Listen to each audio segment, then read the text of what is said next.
Good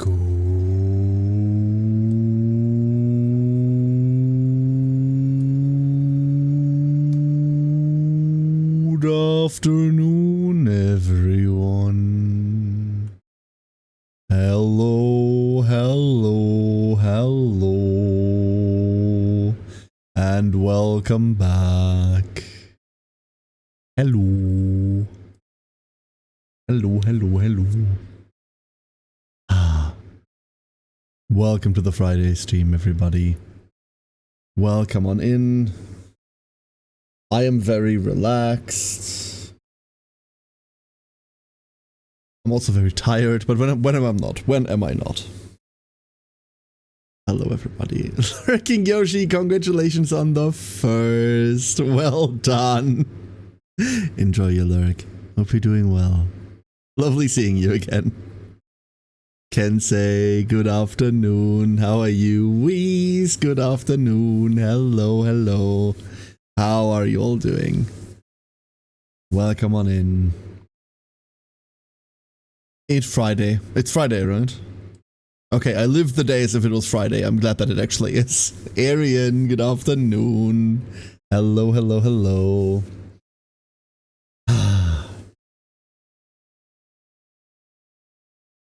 Stretch. I wanted to take a nap today. I didn't. Neighbors are still renovating. The only day that I can actually live my normal sleeping schedule at the moment is Sunday. And that's because they're forbidden from making any fucking construction noise on Sundays. That's it.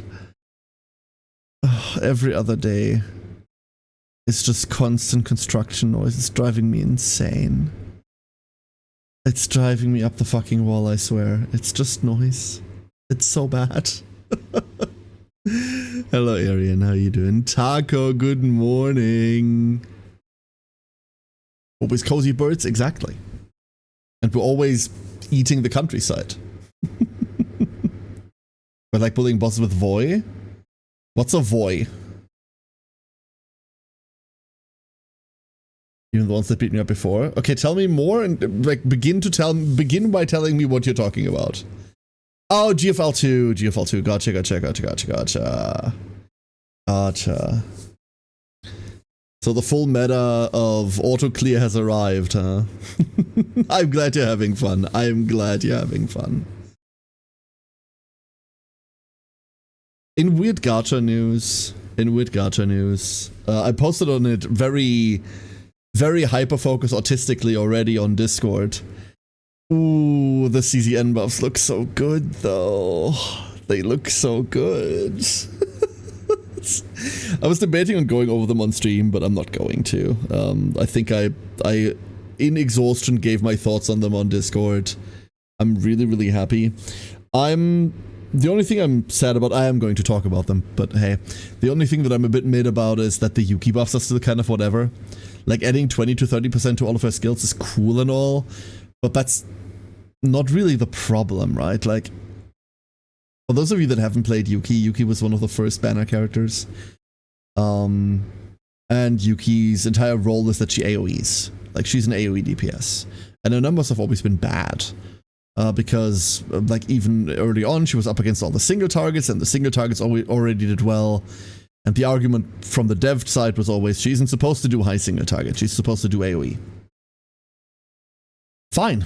Fine and fair, right? Getting more and more characters that do everything is how games die, let's be honest. Having someone specialized, fine and fair. The problem is that even like in the current environment, even after the buffs that she's getting, she does less damage than was playing Q Massacre. Like, Massacre Q does more damage than Yuki's entire kit does. And that feels wrong, while having a smaller deck, right? While having other benefits like defense and repeatable AoE damage. Because it's not one hue you play per turn, right? It's 2 or 3 in that regard. Well, oftentimes you play 4. Or you activate 4, let's say that. So while the buffs to her are really nifty, and I enjoy that they're there, they're making her better, absolutely. It's more damage at the end of the day, but I don't know whether that's necessarily something she needed. I think she needed like more of a mechanical twist to it, right? Saying like, hey, every single one of the AoE skills gets a phrase that says if you hit only one target, or for every target less than 3 that you hit, gain this much bonus damage, right? Like something that concentrates the damage to make her usable, because like she's not winning the AoE. If she's supposed to be designated AoE, she's doing a bad job on it. The rest is kind of crazy. The rest of the buffs are insane. Like Nia specifically is, I don't know what they were thinking. We have to see Swordy really to get the context. I will be playing Swordy on stream. Probably not on release day. Release day is the 28th, right? Is when the patch happens. I've got something else booked for the 28th already, but we might do a Wednesday stream next week simply because I want to do all of the new Season 3 stuff. There's so much there. There's so much there. Could be big value, lose X per extra target, get something if Y enemies. So that's exactly how Hue Massacre works, Weiss. Hue Massacre says do a shitload of damage, and for every extra target do minus 10%. Or minus X%, which is a perfectly fine way to phrase it, right? Like, you could absolutely just simply do that. Not much different from saying do normal damage, but do more damage against less targets. Limbus does this, right? Limbus does this with some of their modern AoEs, where if you only hit a single target, you do increase damage. It's something like this. Once again, it's another patch where I say the first character I'm going to be running is Magna. Like, I can't wait for Magna. Magna's going to be so fun. We'll see how it goes. But, like, I'm not going to be covering the 28th. It's exactly, I've got something really big planned for the 28th, which is weird because it's in 4 days and I haven't announced it yet. But we've got something really fucking sick planned for the 28th. So maybe Discord, maybe a Wednesday stream. Like, I do want to go over the CZN stuff. I will say, though, every season so far, the most fun I've had going through the season is with people on Discord, like having Cass or Matu there and just like going through stuff together. That has been really, really fun. I kind of want to do that again. Also, speaking of, hi Matu, how you doing? Good morning. And Brethren, hello Brethren. Menden, good afternoon. Hello, hello. And Alex, did I miss Alex? I think I missed Alex. Hello, Alex. I also think I didn't do this. There we go. I need to add, before I do anything else today, I need to touch the reset command. Where is it? There is a reset action here somewhere called duck reset. Set default temp. Yes, and then, hold up. And then I should add... God, I don't know how this works.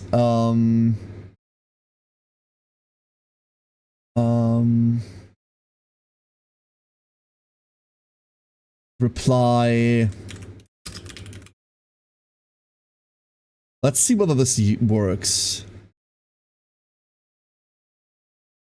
So now if I go, hey, reset.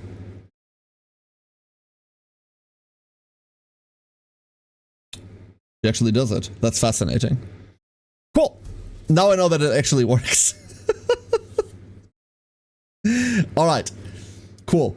I was meaning to do that yesterday, but then I forgot. So, it's just a chat command instead of me having to like mess around in the bot all the time resetting point costs and stuff. This just does it. Because I have to be in like 50 different submenus in order to clear everything. Alright, with that being done, today is mostly going to be like yapping and chilling. I am going to attempt something that I find very scary. I'm going to attempt something I find very scary. Some of you might know that I can't shut the fuck up while streaming. I'm still not going to shut the fuck up, but I'm going to try to add a couple more seconds in between sentences. Or rather, I'm going to attempt to be okay with there being a couple more seconds between sentences today. It's really difficult for me. And I know for many, many other broadcasters too, and content creators. Well, YouTubers less so because it's recorded content, right? They can just cut whatever the fuck they want. But it's really difficult for me and other broadcasters to just like be okay with the occasional silence in between, because everything we do and everything we know teaches us that if we don't talk, we lose. But I also feel that for a game like this, where the main focus is going to be, we're going to be talking all stream, let's be honest, and I'm going to be placing funny birds in weird grids on the sideline, really. Being okay with like a more relaxed, laid back blanket atmosphere has to be fine, right? I don't think much is going to change. I don't think anyone would have noticed had I not said anything. But before we go in, how bad is the new fan? Alex! Hold up, let me add you, Alex. I got you right here. I got you right here. Come on. There you go. Get your book. And on you go. Boop. Aha! The first duckling has arrived. What? Just get a crow co-host to fill the silences. I mean, I joked about it the other day when Sari was here. I joked about the fact that we both plan so many things, but then don't do any of them. I have thrown another... Oh, I didn't actually attach Alex. That's tragic. I've thrown another collab idea at Sari, which I'm really, really hyped about. And I think we're going to be able to do that one too. Mostly because it will involve me having to procure things that will kind of lock us in. I remember that when I was in Devolver, I was told if you go on a stream and there's silence for 5 to 10 seconds, it's not worth it, but there's a lot of context you need to take into account. Yeah, that's...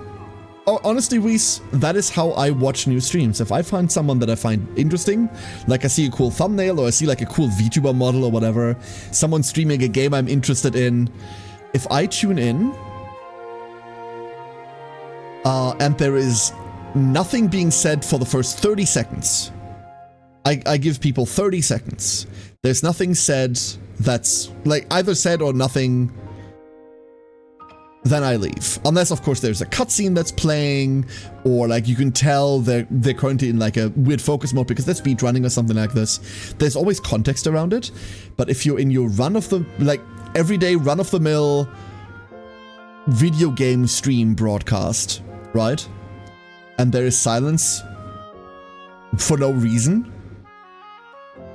I just leave. There's no point. There's no point. And I give people like comparatively a lot of time, and most viewers don't, and that's their right. That's perfectly fine, right? There are so many streamers. There's so much entertainment out there that you could consume. You don't have to deal with this, right? You can just go somewhere else. If you interact with them a bit and the vibes are just off, I just silently leave. Yeah, absolutely, absolutely, and you should. You absolutely should, right? Not because like, oh, just watch someone else, blah, blah, blah, but because you don't have to put up with that, right? This is why I always say me being such a grumpy bitch is a problem.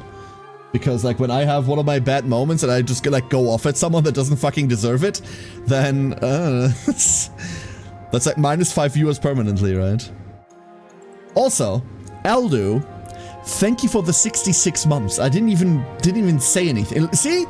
And now Eldu will never be back again because I've been mean to Eldu. Eldu, thank you so much. On maximum audio I can hear something, but could be my old ears. There will most definitely be something that you can hear. I don't think that's avoidable, but it's less than the old one. It should be less than the old one. Sales pitch me your stream now, Kara, as you watch as a new streamer. No, I don't even start a conversation.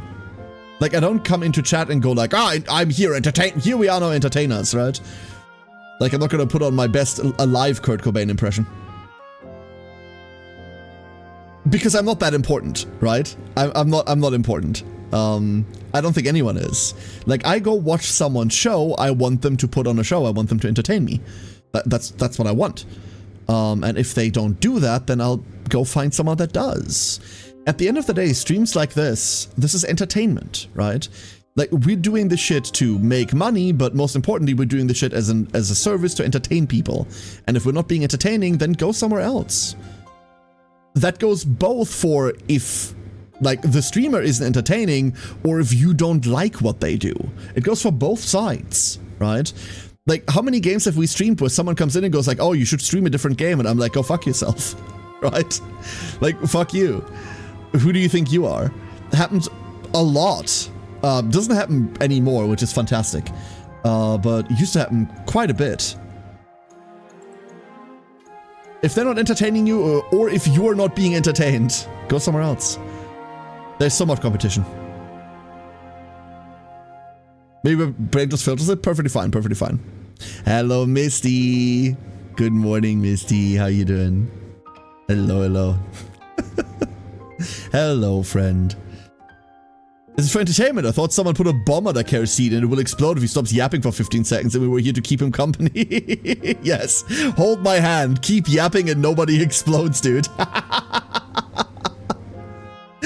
Keep yapping and nobody explodes. I should add that as a tag. Wait, can I add that as a tag? Everyone always has like these funny little like sub-stream tags, right? And I don't. And I want to change this. I'm going to change this now. Hold up. It's like in here, right? Yeah, look at this.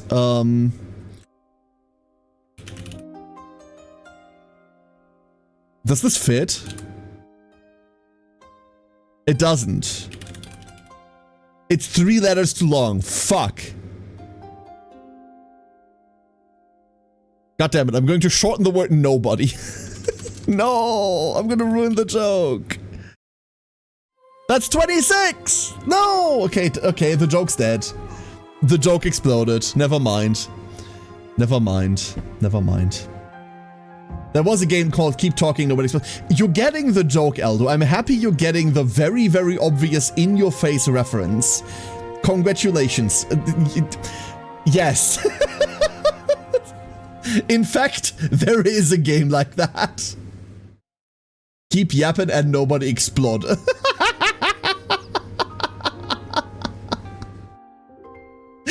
I found a way. Hold up.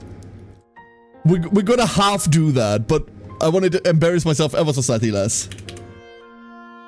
I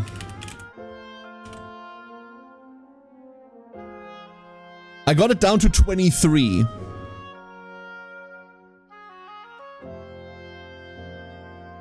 This tag contains invalid characters. Can't use a fucking ant. Good, you know what? Oh, Taco, you were so smart! Well, no one and no buddy is different, right? No one can also be read as number one.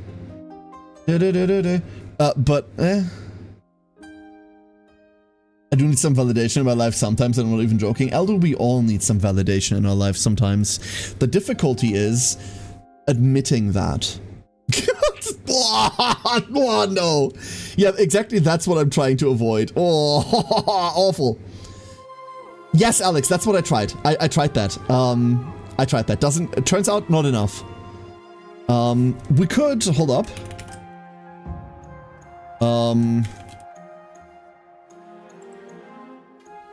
That's exactly 25, and it looks awful. We did it. We did it. We did it. Perfectly legible. If your language resembles like a typewriter falling downstairs, then it's perfectly legible. You're entirely right. So perfect for every German in here. I will never. This is so. That stupid Dylan Moran joke is so burnt into my brain. German, a language that sounds like a typewriter eating tinfoil while falling downstairs, is so burned into my brain. It's awful. Anyway, what I was saying to Aldo. It's really difficult to like admit this, especially if you've been brought up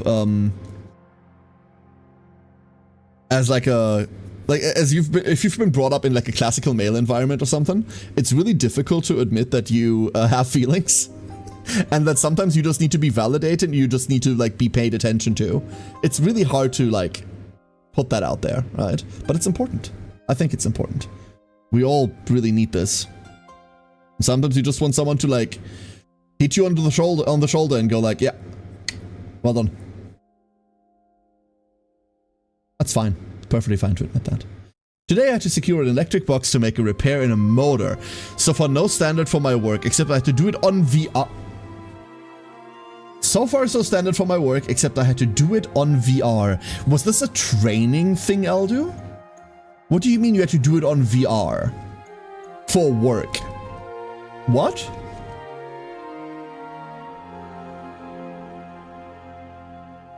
I'm confused. I'm confused but intrigued.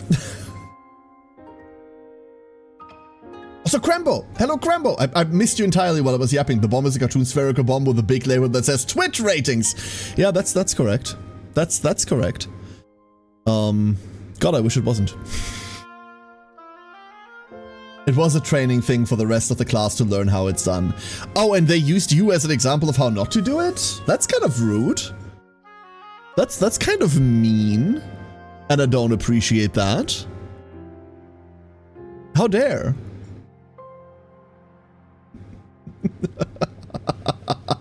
Elder training is AI replacement. Oh no.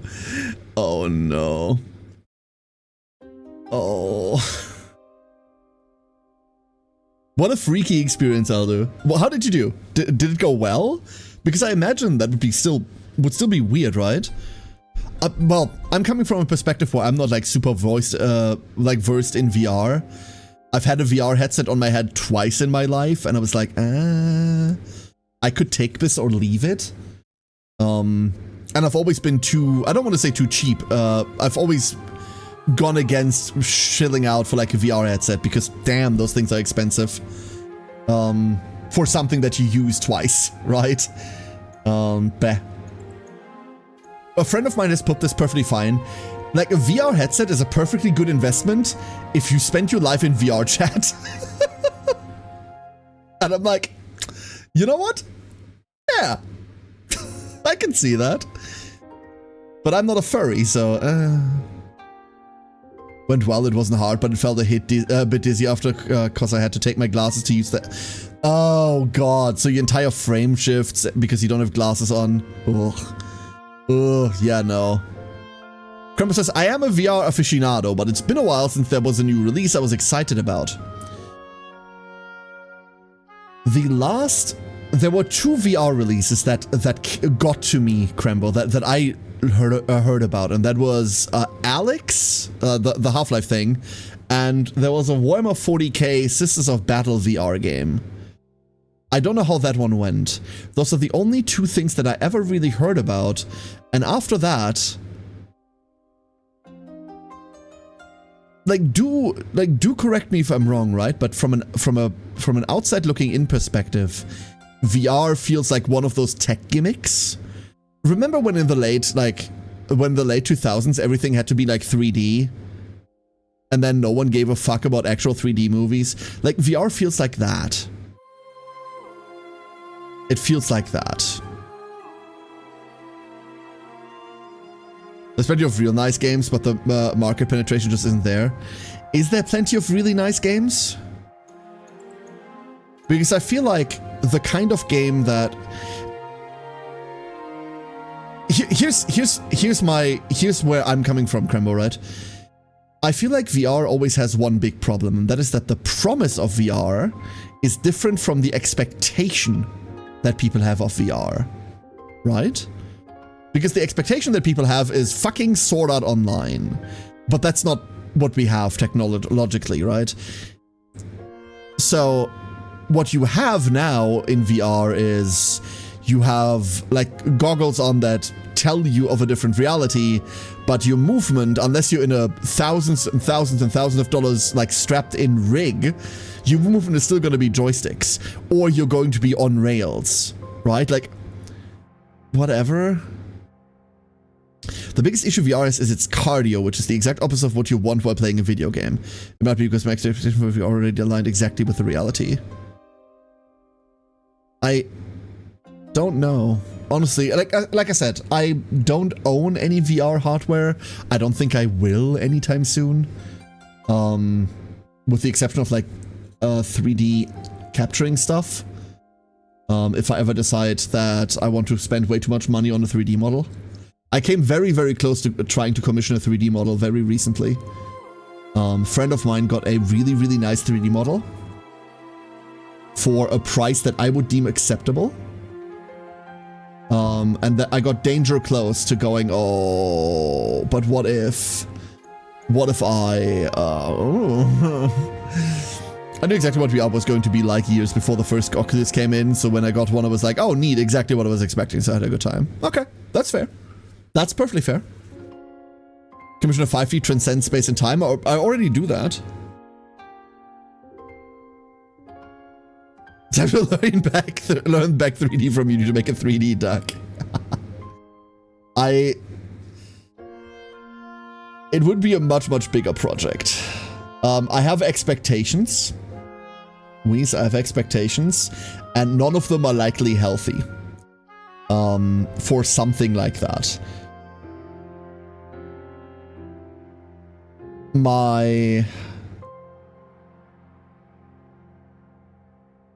There's always a problem when working with me when it comes to like model stuff, and I'm glad that Mari like took so well to it. And that is that I don't have the vocabulary nor the vision to tell you what I really want. I have weird random words, and then I hope that you can interpret them correctly. This gets much harder for 3D, obviously. Garrus needs dark and terrible VTuber needs. Correct. DF model, go hog wild, Blender isn't the only option around. Okay. I mean, I'm not going to. Aphantasia is a bitch and I'm not talented, but when it comes to models, like, I can't tell you what I want. I can't, like, vocalize what I want, but my standards are really fucking high. Like, my standards are annoyingly high, right? So,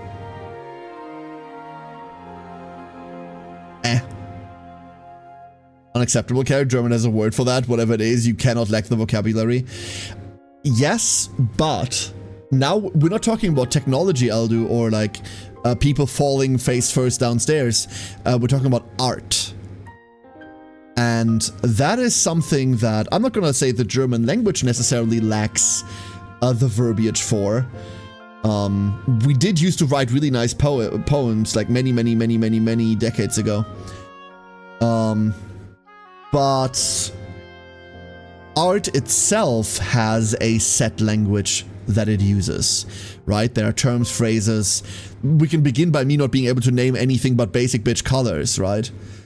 The second you name something chartreuse, I'm gonna look at you and like want to slap you.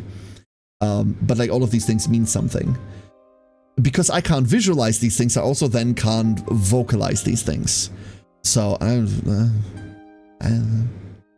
you know. I'm so used to weird phrasing of things from working 4 years in video games, don't worry. I reckon, yeah. Art uses a lot of French, so it's understandable. There is a lot of demonic in it, yeah, of it. But look at it like this. When you talk to an engineer, they have funny engineer language. When you talk to a lawyer, they have funny lawyer language. When you talk to an artist, they have funny art language. I don't know any of the art language. So, some sort of reddish pink. I don't know. It was the first absurd word that I think is a color that came to mind, Taco. Couldn't tell you what it looks like. Is a species of dragon form of the books I have around? Probably. Either that or just summon a demon. I'll be impressed by VR when it will not just be 68 tech, but lighter. I don't know what that means, Misty. Like, tech from 68? But lighter? I mean, that's what computers are in general, huh? 1968, yeah, okay. Technically, every computer we use is tech from 1968, but lighter, huh? And more compact. I don't know, like, if we're talking about a 3D thing, the big thing that kind of scares me off of 3D models at the moment, there are three things that scare me off of 3D models. Because I do like the way they look. I do like the way that a well-done one looks. And I do like... one thing that you all never got to see is that I speak with my arms more than I do with anything else. Like, even though you can't see it, I widely gesticulate around me. Half the reason why Zoe sometimes does this and then doesn't work anymore is because I wildly flail around my arms and they're covering my face. Hidden behind the scenes technology. But what scares me off is the price tag. Even entry level, you're gonna be hundreds down, right? Like, I mean, that's the same for like 2D, but 3D can get a lot more pricey a lot quicker. 2, the hardware tech. I will need some sort of fucking hand tracking shit, right? You need all of that. Live 2D got hand tracking? Yes, but in 2D, that doesn't look that good. Unless you want to, like, somehow 2D animate arms. Good luck with that. I don't know, like, the hand tracking stuff, right? Like, I need software for that.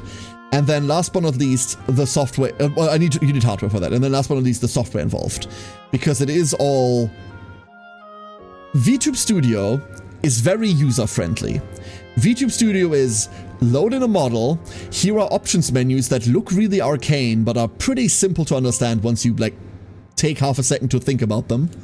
And then press go live on OBS. Have fun. 3D isn't that. And all of those are spooky factors. If at any point I get to alleviate all 3 of these concerns, then that becomes a much more worthwhile thought. That becomes a much more worthwhile thought.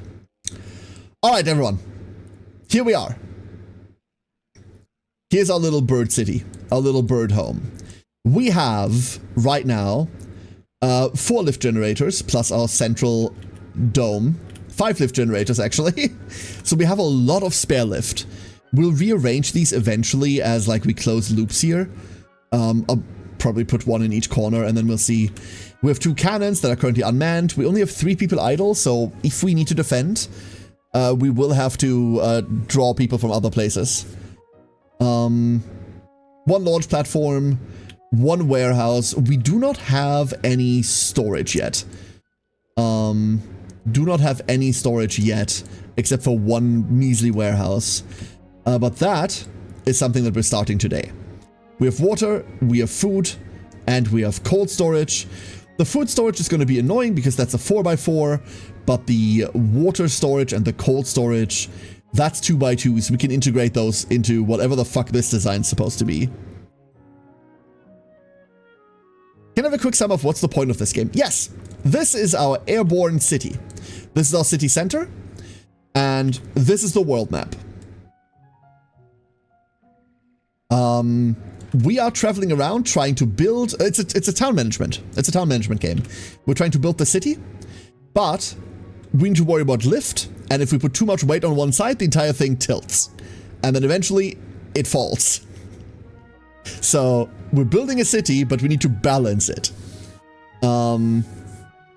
That's it. And then we fly around and we shoot sky pirates. And we recruit birds, which are really neat, because they're birds. There are some birds. They're in the shade, so you can't really see them. But they're really neat. Actually, there's a bird. God, okay, I did unholy things to the camera, and now the camera does unholy things to me. Ah! There, a neat bird. That was more effort than it was worth. Ah, come on. Yeah, there we go. Bird. We built this city. We built this city. Yeah, exactly. So as we're traveling, we need to gather resources from down below. There's some ore. We do need to keep food and water going, otherwise our people are really unhappy, and we need coal, otherwise our city crashes. As for quests, let's unpause the game real quick. Why can I not open the quest menu anymore? There we go, because it's the map. Right now, we need to free the capital, which is under siege by pirates. We're not going to be doing that for a while. Instead, we can find a statue of Serapha in order to get 6 wood per day. We could find and destroy the pirate outpost, which we need a cannon for, but that's kind of what we're doing first. We can rebuild the Temple of Alias for materials that we currently don't have. Or we could fuel the fire, destroy the rubble blocking the mine entrance. We need a cannon for that too. So what our current thing is we need to gain steel to build a cannon. And for steel, we need our little furnace, which I believe is this, our iron forge here, which is pumping out steel. But more importantly, we need iron, which we do not have a lot of. So we're setting a course.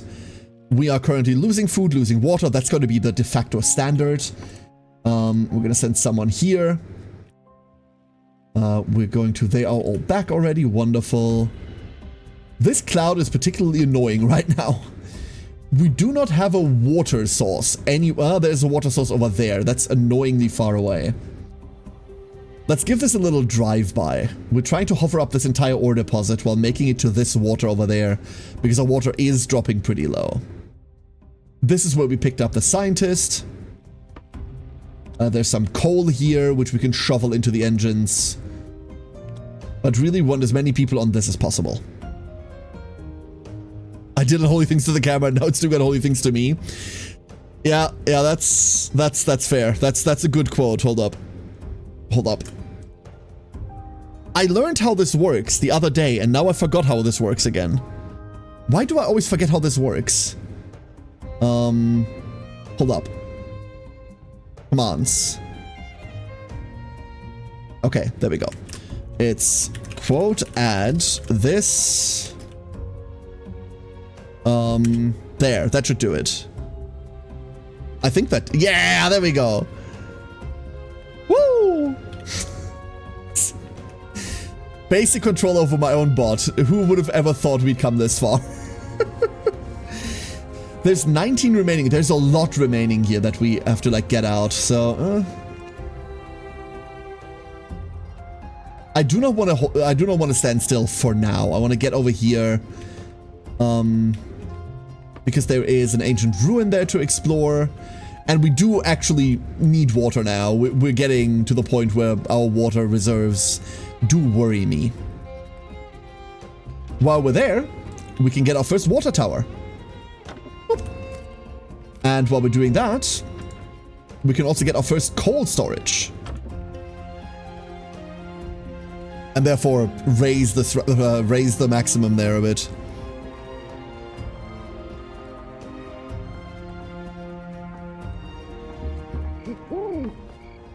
Okay, we can be in range of food as a treat. We're about to be in range to send Maddie to the ancient ruins. There we go. And water. That is a lot of water, but we now have 55 maximum water. And also 55 maximum coal. That's quite a lot, actually. As far as I know, these do not require population. They do not, which is wonderful. We have water, we have food, we have coal here, so we can kind of hang out here for a second to stock up on all of the new resources. And while we're here, we do still have cloth available. We don't need to worry about that just yet. What we do need to worry about is all of the iron, but because we only have one iron forge, this is going to take a second. I don't think I want to run more than one iron forge yet. I think I'm okay with just letting that roll. We're still getting food, but the storage is full. Yeah, that's fine. It's really mostly about the water. And then our research is about to finish up. We got the 3rd level of hangar? Did I really do that? Ooh. That means we have 100% faster resource gathering now. Well, I'm glad to have got this out this early. That's fantastic. Once it's done. Cool. In the meantime, status. Our defense towers are unstaffed. That's fine and dandy and normal. Housing blocks could still take an upgrade. Our warehouse could still take an upgrade.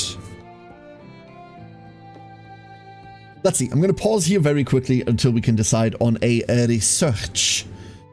Creating capacity. I don't really care about the capacity right now. No one is sick to begin with. Upgrade the hemp weaver.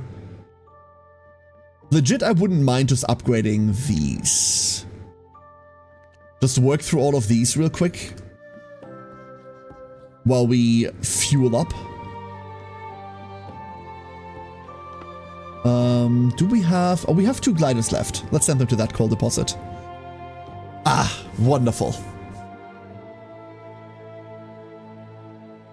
Game's a lot more foggy, cloudy than I remember from when I played it. I think we were just in a bad area there. What's that? It's nothing! Yay! We're not out of iron yet, we're just waiting. And then we'll put a cannon on the front. I remember from when we played this in early access that the cannon sometimes had a bit of an issue of shooting your own buildings if you build it centrally. So that I'm mildly concerned about. Other than that, we also need... Well, we don't have people, but the not having people part is fine. We will also need some wood. And as our water is now full, we keep one person in water just to not be in the negative, right? It's in the negative right now because no one's out and gathering. But as soon as we drop low, they'll go out again. I think one of these is... I don't even know how much bonus that is. It's enough. It's enough. That is going to be a problem for us eventually. Let's go upgrade this. Our coal is now full. Wonderful.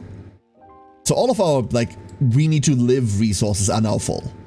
Which means we are going to turn over there. Really, we want to get into like an iron-rich territory. There's iron over there.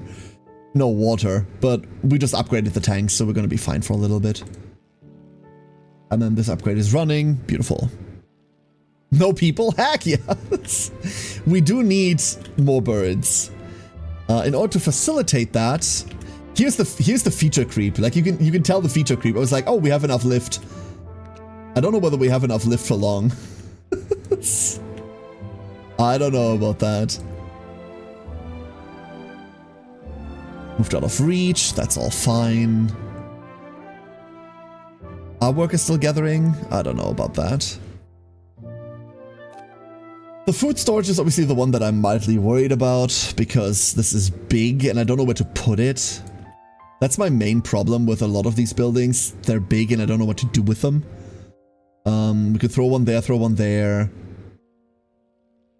We do need to balance them eventually.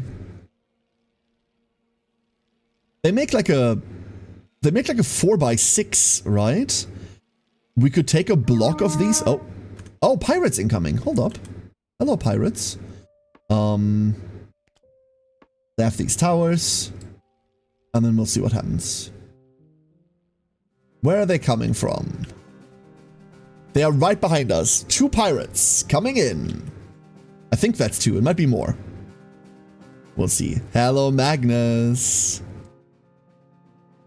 All 3 of you. You're with me now. More birds. Go get some wood. We'll need some to construct the cannon once it's done. And we can construct the cannon now. Magnus, thank you for the 9 months. Thank you very much. Hope you're doing well. The 5-year-old me wants to tell you that that is what she said. Go ahead. Like, don't hold back. What do you mean? That is what she said. You can see how fatal their approach is. Oh. We can also see the water tower upgrade. Let me get the other one in real quick. There you go. Incoming! Oh, they're gonna hit first. Our range isn't great. Ah, they're splitting fire. Don't split fire. No! Oh, we could have taken one of them out without having to repair. Pirates incoming again? Oh! Oh crap, that's not a city. That's not a city. Oh no. I've made a huge mistake. That is not a city. That is a pirate stronghold.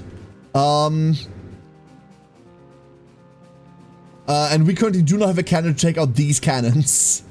There's a ground cannon and a fire cannon, and also 4 pirate vessels in the air. 4. We did locust the entire deposit there, though, so we can now leave. Here we go. Oh, God. Okay, they've hit this. Is there... There was a repair button, right? There's a repair button. Come on, take one of them down before we move on. Yes. Okay. We're holding, we're fine. We're holding and we're fine. Yep, that one goes down. Okay. And now we're leaving. We're going out of range. It's crazy that it's been this long. It's been longer than that, right? It's been so much longer than that, hasn't it? Magnus, you are the best duckling. Well done. I don't know where we just went, by the way. Oh. Okay. We just went off. Our fans aren't fully staffed. That's great. I love that. But the defense towers were. We just need people. Let's go get this cannon built. There we go. And would you look at that, people? I say people. Birds. Hehehe. Don't forget your duck. Was there a duck, Magnus, that I missed? I'm so sorry. Of course! The Magnus duck. It has arrived. Doop. Doop. Here's a duck. Behold. And Kensei! Hold up, Kensei. Gotcha. Where are we putting Kensei? Where are we putting Kensei? I don't want Kensei to just dangle. Kensei gets the big spot. Nice. There we go. Quack to you too. Quack to you too. Yeah, thank you for reminding me, Magnus. That one just went straight past me. Not gonna loot the crashed wrecks. Can you loot them? Aren't those just the small fuckers? I know that the big ones you can loot, but the small guys, I don't think you can, no? I don't think we're quite at that point of the game yet. I also don't think I want to be this far in. Once this cannon is built, we could just... Honestly, what if we turned around and went to fight? What if we just fought them? Let's just fight them. Full staff, full staff. 6 idle. I did forget how the cannon works.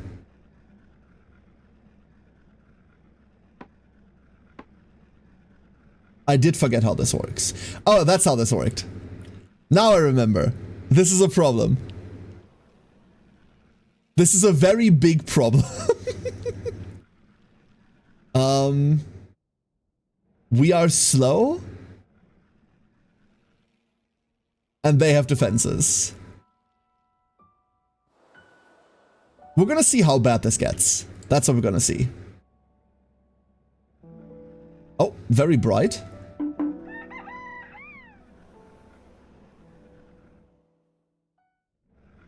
The problem is we're gonna have to rely on this cannon reloading a lot. Because it's the only thing we have. And also, I cannot shoot like this because I'm going to blow up my own storage.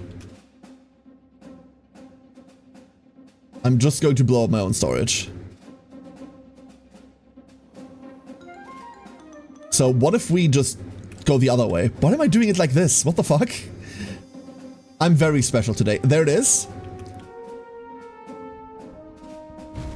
Oh, straight hit. Extinguish! We're gonna drive by the other cannon in a second too. I'm trying to not fight that. Come on. Get me in range.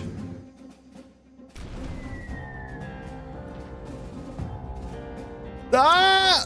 This is not the time for cold storage! This is the time for baseless panic! Ah.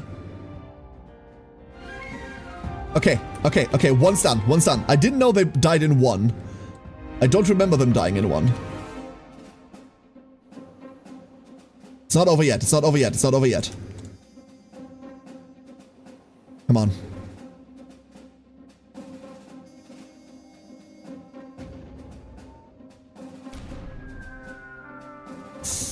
Yeah. Okay. And now we just need to take down this pirate hangar. I say just. We need to do it before more pirates come out.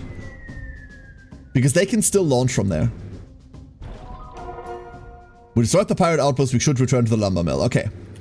We're not quite done. These wrecks we can definitely loot. And also, there's a pirate warehouse. That also needs shooting. Okay, everyone alright? No one died. That's great news. That's a lot of ore that we're going to take with us. We are getting lower on food, but that's okay. What I really want to do is give it a bit of a turnaround, because down there, you can see some rubble. Oh, I didn't shoot my own warehouse. Did they take that out? Look, coin ruins. Repair order, Hull Rupture, Omnis, go. God damn it. Cephalon Krembo is on the job, huh?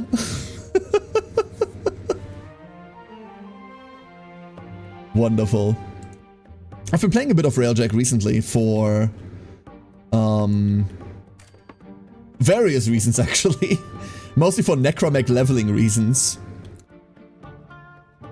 There is some food we can just hover up to, like, stay here, to stay afloat.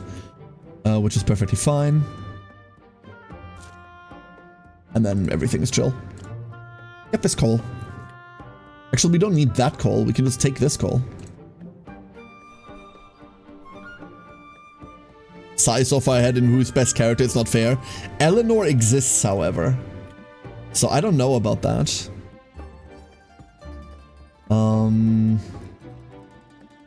I would like to upgrade this housing block. And also this water tower, and also this cold storage. And I do think it's time for the next housing block. It is time for the next housing block. Which we do not have the wood for. That can be changed.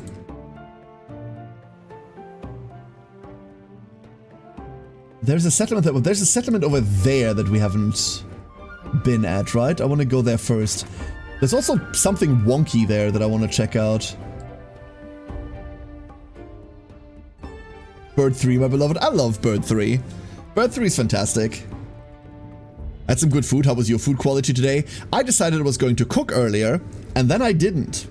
So I have eaten nothing today. I have eaten absolutely nothing. Not to nag, but in short order, everything that is inside the ship will be outside this ship. And every first letter of those words is capitalized for what reason? If bird is so good, how come they never made a bird? Oh, exactly. I love Bird 3, it's fantastic. Little ball of anxiety. Hello, Maddie. My body is determined it is time to wake up, and I've decided to make it the problem of everyone here. Wonderful. Now that Maddie's here, we can send her to explore more ruins. Finally. See, there's an ancient ruin just waiting for her expertise right there. We have so much iron now. Oh no. Oh no. Hello, Caladwin. How you doing? Title against capitalization because that's kind of how Sai talks. Oh no, that's how Sai writes. It's not how he talks. No, you know what? You know what? No, you're absolutely right, Krembo. You're absolutely right. That is exactly how Sai talks. You are absolutely correct. Don't mind me. I'm just wrong. Don't mind me. You thought about doner, pizza, lasagna yet? I haven't yet, man, but I'm thinking about it now. And you know what? Good idea. It's a pretty good idea.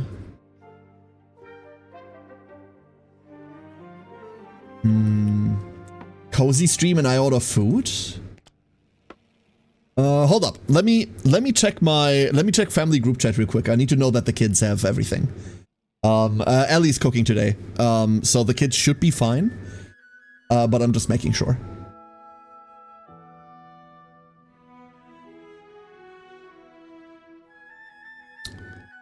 Okay. Nope. Kiddos are fine. Kiddos are fine. That means I just have to fend for myself. That means I am all by myself. Wonderful. Yeah, I'm just gonna order food, aren't I? That's actually a pretty good idea. Yeah. Yeah, I'm gonna order food. God damn it, Minton. God damn it. God damn it, you know how expensive that is. God damn it.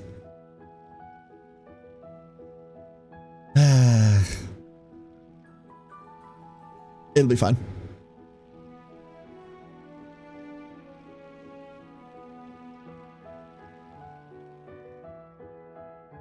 Galandier, I'm late. I forgot about stream. I had to pick up things from work that Dad had ordered, and then I went grocery shopping, still on my way home.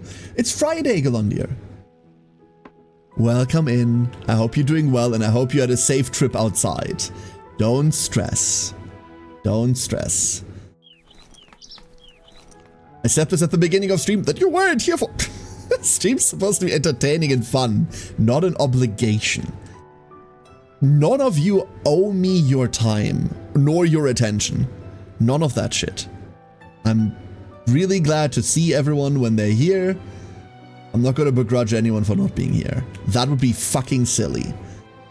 That would be fucking silly. Can of pineapple? Well, that's like cyanide to me, but I hope you enjoy it. Jokes on you, I got no attention. Oh, look, shiny. Yeah, no, that's Misty. That's correct. You will not regret eating an entire can of pineapple. Honestly, I used to do this during... Oh, God. Oh, I used to be such a mess, even more than I am now. That's a lie. I'm way worse than I ever was. During uni, I used to do this a lot. Oh, shit. There was a supermarket on my way to uni. Because I had to switch train thrice on my way to uni, right? And there was a supermarket on the second switch that I could really easily get into and get something for breakfast. And one of the things that I always got was they had these cans of pears.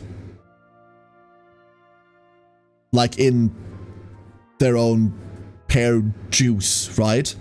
And I always got those. And I just ate those. I ate like one of these. I'm not gonna say a day, but close. Close. I finally got around to getting Nami in stories, and I'm upset that she can't swim. I was upset about that too, brethren. It does unfortunately make sense. Namielle is supposed to be like the tempest ravaging the sea, right? Not the sea itself. Which means she's more wind-aligned than she's anything else. I was also mad. But congratulations on finally, like, beating one. Well done. I just realized that if I'm right, I can't eat pizza again? Wait, right about what, Whis? Shiny, shiny where? Shiny there! Points at Maddie. You're now shiny. You know, well, you're also still fluffy, but you're now shiny too. You've been upgraded. Please do not resist.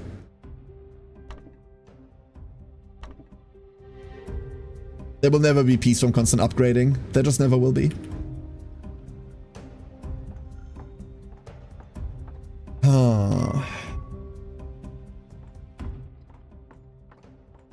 We're at the point where our forward propulsion is, quite frankly, awful, right? Like, it's really bad.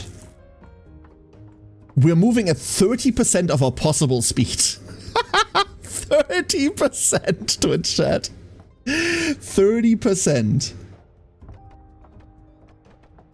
This is far enough that it needs more light. And that's bad. That's real bad.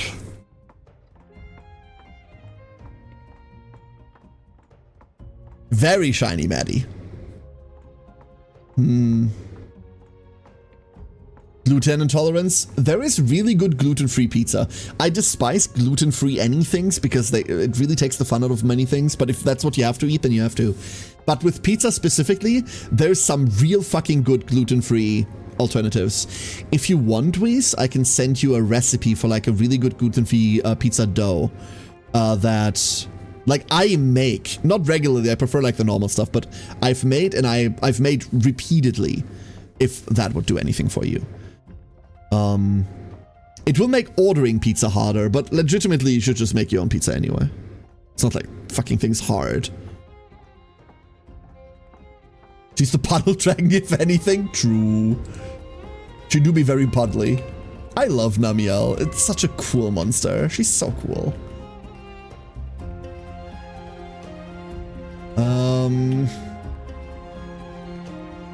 I don't really like our position here. Rice flour, so I could try to make dough with it, but I would love to see a recipe. I'll send it.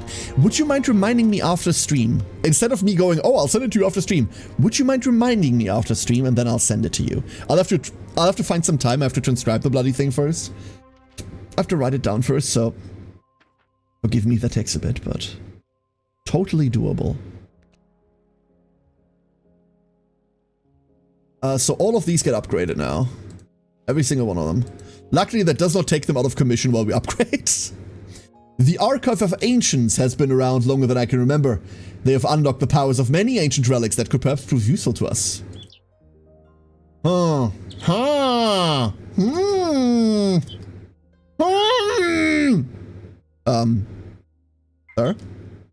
Oh, a guest! My apologies. I am the renowned artificer Aethos of the Archive of the Ancients. It is my solemn duty to catalog, organize, investigate, manipulate, make order therein, register, archive, and, of course, artificize the many artifacts and relics that dot our beloved lands. Artificize? But alas, I am confined to my studies, a prison of my own devising, a gilded cage of knowledge. I'm no longer a young man, able to traverse the world as you do. But, if your machine, an ancient relic in its own right, could aid my studies, I would be most grateful. Deep in the hills of the Eyrie, I've heard tale of a curious artifact housed within decrepit, dangerous ruins. If you would be so brave as to return it here to me, I'll reward you with a powerful relic for your growing citadel. We'll make note of that. So, this is the relic vendor. He's really fucking expensive and I can't afford shit. We have a Dagger of Nadia, which we can place this on a minaret, which is a building we don't have yet. It takes 2,500. A minaret is a tower. These are attached to many, many things. Big tower. We put relics in there and then they have an aura around them.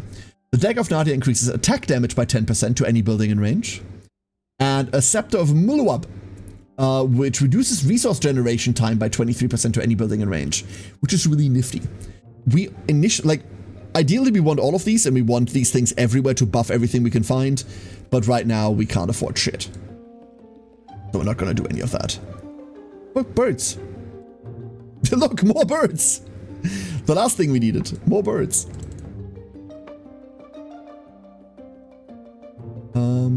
Where are all of my gliders? There are 4 on a forest. Oh, there you are. You can all come off that. One of you goes there. Actually, 2 of you can go there. Maddie, get that. Thank you. And then we have so much iron. It's ironic. It's not ironic. That's not what ironic means. Don't worry about that part. I'm gonna take a micro nap. Enjoy your nap, Eldu. Thank you for dropping in. And Craig. Good morning, Craig. How are you today? Hello, hello. Where am I, by the way? All the way over there, huh?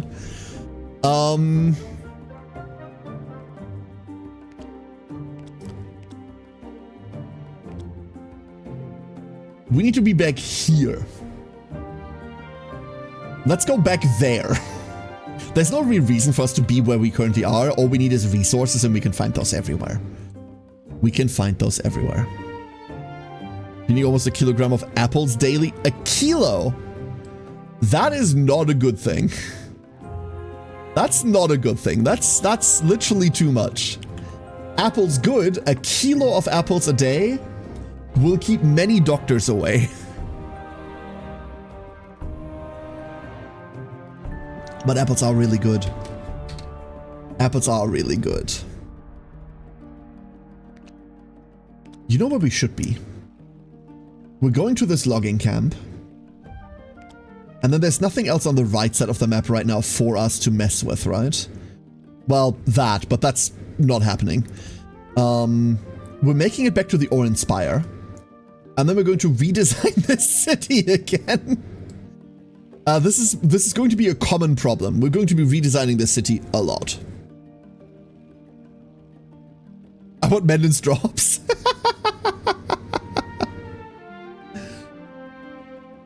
Good thing I'm not a doctor? No. Maddie, you're a doctor of archaeology at this point. Maddie's doing the archaeologizing. But I wish I'd built this better. There has got to be a better way to build this city, right? Like, there just has to be a better way to build this city than like this. What if we build 6x6 instead of 8x8? That fucks up the lighting. We're going 8x8 because it does, like, that's exactly how lighting works, right? 8x8 blocks is perfect lighting. But perfect lighting doesn't do anything for us. 1, 2, 3, 4, 5. If only this wasn't 5. Applesauce too good. That's a lot of sugar. That's a lot of sugar. Instead of the sky, you could have it on stone gyroscopic wheel mounts. Then it's built on rock and roll. Is that what we built the city on, Taco? Is that what we built the city on? Apparently it is. Eating a kilo of apples whole a day, you might be visiting doctor sooner than later. Yeah. It's only 30 grams of sugar? I mean, only, but still. Don't eat a kilo of apples. Done. This is not medical advice, but don't eat a kilo of apples. A day. Like, a day. No one has anything against going like, hey, eat a kilo of apples once or twice. Like, have fun, whatever. Live your best life, bestie. But like, a kilo of anything per day is a shitty idea, right? Instead, eat a kilo of fudge. Yeah, one day a kilo of apple, next day a kilo of fudge. The day afterwards, a kilo of tuna. After that, a kilo of uranium.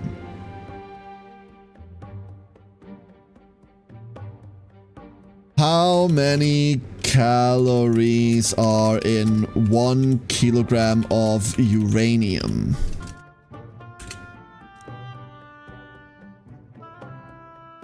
$90 to 20 trillion kilocalories.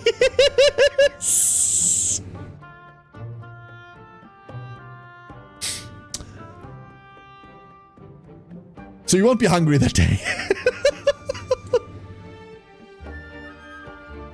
You won't be hungry the next day either. I don't think you'll ever be hungry ever again. A kilo of water is too little, but you don't really eat water, right? That's the neat thing about the metric system, though. What do you think a kilo of water is in terms of, like, its volume, though, Alex? What do you think that is, like, volumetrically speaking?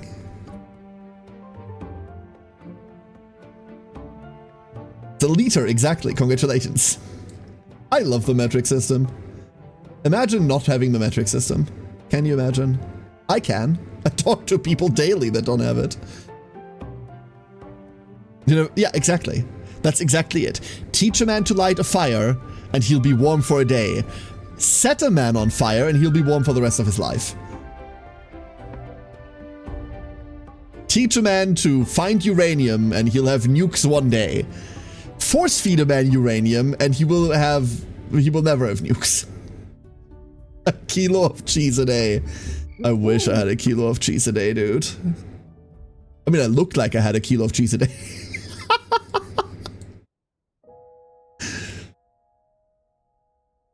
$2,000 per day for someone that's 45 million days worth. You're set up for a long and healthy life.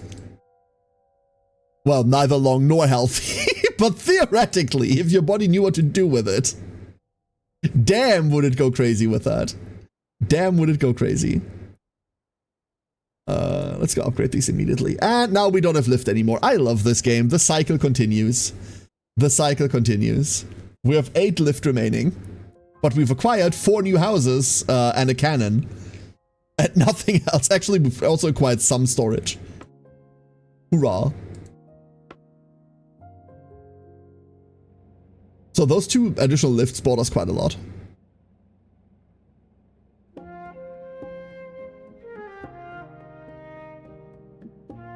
Does anyone have a good idea for a city layout? Anyone have a good idea for a city layout? Like, this is what I'm agonizing over. I need this to... Like, every different design element of cities in this game fights against each other. Maybe I just ignore the fact that lighting is stupid and I just overlap my... Oops, I just overlap my lighting and deal with it. There we go.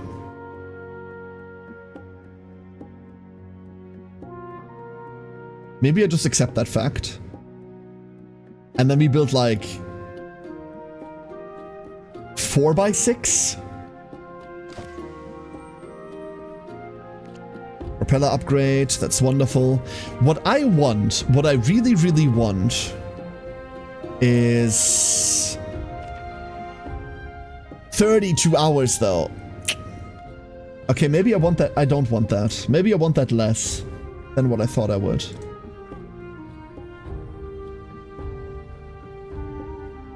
One giant tower with everything on different floors, then you only need to worry about thrust to stay aloft. Pretty sure you still need to worry about lift, but not about distribution anymore. You did it! Good job out there. While it pains my heart to see all that good wood destroyed, sometimes you have to burn before you rebuild. Anywho, we'll make sure to send you whatever excess we produce out here. One good turn deserves another. We will now receive 12 wood per day from the lumber mill. Yay! Yay. We now have income. Maddie! Hold up. Let me get the Maddie duck. Let me get the Maddie duck. Where's the Maddie duck? There she is. Joop. One tiny fox. On you go. Gotcha. Hee hee. I wish I wasn't so, like, undecided about that. I wish I wasn't so undecided about that. I want to see whether this village has, like, restocked people. I wonder whether villages even restock people. I wonder whether I shouldn't call it restocking people. I wonder many things.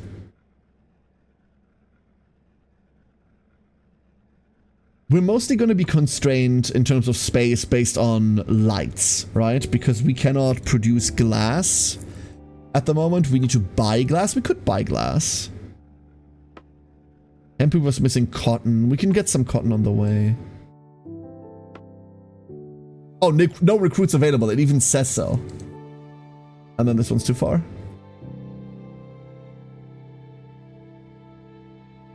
You know what I'm doing for food? Yeah, so I kind of feel, I'm kind of thinking Döner. Hold up, let me move Twitch chat here. We have a pretty long journey ahead of us. We might as well use this time to order food.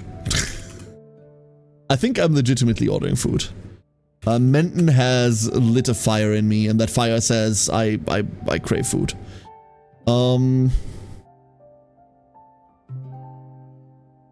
Let's see. There was a place, yeah, this. There was a place we ordered from recently. Let's see whether they're still open. I mean, I hope they're still open.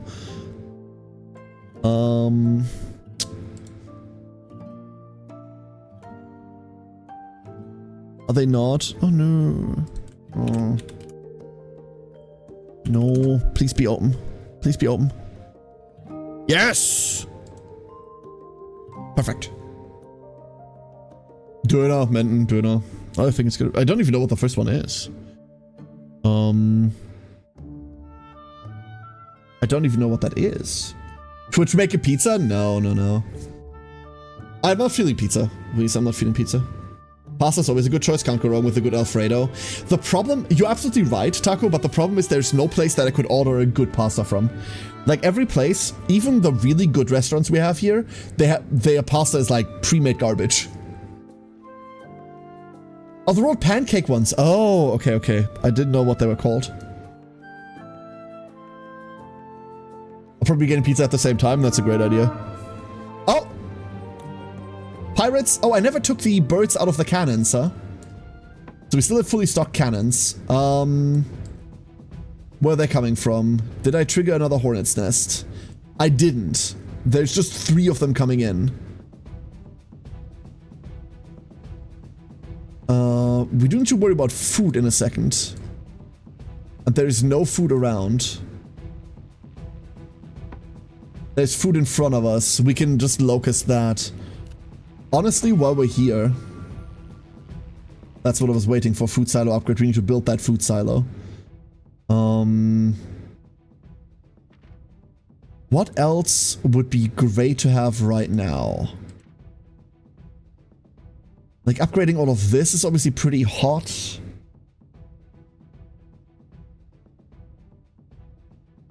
But also, blah. 32 hours just isn't worth it. Cannon. You know what? That's what we should do. Oops. All of this range. All of this. We should get cannon range as well. That makes it easier to shoot. Let's go get all of this. Alright, pirates incoming. To the cannons. Oh, they're circling around. That's rude. That's really rude. Oh, but if they're coming from the front, then they run into both cannons simultaneously, and that's fantastic. Oh, it's a decent angle for them. Oh, they hit a cannon. This one got hit once, this one got hit twice, this one got hit twice. Okay. So they took 5 hits on one attack run. Get him again, get him again. Okay, that one never got to fire. That one didn't get to fire. That one did get to fire. Alright. And then, as quick as you can. Quick as you can. Get that. Let's go Durham. Oh, okay, I know what Durham is. There we go. I didn't know those were interchangeable. But I do love Durham. And Ring Song. Hello, Ring Song. Sushi? No, no, no. No sushi today. The sushi place we order from is way too expensive. Or the sushi place that is good here is way too expensive. So, no.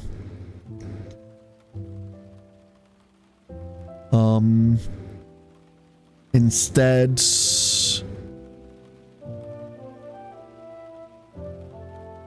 Let me get... this...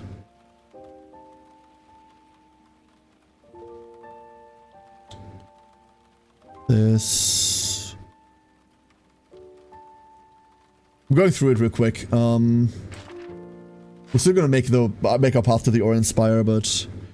Osiris Mara, working defense tower, was injured from nearby damage to defense tower. That's always the problem, right? We do have the infirmary now, so they should be fine in 5 hours. We just have 1 less bird. We'll be fine.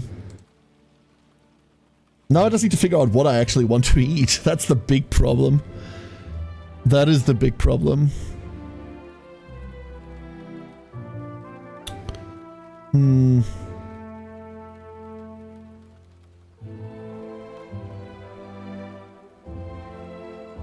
Let's see.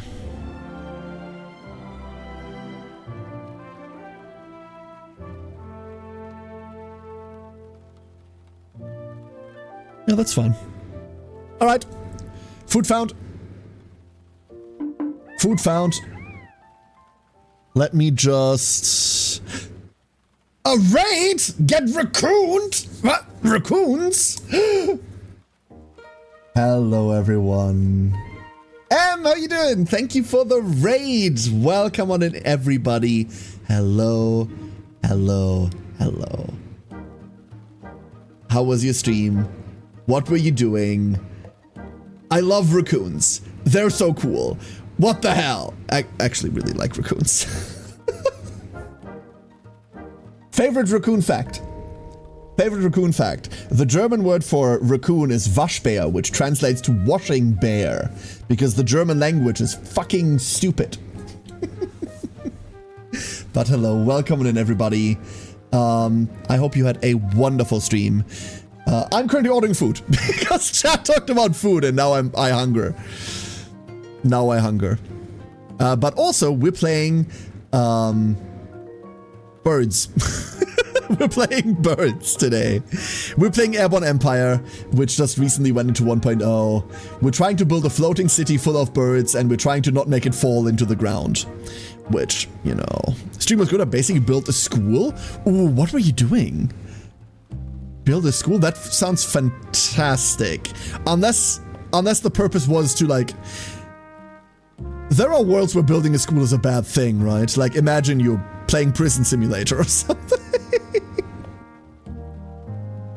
Wait, it was a prison? Hold up. Waschbär in Dutch too? Hell yeah. The Dutch language is equally silly as German.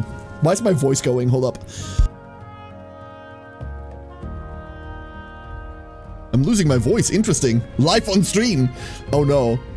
The duck needs food badly? Yes, but then I was interrupted. Hold up. I'm trying to. Playing Let's School. It's a school simulator where chat can join as students. Oh, but chat never learns. Oh no. Did they behave? That's the real question. Did they behave? So, a prison simulator. I never really thought of school as prison, but I was really lucky with my school. Like, my schooling, I'm not gonna say I enjoyed my schooling. In hindsight, I had really good schooling, but you know how it is. You never appreciate school while you're in it. You never do. The one thing that I had to tell my father that he was right at in the end, he always said, once you're out of school, you're gonna miss it. And damn, I don't want to go back to school, but I would love to go back to university. Oh, I miss uni so much. Lots of fun setting traps and fires. Yes, very well behaved. What? Hold up. Hold up. Huh? Your school life vastly differs from my experience. There was a couple who failed, but we had some absolute prestige students as well. Which chat? Damn. Well done. Just gonna invite to go eating outside. Well, the restaurant is owned by friends, so will be fun. It's still on the outside, but Alex, stay safe, have fun, and remember, don't bite people. Unless they ask you to, or they consent. Just be careful. I don't want to go back to school, but I do miss being with friends every day. That was lovely, right? So, a disclaimer for everyone that's afraid. I am old. I'm sorry that you had to learn it like this, but I am of the ancient era.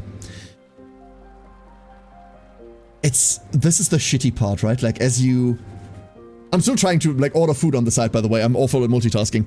I've managed to putting in my password. As you get older, and, like, you're no longer in school, you're no longer in university, everyone goes, like, their own way. Yeah, you can make friends with colleagues and shit, right? That's all fine and dandy, and I've made some good friends with some good colleagues over the years. But with how volatile the working world is, and with how often people change jobs these days, you're just not with friends anymore, right? You're not. So, it's different, and it's worse, and it's also so much harder to make new friends as you get older. Not because you have less in common with people. Sorry, for some reason my voice is dying today. Not because you have less in common with people, but because that's no longer the purpose. You have less time, right? Many of my chat are also ancient. I see Reister. Ems bullies me for being old. She's used to us. Listen. I've said this before. I usually dox half my chat. My community is like 30 upwards. We have some younger whippersnappers, and they're doing fine. But my average age, the last time I really checked, my average age was like 29 and something. 29 and something. And I'm pretty damn sure we're older now. So, you know. No, but it's a different vibe. And this is something that I do miss, Em. You're absolutely right. being with friends, meeting people, and just like having the space to just talk, right? There is one other thing, and then I'm going to press unpause and play some more video games, but there's one other thing that gets really different between school and work. And that is, when you're in school, you have a group of friends around you. A lot of the times, it can feel like it's you and your friends against the rest of the world, right? Like, you are in this school system, you don't want to be here, but you have to be here, and it's all of you stuck in the same bullshit together, you against everyone. That's a sick feeling, because you have a group, you belong to something, right? As you get into the working world, no one wants to be at their job either, don't get me wrong, right? But everyone has their own struggles. Everyone has so much other shit that's in their head. They have their family at home, they have bills to pay, taxes to pay, all of this shit, right? Everyone's worried what they'll cook for dinner. Everyone has so much going on that feeling of it's all of us together, that fades really quickly. It's one thing that I really liked about my legal department. When I was still working in a legal department, we had that, right? We had, it's the legal department against the rest of the company.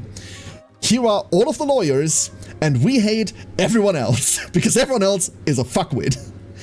I liked that a lot. It was that artificially, right? It was that feeling, but artificial. And it helped. It helped a lot. Feeling like you belonged somewhere, feeling like you could bond with the people around you easier. That's what I would say is the biggest, by far the biggest change between work life and school life. For the actual, like, part where you are. Now I'm nostalgic. God damn it. I feel like our mind plays tricks on us, though. My mental health has never been better since being out of school, but somehow you still miss us. Dion, you know what? You have a point. For a lot of people, that is true. Absolutely true. For a lot of people, that is true. My mental... I was really, really hard masking while I was still in school, right? For everyone new, hello, I'm so deep into the spectrum, it's not even funny. But while I was still in school, I was, like, pushing all of that off, right? Like, oh, all of these feelings of being uncomfortable around people, all of that is weird, and don't worry about it, don't worry about it. And it fucked with me long term. It really fucked with me long term. And then during uni, I was just on drugs or drunk half the time. You know, law school. Like, the lines of cocaine grow on trees. Who cares? So I didn't have to deal with it. And now that's many years behind me, I'm not going to name a number because I just thought of the number and it frightened me. Now that that's many, many years behind me, I'm doing better than I ever did back then. Right? I have a family, I have everything around me here, I've got, like, my little area, I'm content, I have Twitch chat to talk to, like, I can talk to the voices in my head now, it's wonderful. Because one thing that does happen, as you get older as well, for everyone that's a bit younger, sorry to, like, preach at you like this, like, you'll find your way in life, obviously. But one thing that does happen when you get older and, like, get stuck in work life is that you find other liberties. Because you're much more at liberty to be yourself now. Because it is just you against the rest of the world. You and whatever chosen partners you have, let's be honest. If I didn't have my wife, I'd be fucked. But not in the fun way. Like, that opens up a lot of other liberties, especially when it comes to mental health. Yeah. You're absolutely right. It's good pointing out too. Good pointing out too. I know it was bad, but it also feels like it wasn't because there was people around us who felt the same at the time. Or who at least pretended to feel the same at the time. I grew up as a goth kid, right? Like, I deeply grew up as a goth kid. And if the people around me weren't mentally ill, then I don't know what was wrong with them. But, like, damn, they were mentally ill. Like, it felt like everyone was on something. No one was diagnosed, of course, because, like, we self-diagnosed everything back in the day. For better or for worse. But... yeah. We sort of have that in my job. There are 5 of us who do inventory management. We constantly combine to complain about the sales team. See, that's an atmosphere. That's an atmosphere that I really like. at the end of the day, people are made to be tribal. Let's be honest, right? Like, that's just kind of in us, being tribal like this. And having a feeling of belonging like that helps you get through a lot of things. Preach away, Gramps. Listen here, you young whippersnapper. Back when I was your age, I was already old. Behold, Karenai, he who was still old when this world was young. Fear him, fear him. The creaking of his bones, echoing across the land far and wide, terrifying peasants across the countryside. The sound of him having to get out of a chair. Evoking deepest nightmares in nobles. Hi. That's me. That's what they say about me. They see me out on the street and they go, man, there's that fossil again. I was very lucky that somehow there was always someone who picked me up when I was super emo, still am, to be fair. The emo and scene kids, like in our area, were really underrepresented. Like with us, you were either, like, in our, like, city, in the scene in our city, you were either, like, punk, and I mean, like, 2000s punk, right? Like, you were either pick up a stone and throw it at a government official punk, or you were, like, a goth kid. And if you weren't yet, you were, like, into emo, or you were, like, a scene kid back then, you were going to get pushed into one of those two directions. Every scene kid that I knew then ended up as one of the two. But it was a really cool community. Right? That shit was a really cool community. This was the first time in my life that I had like a steady group of friends. That was the first time in my life that I had like a steady out of school group of friends that I looked forward to hanging out with, that I got to like do stuff with. And God, was that an unhealthy group of people to know. God damn it, was that an unhealthy group of people to be with. But at the time it was right. At the time it was right. Here comes the VTuber saying he's an introvert, but I do not leave the house, so like I can claim I'm an introvert, don't worry about it. Like I've never done well with like approaching people, so I've also always had someone have to pick me up. I've always had to be adopted by an extrovert somewhere. And I also got really lucky that there was always like an extrovert somewhere that went like, yeah, this freak, this one, he's so ugly, I love him. Muzzin! Behold, Karenai, the old quacker. Quack.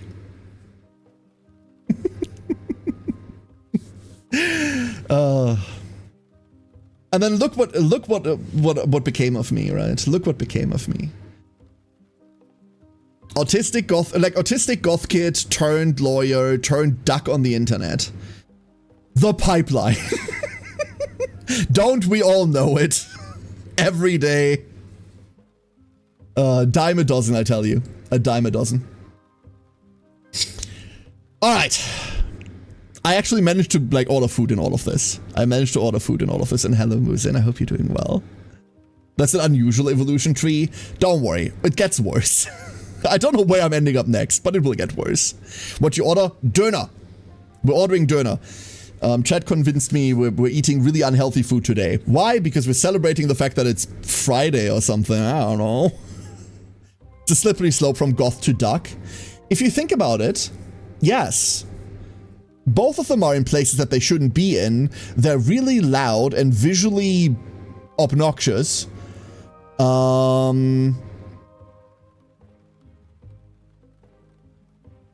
don't have anything else. Sorry, my improv is failing me. Döner's so good. I really like döner, but also...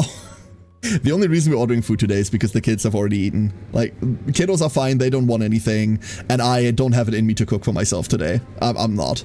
So I'm just ordering food, screw it. Don't usually eat on stream. I have a huge aversion to like consuming food on stream because I can't talk while I eat food. Apparently I also can't play video games while I talk, so hey, multitasking's just straight out the window today. But that's what sleep deprivation does to a motherfucker, huh? Next week's going to be so ass. Why? What's next week, Musin? Already despairing? What's happening? I have really good news for next week if you want. That's gonna be pretty slippery. True. I had the proper thing once and I enjoyed it greatly. Like proper döner. Did you get any while you were here, Reister? Did you get any while you were here? Because you should have. You really should have. I will say, however, when I was visiting England, it was like the Greater Manchester area, so like I don't know where exactly you're suffering, but we ordered doner while we were at a LAN party in Greater Manchester, and the doner we got was like perfectly fine. It wasn't like high cuisine or anything, but it was like, yeah, this is street food that I'd get here too. I fear next week? Okay, everybody, what's going on next week? Swedish exams? Wait, is it Swedish exams or Swedish exams? It has to be Swedish exams, right? Because I thought you're Finnish. Shit. I've misplaced Musin. Oh no. It's not Döner, it's Anatolische Klappstuhle. Yes, correct. Talk about food, I really need to go get myself sorted in that regard. I'll start lurking.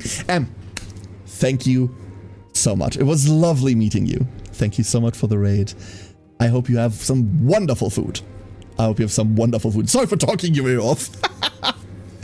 I always have this problem when I raid someone. I want to talk to the person, right? Like if I raid a friend or someone new, like I don't want to just like raid and run. I personally don't like it. I'm not going to blame anyone for doing that.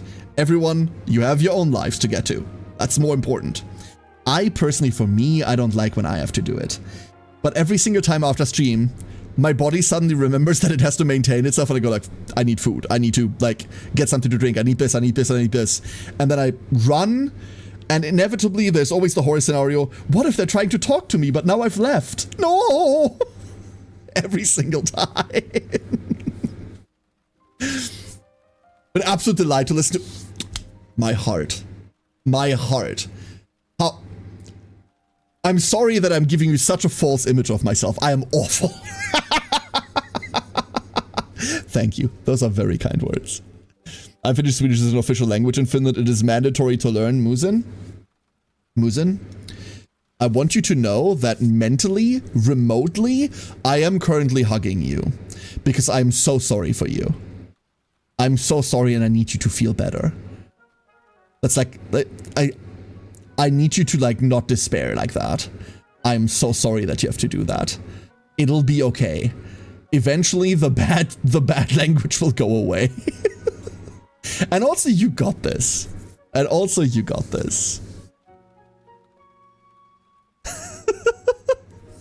Don't look at the fact that like I think 2 of my mods are Swedish.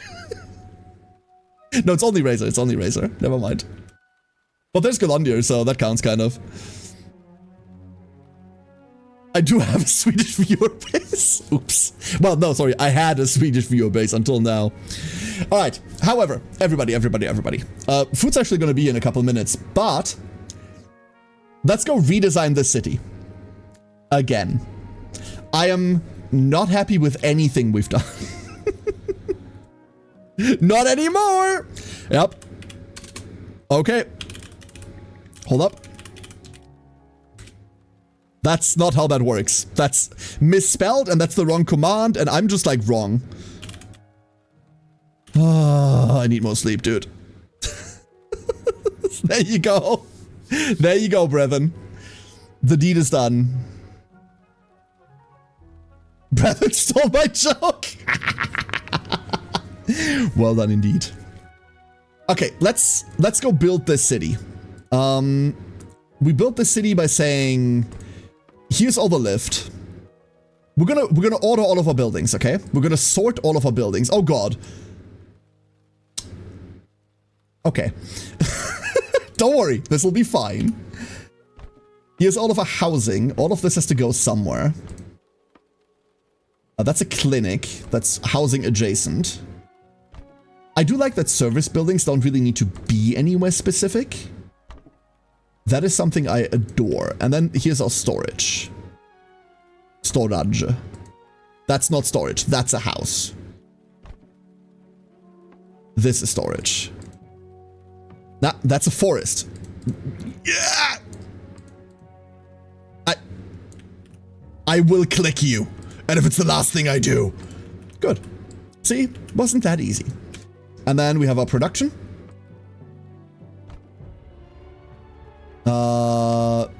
Weird science. More lift. defenses. So far, so good. Also, one singular propeller. We'll need more of those, but we can't afford more of those right now. Well, we can afford them, but there. This is where we are right now. And then obviously there's a hangar, but whatever. It's tilted very... It's still calculating the tilt as it is right now, huh? It is still calculating the tilt as if this was real. First question. Can I dismantle this street lamp and get the glass back? Yes, yes I can. So let's take all of this apart. Let's take everything apart. And then we come up with a better concept than this. I want something that we can expand and that doesn't look awful. That's what I want. What I really, really want. So that brings us back to having 10 glass. Okay. And also this thing exists still. There we are. Does anyone have any good idea? Does anyone have any good idea? Right now I'm thinking, what if we built like this? This is what, like a 4? Like the basis is 4 and then we're gonna... The problem is the lowest common denominator between 4 and 3, right? The lowest common denominator between 4 and 3 is annoying. So we can't build 12 by 12s because the light doesn't work for that at all. I have an idea. Go for it, Effort. Like, blue sky thinking amongst friends. Hit me. He said good idea. Right now we're taking any idea. Only suffering? No, yeah. No, there's only suffering. In the far future of the 41st millennium, there is only suffering. And the laughter of gods.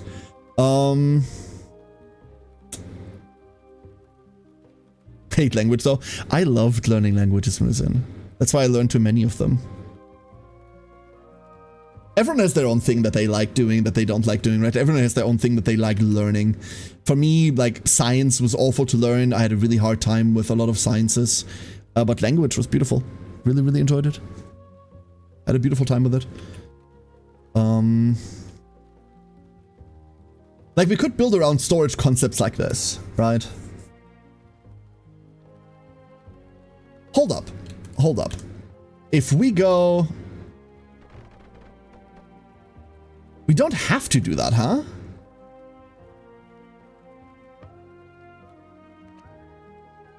It doesn't attach like this. But it does like this. It does attach like this. Forget aesthetics, do a barely functional pile. That's already what I'm doing. I'm trying not to do I'm trying to do exactly not that. Unfortunately, this is 5s. What can we do with 5s? We could go housing, housing, housing, and then fill it with like these 2x2 silos. But that's not great, right? And it's going to be lopsided as well. Getting burgers in an hour from now? That's pretty nice. I wish I did too. Why do I not get burgers? Why does God spite me? Because I'm getting dinner right now, actually. Alright, everybody. I'm going to be right back. I'm going to go get food real quick. It's being delivered right now. See you all in a minute.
And I'm back, but this time I have food. Yay. Food acquired. Oh, mom's made. Oh, you're getting homemade burgers, Galandir. Yo. Okay, homemade burgers are pretty nifty. Now I'm jealous. Hold up, let me unpack. Oh god, what the hell? Whoa. The salad bowl that just comes with this apparently is bigger than my head. What the hell? Huh? Well, we're eating salad today, apparently.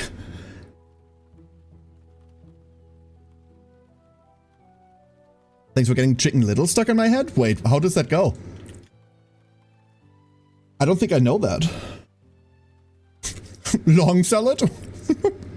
Much salad.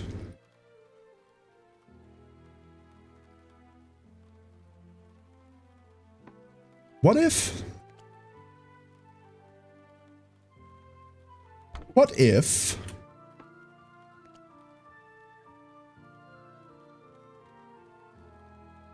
What, no? What if... Hold up. Many what ifs.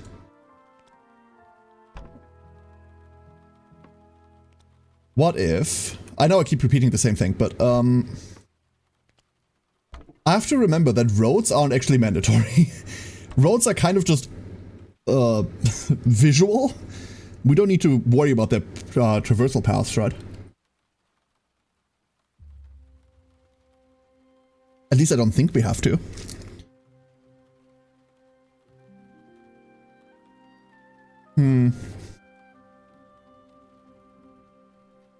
Tell me what you want, Songbit. Reminded you of a scene in the movie. Usually it's a Spice Girls reference, but I'll take that one. That one sounds more normal.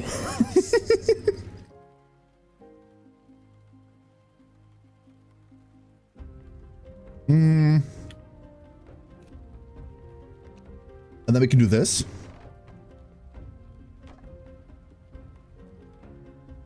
Like, obviously this can't stay here, right? This has to go further up. Way further up.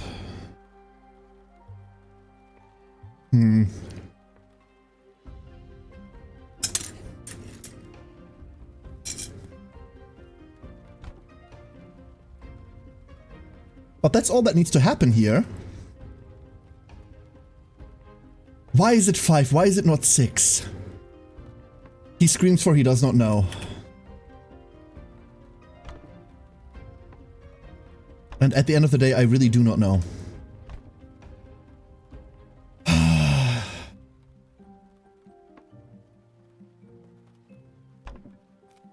I get another storage warehouse thing? Yes. That's not right. Why is it the wrong way around? Entrance not connected to paths or town center. Yeah, why are you not turning around?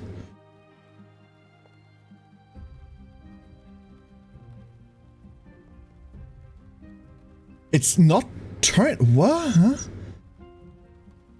I mean, I can manually turn it, but like it's supposed to auto turn. Confusing. Very confusing. Order a smash burger and a small poutine. Enjoy, Misty. Enjoy.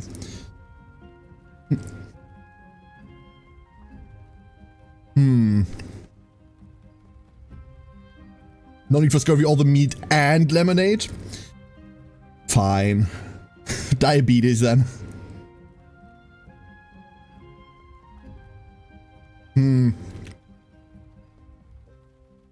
What are we doing for lift?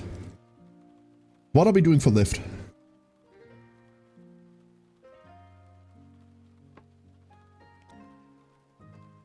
What if the answer is this? That's never the answer, never mind. What if the answer is this? Only that for some reason this one refuses to turn correctly. Could that ever be it?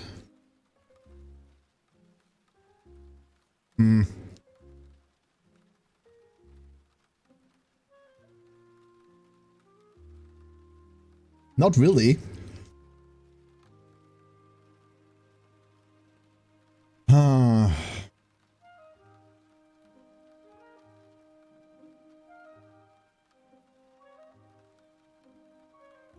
No, this is also bad. We do need 2 of these, but not like that. Not like that.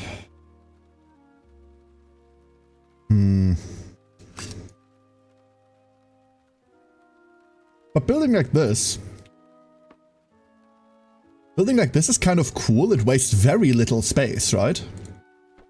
It wastes very little space. It will waste a crap ton of lighting, but I can live with that. Why don't we do that? Are we doing a long stream today? I don't think so, no. Not particularly long.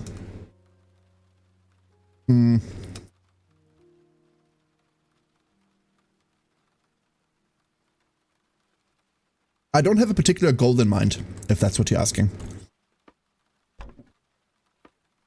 No particular goal in mind.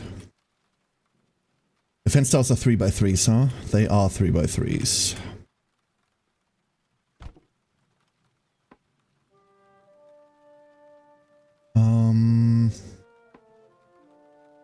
And then we can go clinic. Housing block. We'll need to build a second clinic eventually anyway, so this doesn't really matter here.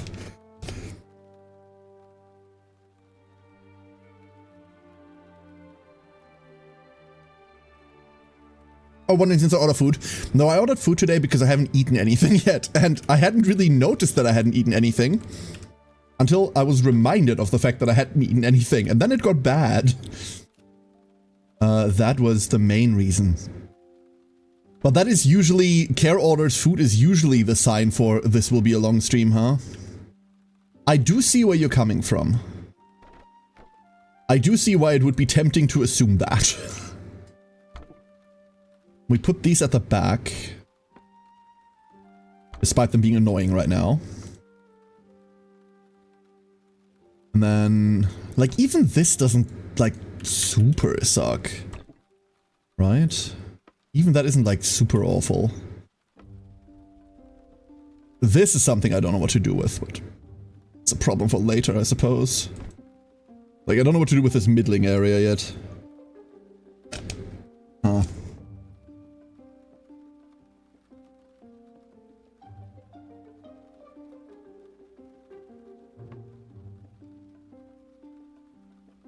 Well, never mind.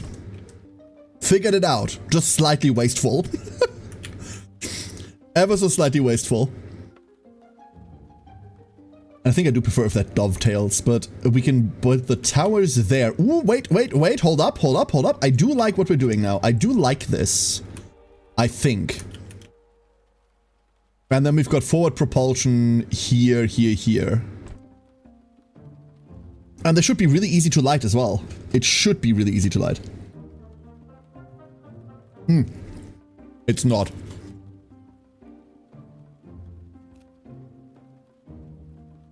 Damn it. Remember, 8 long is the maximum without a spot in between. Crap. Then again...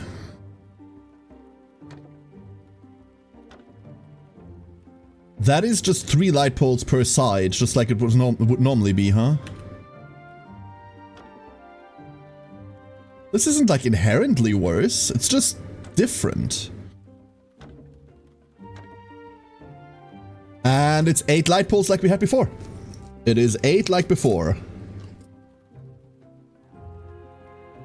But now, we have so much more room.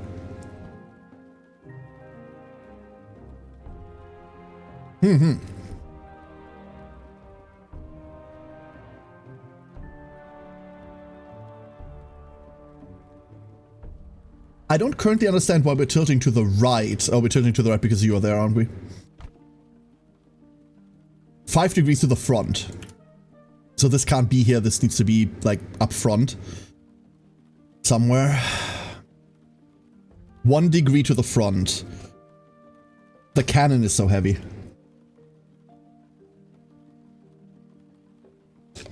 It is the cannon.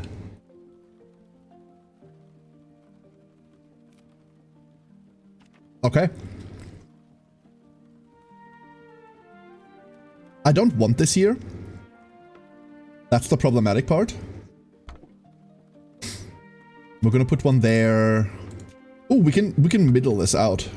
We can even this out. Oh. Didn't actually mark the new one. Sometimes clicking on buildings does not work. And then one goes there. Once we have the wood for it. And then we have more lift that we need, and we should be fine after that. Hell yeah!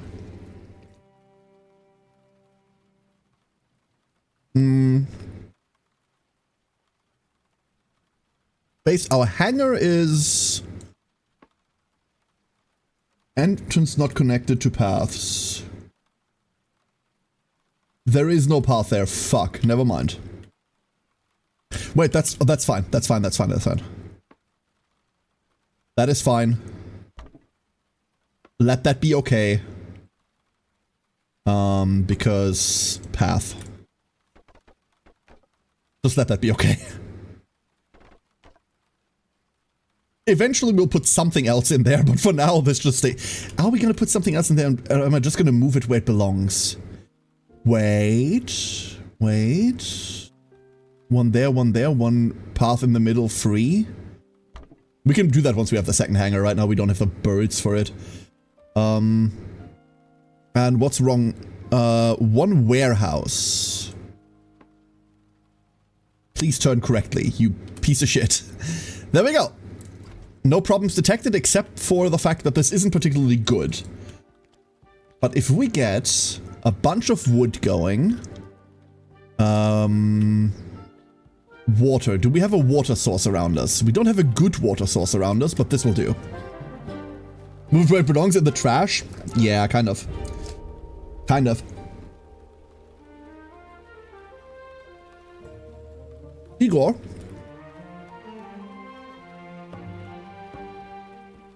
Friend Igor, do me a favor. Answer me this truthfully, will you? Have I forgotten to say hello to you today? Have I blatantly ignored your arrival? Riddle me this. Because I think I have. And Igor, good evening. I hope you're doing well. I don't remember. Neither do I. Don't worry, let's be old together. Did you know, did you ever notice how big the difference between the phrase let's grow old together and let's be old together is? One of these is much less romantic than you might think.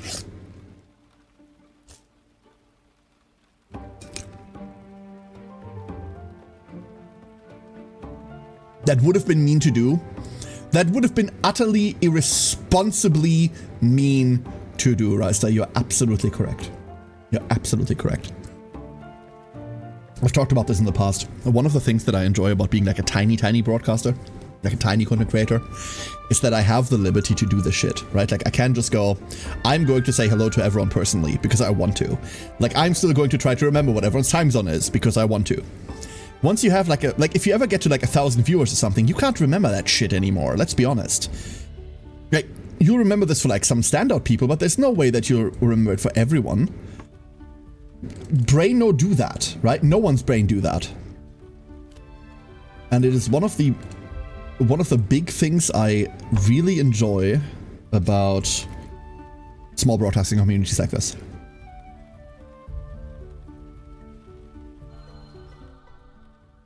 Ooh. At the same time, not to be mean to anyone or like tell anyone else how they are supposed to run their show, of course not. But at the same time, it always baffles me when people like at this size don't take advantage of that.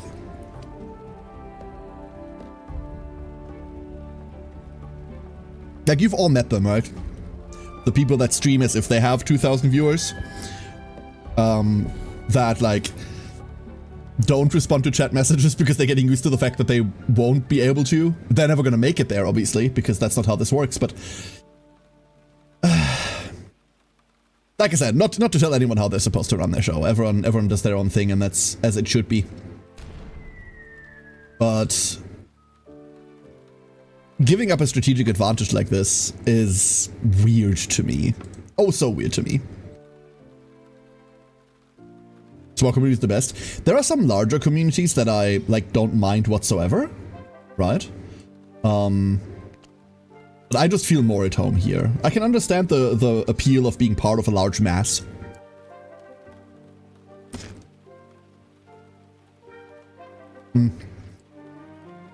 But quite frankly, I don't want to have 1,000 viewers. Ever. No, thank you. I don't wanna. That's not cozy. I'm at that point, I'm no longer getting out of streaming what I want out of streaming, right? I'm no longer getting the thing that I do this for. So why bother?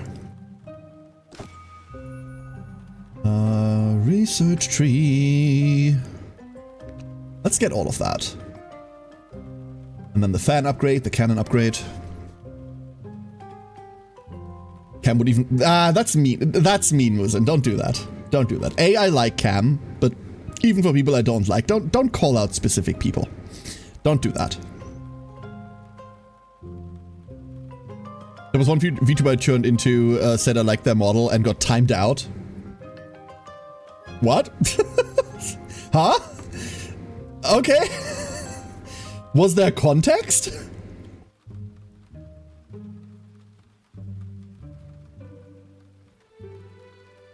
It was an accent? Oh, you were trying to insult me. Yeah, that's fine. No, that's fine. If you're trying to come at me, Muzen, that is acceptable. That will always be acceptable. Just don't do it to other people if they're not here. And even if they're here, only do it if you know them well enough to do that. You're trying to joke about me? Permissible. Encouraged, even. Always coming for you. Oh, goddammit, now I need to run again. An explorer, just what we need. I am Scholar Henry Gates, and this humble research center might soon be the home of a heretofore unknown branch of eerie history. Under the ocean itself. You're looking for artifacts underwater? No, nothing as puerile as that artifact hunting that happens over at the Orin Spire. Here, we look for something much more exciting. Living relics. Hello, it is me. I have returned. You see, in my time as a researcher, your time as a researcher? You're no longer a researcher? Wait, In my time as a researcher, I have seen proof that the same aquatic beasts that haunt our ancestors still roam these waters. All I need is someone to aid my search to find the creatures and to allow me to accompany them on the journey. I have painstakingly created a tracking device that can be attached to the creatures without harming them in any way. We just need to find them all and attach them. It should only take a moment. Oh well, that's convenient. Of course! You think we were descended from animals?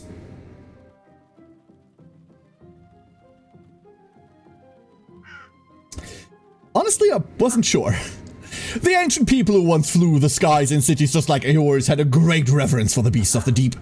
Naturally, the legends also speak of danger, but I'm sure that's mostly just ghost stories for the children. Anyway, let us begin our journey. They will be found far and wide, so this won't be quick. But I've heard word 2 of them reside in waters within the Eyrie. We'll return you when we found them all. You know what we should do? I should actually eat. I'm still not doing that. I have my food in front of me, but eating's difficult. Like I said, eating requires shutting up, and that is... Don't excel at that. Don't excel at that.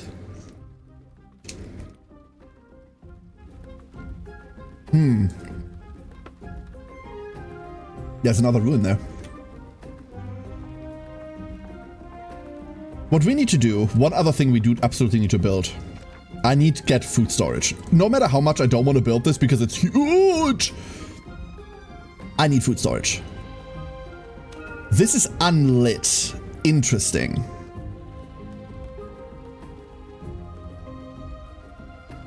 If I was food storage... Oh no, we're definitely not going up there. We're going to the sides here, huh?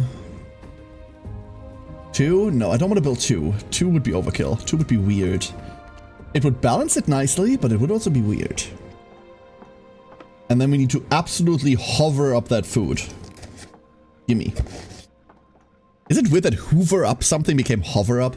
Isn't that strange?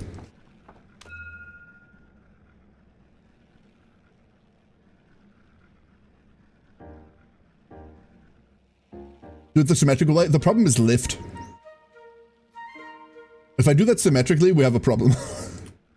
And the problem is us crashing towards the ground. Rapidly.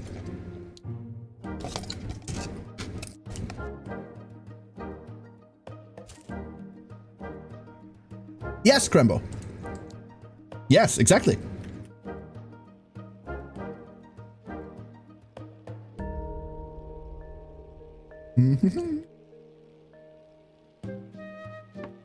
Having decision paralysis on if I want a game enough. Alright, Reister, talk to me about it.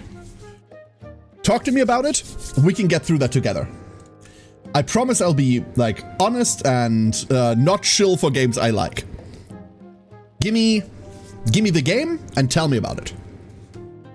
If you say troubleshooter, that's my one game where I'm just going to tell you to just buy it, actually. Can one crash into the ground slowly? Yes, in fact. We're going to be wobbly first before we crash. The urban legend? Yeah. Absolutely. So I don't feel ready to do this. Instead, I want to go do the other side quests we have so far. Chaos Bane? MJM one of these days. One of these days, Chaos Bane 2 is going to come out, and I'm going to DM you personally.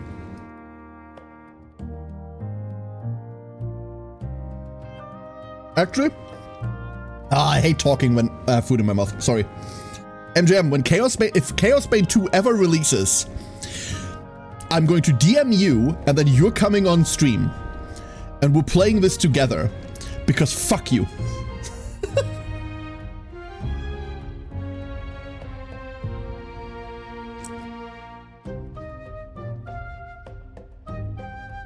It's called The Precinct. It's a police simulator from a top-down view. Seems an interesting premise, but I don't know if it would become too repetitive too fast. Okay. Definitely interesting, and I think I know the game that you're talking about. It's like not modern day police. It's like the 90s or some shit like this police management, right? If I'm not like super incorrect about that. That's it? Okay, then I do know. As far as I know, and you have to forgive me here, this is not a game for me. It's a management game, right? It is a management game. What I remember from it is that it is also not a very long game. So if you're worried about it being repetitive, I don't think the game lasts for more than like 15-ish hours, I would say. And for management games that have like one specific focus on management like this, in this regard, that's usually a sweet spot that I find. Where game cool, game concept done now, thank you. That's usually like a sweet spot that I find. The question is always like what the price is and whether you care about what the price is, obviously, right?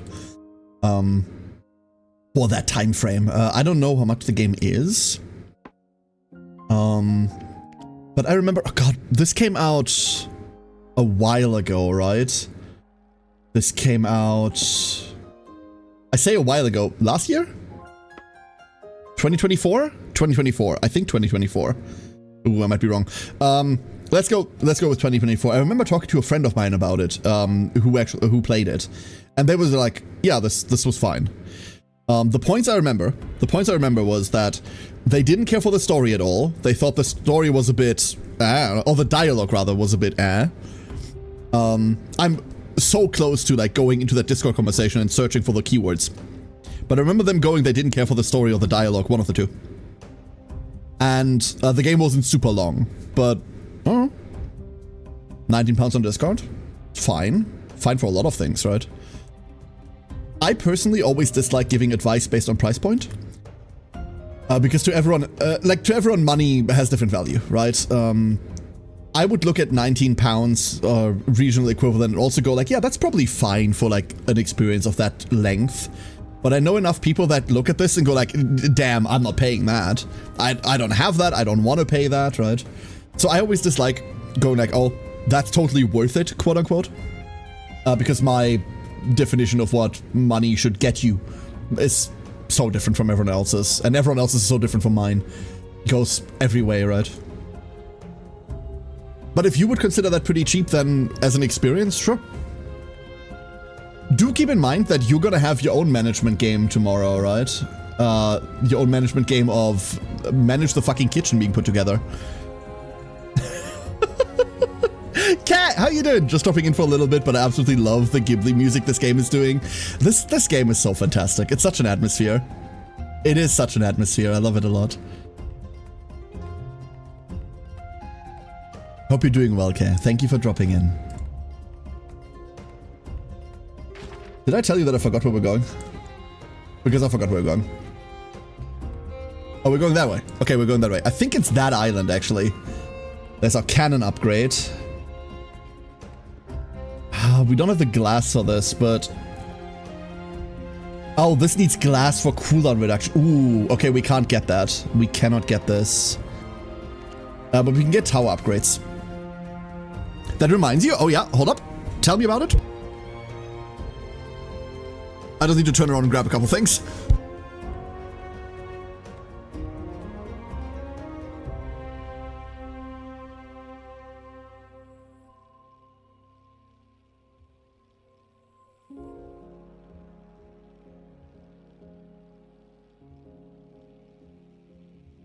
All right. Somebody remembers? Somebody remembers what? What did I remember? It's hard to weigh gameplay time versus quality of play experience when judging price, but I'd like to keep in mind that very few people would balk at playing 25 to 30 to go to a concert that's only a few hours long. I know people that pay like 1,000 to go to a concert that's only a few hours long, okay? And you're absolutely right. In the olden days, what I used to say, I used to compare it to movies. Like you go to watch a movie for 2 hours and you're paying out of your ass for that. Let's be honest, movies are a lot more expensive than they used to be, and they were never cheap. They were never cheap, right? But I think it's perfectly fine to look at a game and say, I don't want to pay that amount of money for that amount of time. If the game that you're buying is something that you're just buying because you want something to do, obviously quality of time invested and quality of time spent is a huge factor too, but I'm not going to judge that for individual people. Everyone has their own thing about that too, and that's so difficult to like talk about. Well, it's not difficult to talk about, but it's so difficult to evaluate for other people, right? But I do think that an individual person is perfectly in the right and perfectly fine to say, hey, this is not a price I want to pay for a 5-hour-long game. Even if those 5 hours are the most mind-blowing, orgasmic experience they've ever had.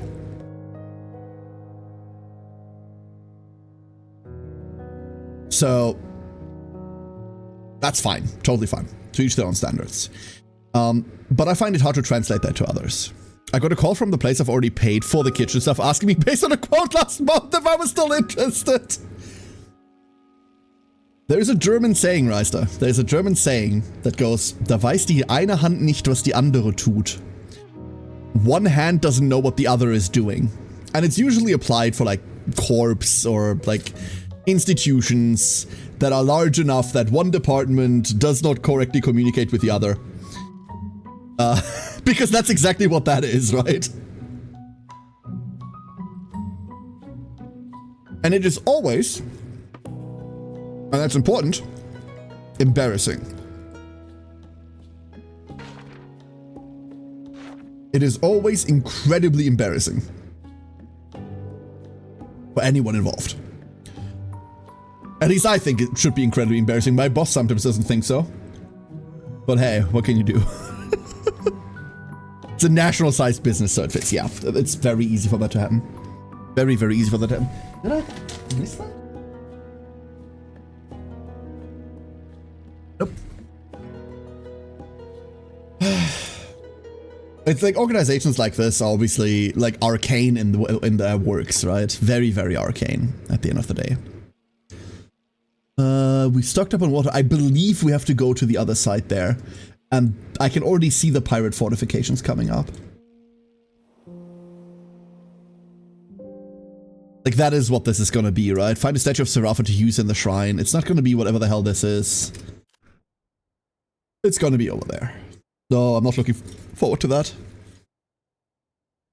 A quick Google says there are nearly 900 depots in the UK, which is more than I expected. Yeah. If you can fit 900 of anything onto an island...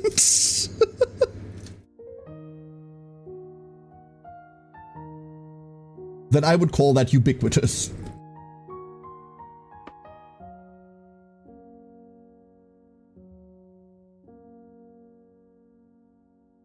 Is there something wrong with me that my first thought for how I want to build Namiel is Blast Lightning Magma Dragon?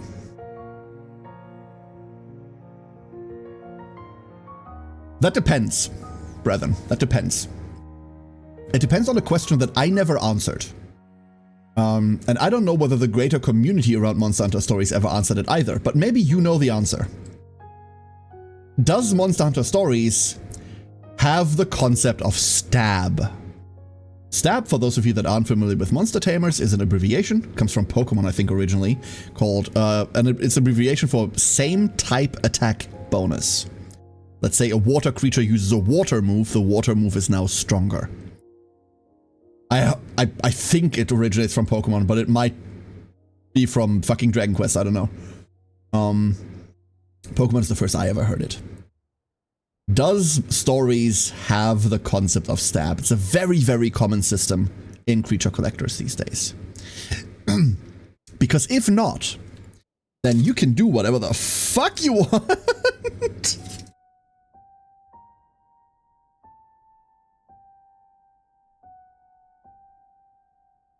The bingo bonus stuff? Mm-hmm.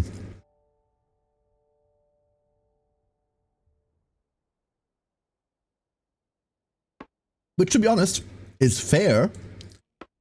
The bingo bonus stuff is fine.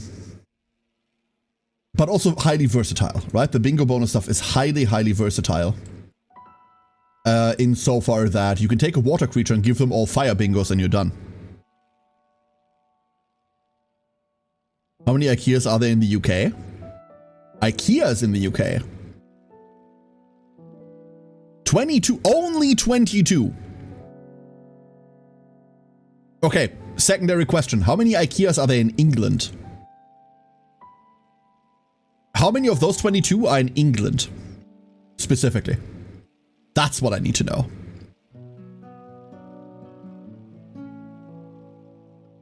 Because the way that I think about it is there's probably one in North Ireland, one in the rest of Ireland, one in Scotland, and the rest of them are all England. And Wales doesn't get shit. 18 it says? I am not even wrong! That was supposed to be a joke!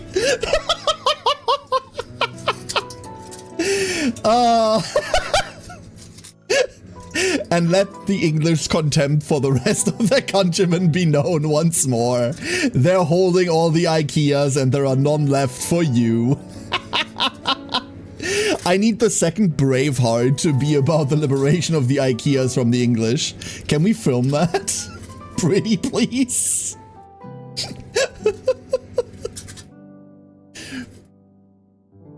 Oh no, we can assume the UK is a bit distrustful of Swedes coming over. Swedes? I don't know whether they're distrustful of Swedes coming over. Historically, Scandinavians are not the ones that people object to. Let me put it like that. I don't want to put it like that.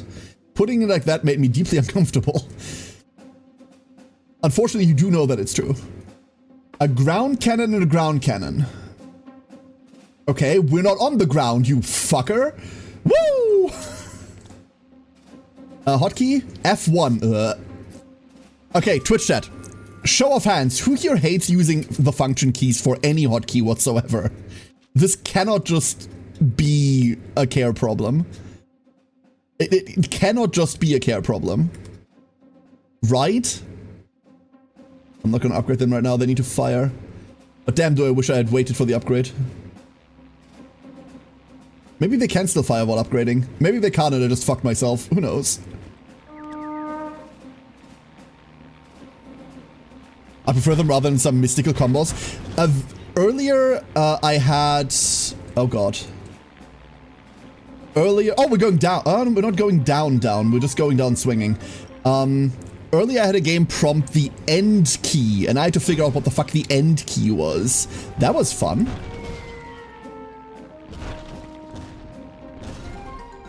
Okay, one down. One down. Ah, my town center! You bastards! Fire!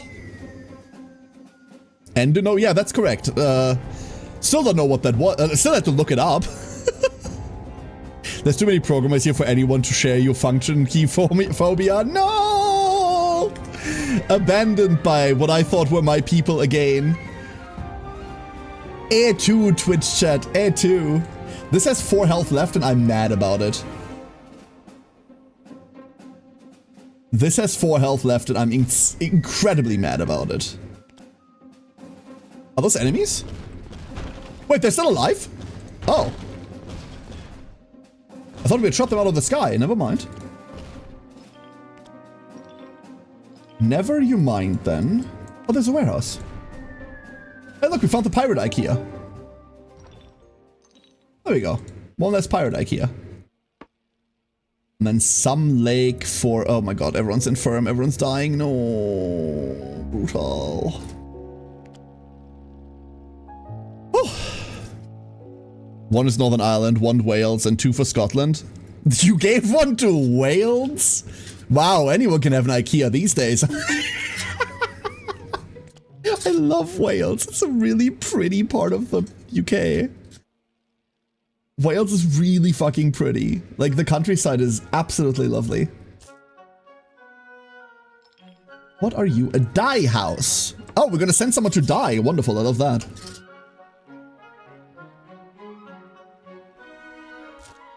You don't have an N key on your keyboard? No, I have one. I just didn't know where it was. Also, fun fact, Taco. Home... I only know because I looked up where end is earlier. That entire block of keys above the arrow keys is foreign to me. The entire block above the arrow keys is absolutely foreign to me. I fear it. I don't know it. I don't like it. And I wish it didn't exist. Hello's Wales, but if they're named Timmy, they're annoying. Timmy? Huh?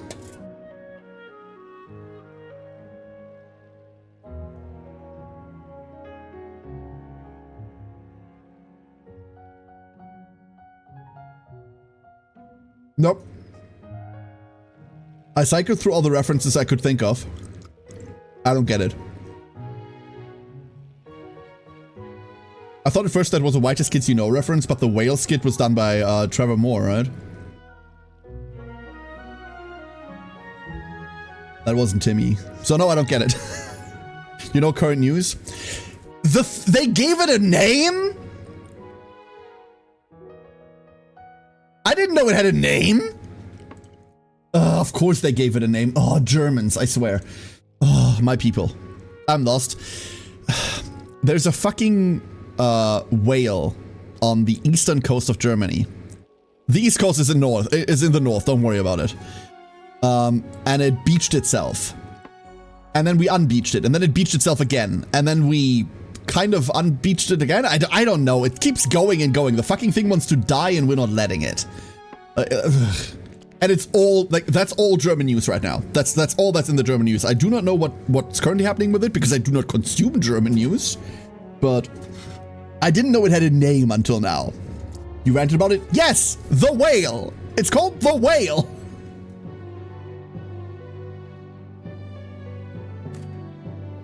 I didn't know we named it.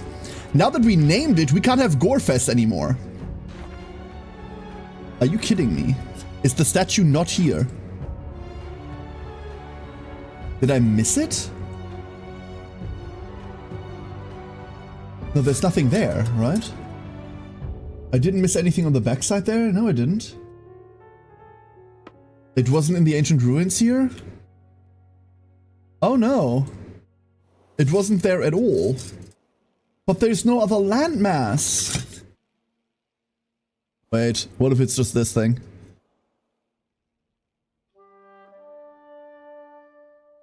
I'm looking forward to Gorefest. Yeah, but now they named it. We can't do that anymore. You don't do that with things that have names.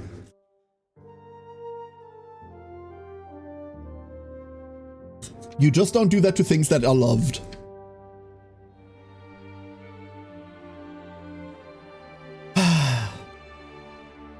RIP Gorefest 2026. You were an amazing idea. Maybe you weren't, but I'm not gonna admit that. You know what we're gonna do? We're gonna stick 2 more of these things on. I'm tired of going so slow. I'm so tired of going so slow.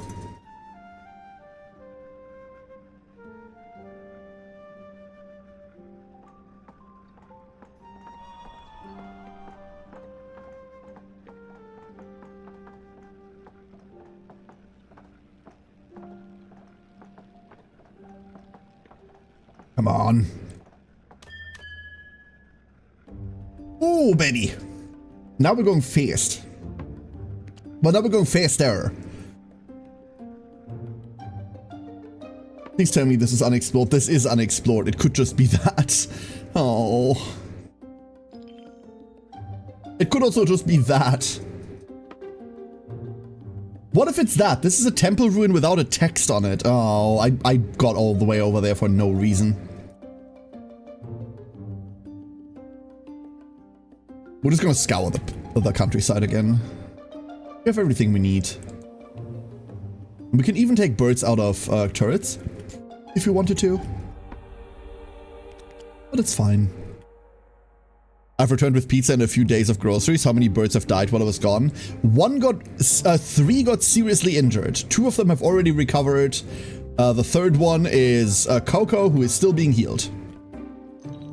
I found the stupid fucking statue is right there. Oh. Behold, I am infuriated.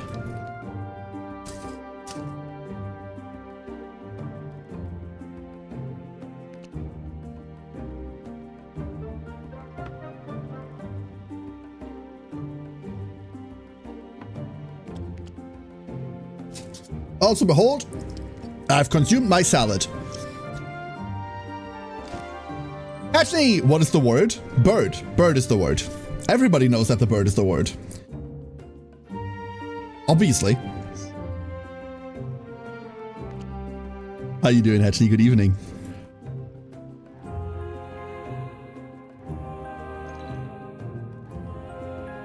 Building motifs? You have just found a new building paint. Oh yeah, of course. We found this when we... well, that's the buoy. There.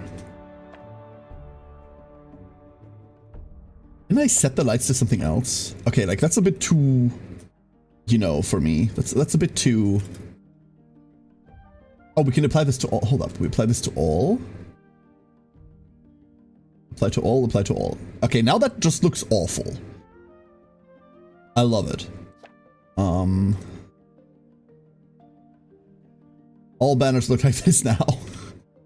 And then all lights are purple. Cool. And now what if we...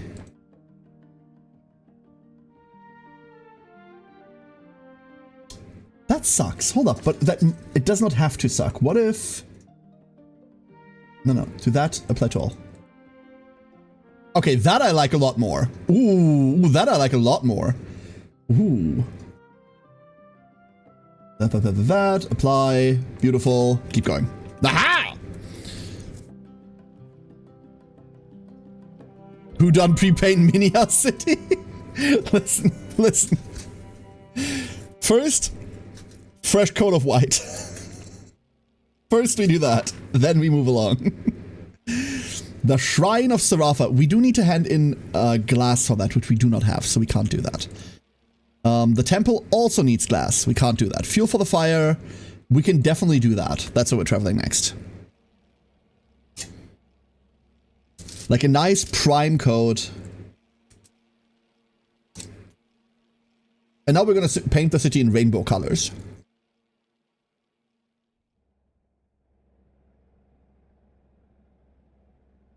The coat of white is to cover the bird poop? Wrong. The coat of white is the bird poop. We're running on limited resources here. We have to make do with what we have. And what we have is a lot of shit. And that's it.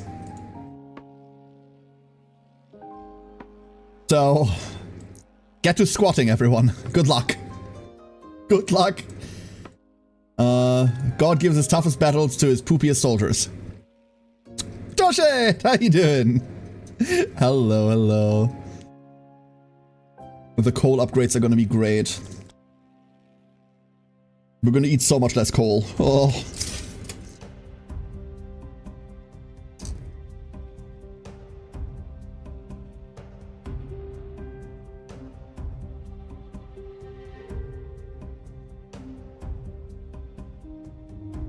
I didn't watch you since the days of Uma because I'm not active on Twitch, but why is my favorite VTuber still not famous? Nev, how you doing? How are you? I could give you an honest answer to that question. Would you like it? I hope you're doing well. Hello. I didn't have squatting last weekend. I don't wanna. A squat for the Emperor? but a squat for the Emperor? This is like a stupid deep cut Warhammer reference. I'm... God, I want to... Would she be mad if I told you about this? She might not be mad if I told you about this because I think the idea is cool and I kind of want to know.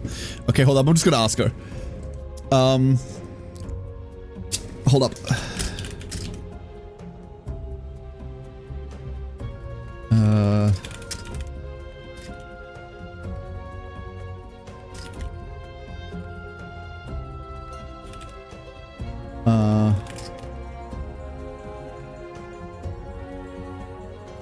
Hold up.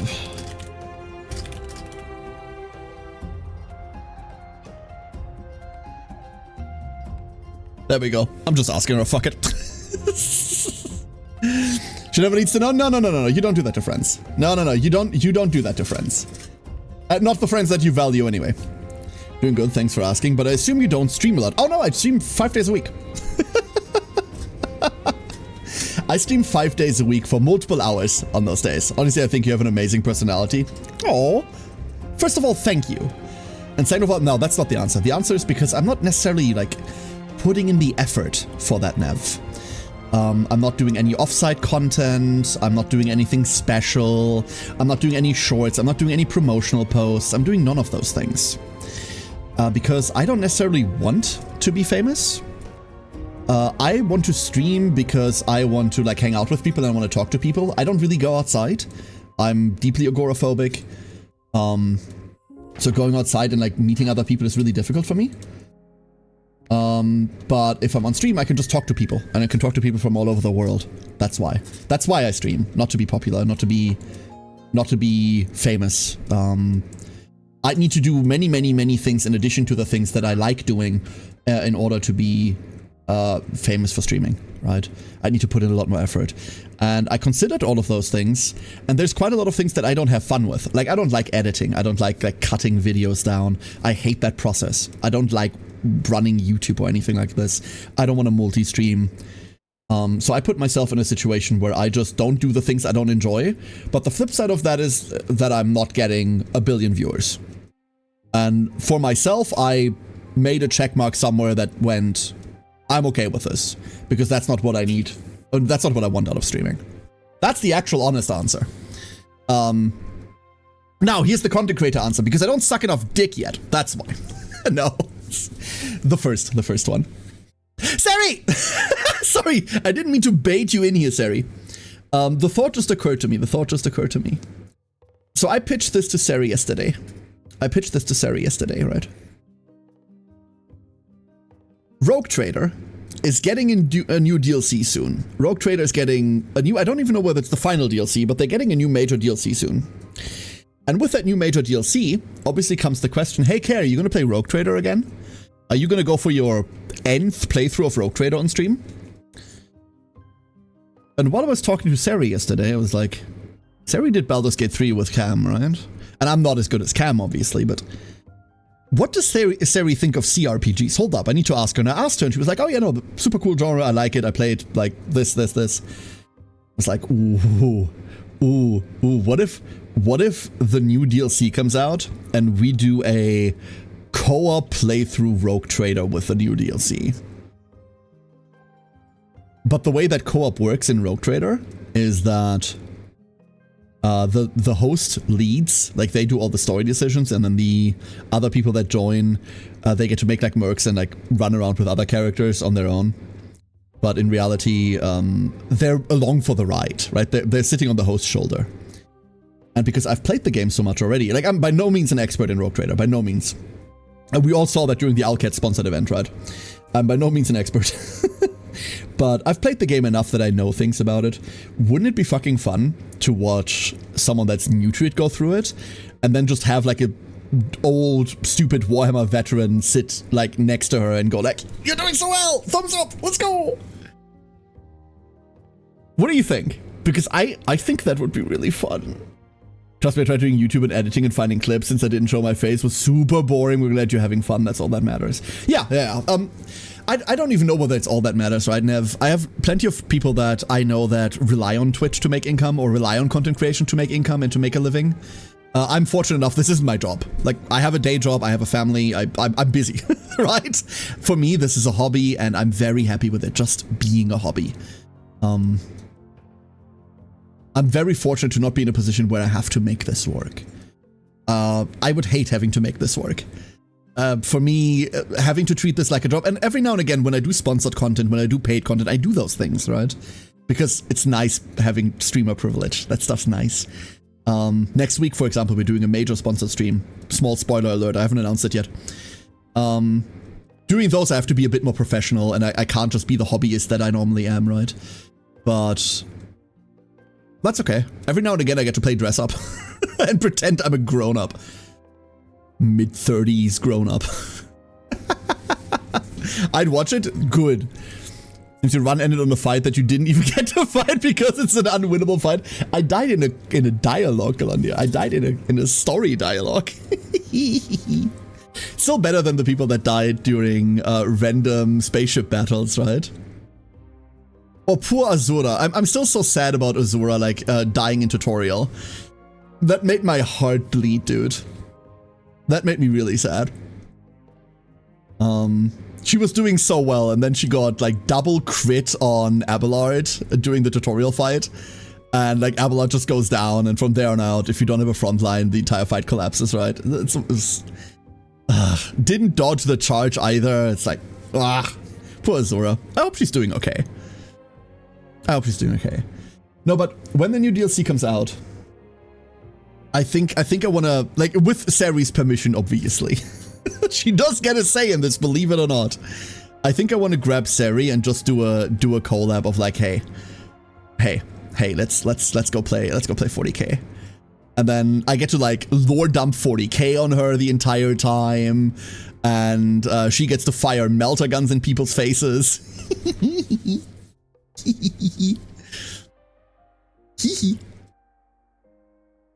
The one big downside, and this is something that I haven't told you, Sari, like, you've played Baldur's Gate 3, right? You know how long that game is.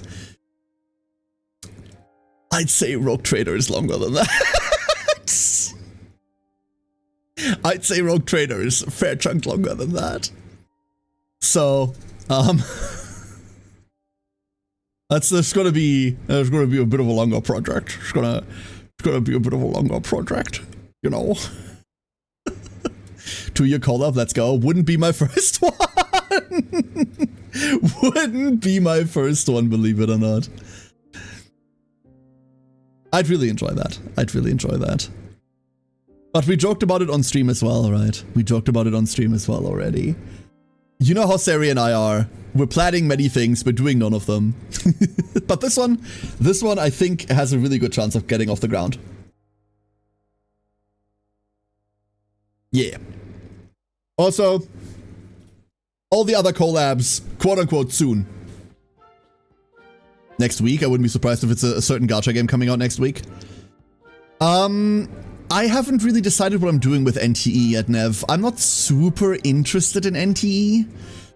I'm not really looking for a new gacha. I just quit Enfield because, oh my god, that game annoyed me to no end.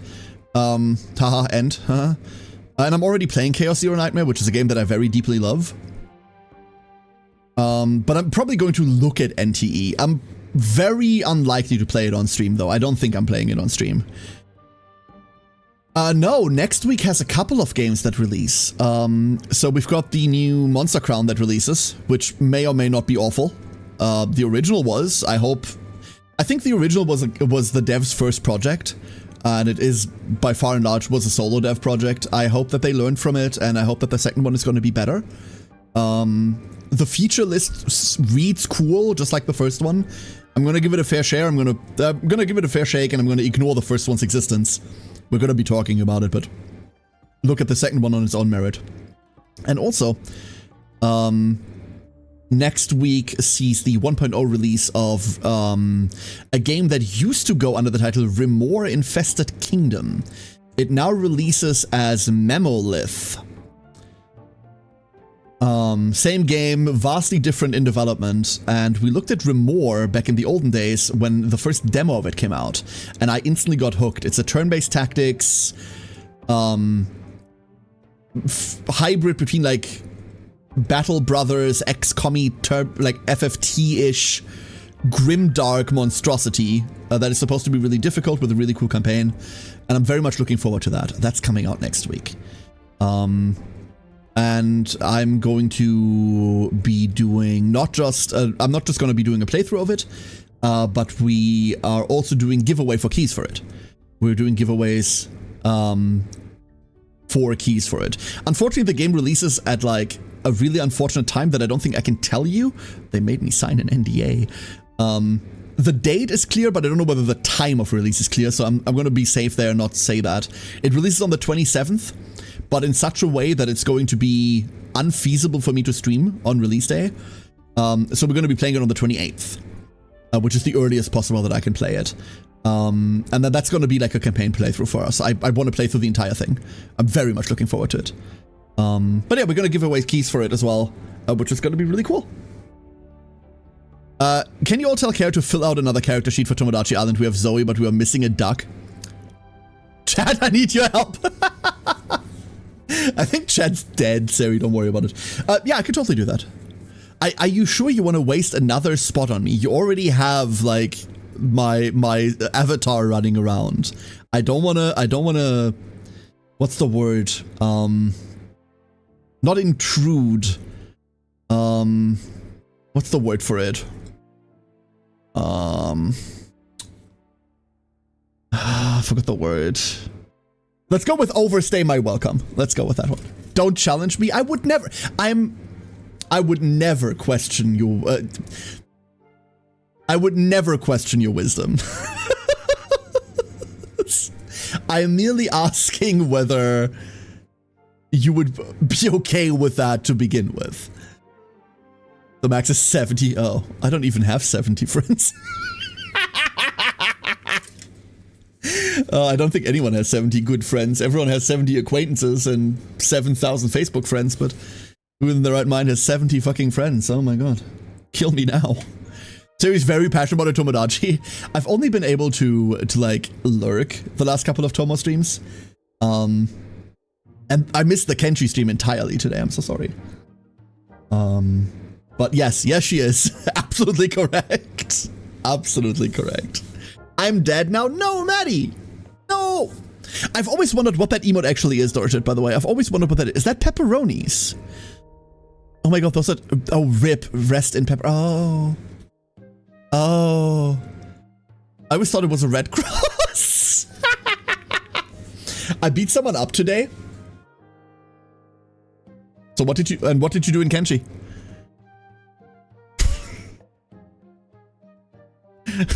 Tell me more. What happened? What happened? As we sit here and wait for a little bit. Let's go sit here in such a way that we can harvest this water. What is but red pepperoni? Is pepperoni ever different colored than that? My food's cold now, by the way.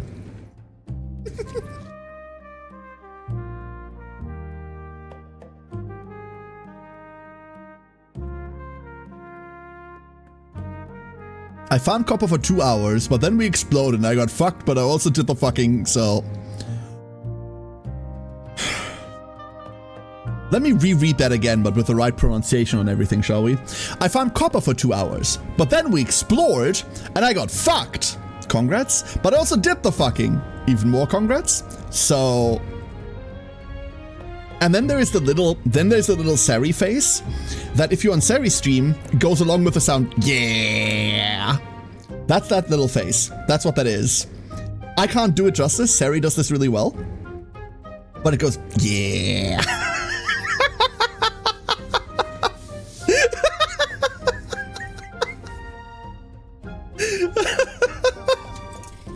Now to make some jokes, St. Patrick pepperoni and purple Halloween ones.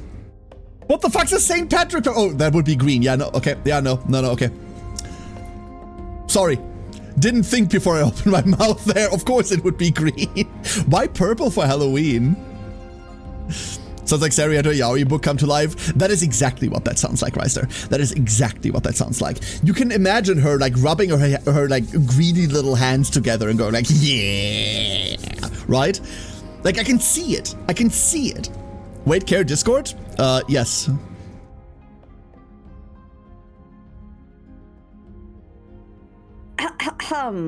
Allow me to demonstrate. Yeah.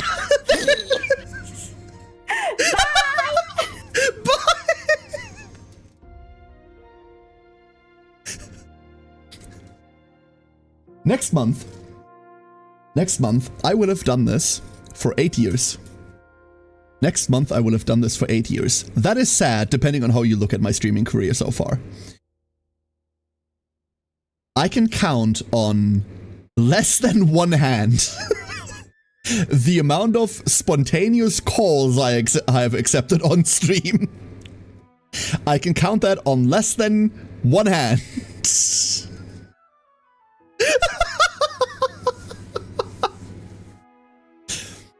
And that's not for a lack of them. That is not for a lack of them. Absolutely worth it. You dork, seriously, you dork.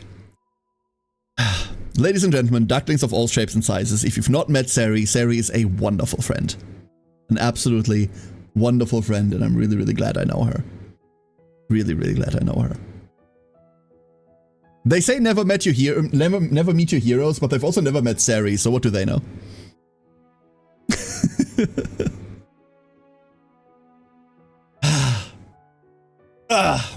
We're really not getting a lot of birding done today, huh? Unfollowing, unsubbing? Nope, don't you dare. The mine entrance has been repaired. The mines are workable again. Thank you for that. We'll make sure to send you regular ore shipments from now on. Whee! 6 ore per day. So we need to hover slightly less material. Ever so slightly less. Unflocking. Okay, you know what? That one's clever enough that I'll let it pass. That one's clever enough that I'll give you a pass on that one. Well done. What is it gonna be when Sari's redesign hits? What is it gonna be then? Unbooking? That doesn't work. Does that work? I don't know. I don't even usually have my mic plugged in on the Discord calls, let alone a stream call. It's... I'm going to give you an example, Kensei. One of the things that you learn very early on in streaming, and then eventually you have to unlearn it. I'm going to be honest, this is something you learn very early on, and then eventually you have to unlearn it, or you have to refine that knowledge. One of the very early things you learn is to not let other people have the opportunity to ruin your stream. If you've ever been in an FPS lobby with open microphone, you will know the kind of people that I'm talking about, right? So one of the earliest things that you have to learn, because otherwise Twitch is going to ban the shit out of you, is to not let that happen. Because if something like that happens on stream, now you have many, many issues. Like, not only is the VOD gonna be dead, but your live broadcast is probably also dead, etc., etc. And then you have to be, then you have to hope that Twitch doesn't murder you, right? And I've heard a lot of people that go like, oh, that's just hyperbole, that shit doesn't happen. But for those of you that remember when Yuffie was still streaming, right? I'm not gonna shit talk Yuffie, I like Yuffie, she's a wonderful friend, wish we got to talk more. But one of the earliest things that I remember about Yuffie is that she had her first birthday stream, and she was doing Jackbox with people, but she didn't have a lot of viewers, so she just let people join voice. And the first thing that happened was that like some random fuckwits joined that completely ruined that stream. Completely fucked it up for her. In the voice, like, whatever you can imagine, that's exactly what happened. It wasn't just slurs.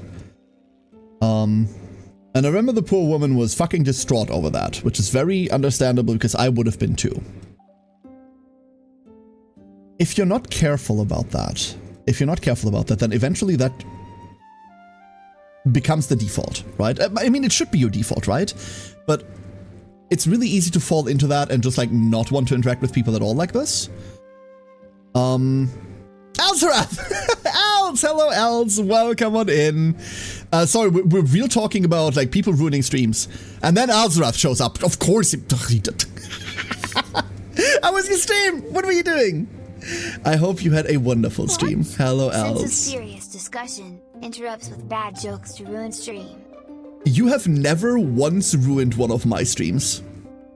You've never once ruined one of my streams. Were you playing more Shadow Hearts 2? There it is. Okay, cool. Wonderful. I hope it was going well. And thank you for the 18 months. Thank you for the raid. Welcome on, everyone. We're having a semi-serious discussion. I'll get back to that in a second. Nev says, quick question. Do you read comments before saying them then, since people can just write something weird at the end of the sentence? The actual answer is yesn't. What I do, and I think what a lot of people do, I don't want to seem special, I'm not. I'm actually bad at this. Is I read and say them out loud as I go, but you read like half a second ahead. Like what I read and what I say is about like half a second apart, and that half second is usually enough for me to catch if anyone like puts really funky shit in their sentences. I say usually because I have fallen for that once or twice. Like I've gotten got by that before, but it's usually fine. I don't allow myself the time to read the comment first and then reread it out loud, because I think that's too much dead air, and I am deathly afraid of dead air. I am absolutely frightened by the concept of being left alone with my thoughts. No, that's not it. Absolutely frightened by the concept of there not being anything that's going on stream verbally. Hence why me eating something, like I ordered food earlier, right? We ordered food together, Twitch chat, remember? I got through the salad, the rest of my food is still in front of me, almost untouched, and it's fucking cold now. Because if I eat, I can't talk. Can't imagine doing that, my brain would malfunction to read stuff with a delay. The reason why I don't want to say that I'm doing anything special, Nev, is because it's not something that I'm actively doing. It just kind of happens. It just kind of happens. So this isn't like an active technique or something where I go like, oh, just do it like this and you're going to be fine. It just kind of naturally happens. I wish I could tell you more in that regard. Don't get me wrong, I'm not the sharpest tool in the shed.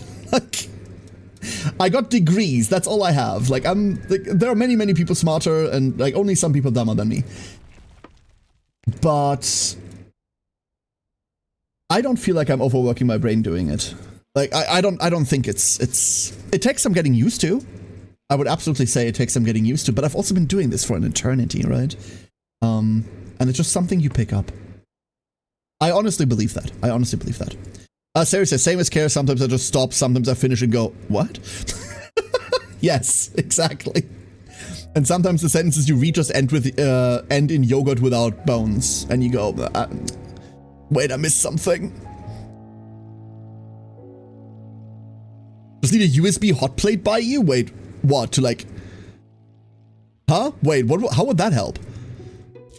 Like, there's a hot plate next to you. Oh, for the food! I was like, okay, so if you say something you weren't supposed to say, you like, what? Like, slam your head onto the hot plate? How the fuck is that supposed to help? For the food, you mean? I was completely off with that one. Oh, beautiful. Showed off the Mr. cards a few times? Hell yeah, hell yeah. The food thing, yeah. New person, I read it all before saying the first word. Regular. I read half of it before saying the first word. Innocent or a PG regular, I'll usually read it live. That's super fair, that's super fair. I think what Elzareth is doing, Elz is the professional between us. Between me and Elzareth is the more professional person. I can vouch for that 100%. And like Sari too, by the way. Like I'm a little hobbyist, right? Like I'm a little idiot over here. These two like much more professional than me. So when Elzareth says that he does it like this, A, I believe that, and B, I think that is more difficult because it requires you to immediately sort a person. It immediately requires you to sort a person into a box. And weirdly enough, that for me would take longer than just doing it. It is safer, and I think it is the best thing you could potentially do. I do think that's potentially the best thing you can do, to be safe and have a chat that keeps, and have like a conversation that keeps going uninterrupted. But I do believe that I might be too stupid for that. I usually have several tasks at work to do, so when I drift off, I land at something else that needs to be done. Yeah. The last one is the Twitch unicorn. Professional, I'm going to deny that there were probably a half dozen phallus jokes. You can make dick jokes and be professional about it. Like, after all, that's what prostitutes are now. Listen. Language and the quality of language that you use does not a professional make. Adjusting your language to whatever audience you have, that is a skill that's important. But the usage of quote-unquote foul language, if you want to call it that, or bad language means nothing for the professionality of an individual. That's something that I've learned over many years of my actual job. I've had insanely high quality colleagues and high profile colleagues around me that have talked like sailors, that have had like a real foul mouth on them. And at the end of the day, there's still people that I look up to for their professional integrity and their professional conduct when they need to. That should never be a requirement to look at someone on a professional or unprofessional level. Hey, Khaled, how you doing? How are ya? Karis Ducky knows all about foul language, correct. See, I'm an expert. Shows off his fishnets. Ooh. Ooh, honey, you doing anything tonight?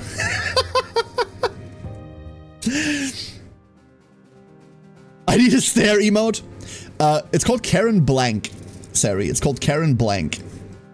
There it is. I should rename it into Stare, but it's so good. Where are the pirates coming from? There are pirates, trust me. They're somewhere. There they are.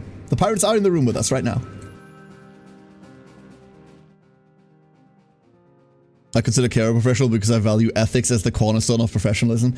I think ethics and the consideration of what you're doing and what medium you are moving in is highly, highly important. Also, Elzeroth, that is very kind of you to say. Thank you for that. That is very kind of you to say. I do think that's important. I know the general joke is always, ooh, lawyers, everyone's scum and everyone's always just like ambulance chasing.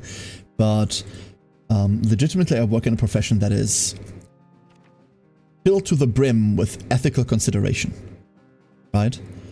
And there are not very many jobs I would hold in which being unethical will cost you your job straight out. Being a doctor, for example, this would be a problem. But if you are found conducting your business unethically, you will be disbarred. That's a thing. And it's a thing that happens to people. Because they didn't treat clients correctly, because they ripped clients off, because they acted in bad faith, because they wrote their court summaries in AI and then presented them. Many, many stupid reasons why being unethical when you're working in a legal profession, not just as a lawyer, in a legal profession in general, why being unethical will have major, major ramifications for your life. It's important. It's one of the biggest things that gets drilled into us, right? Half of law school is them running around with a big stick and telling you to stop acting like a fuckhead. Do your cocaine where no one can see you, right? Shit like this. I value, like, ethical interaction quite highly. Quite highly. But anyway, Elzra, thank you. That does mean a lot. Like, you saying that does mean a whole damn lot. Courthouse is 15 nautical miles north-northwest from here. Opening hearings are at spring tide. I'm lost. Nev says, I'm a terrible public speaker. I've gotten into so many problems due to me not being able to correctly say my ideas that I don't even see myself as a streamer.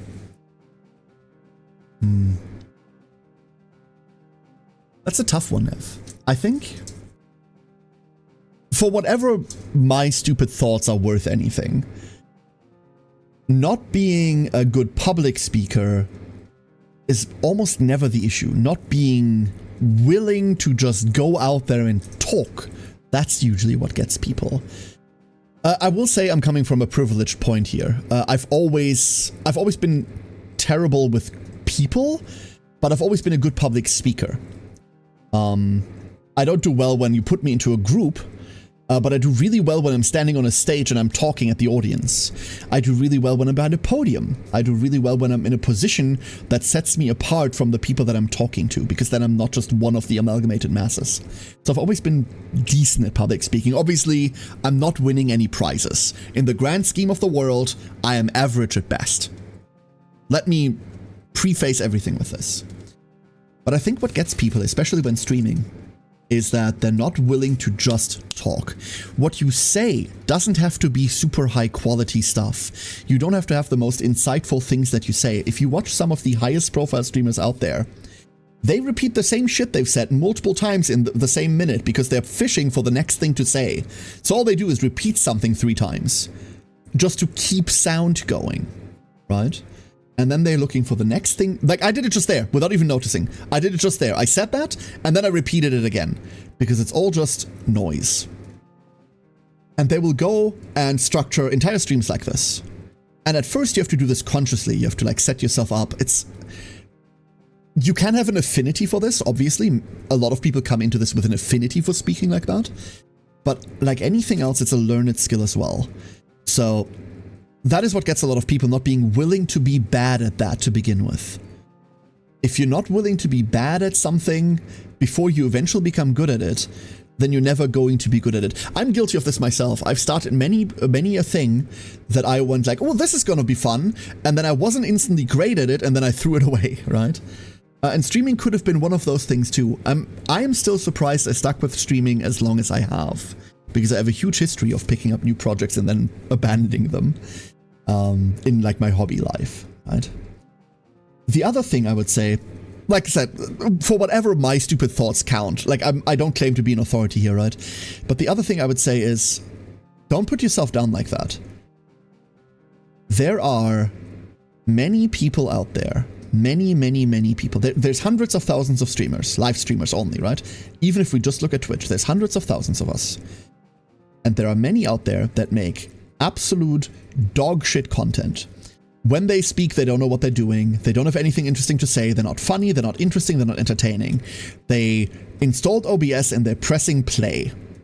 That's it, right? But they proudly proclaim themselves as streamers, and look at them. Look at the people that you have in MMOs that proudly blare out like, oh, here, look at me, I'm streaming on twitch.tv, watch my stream, in like a general chat. Or like during a co-op game somewhere online. Look at those people. Look at how much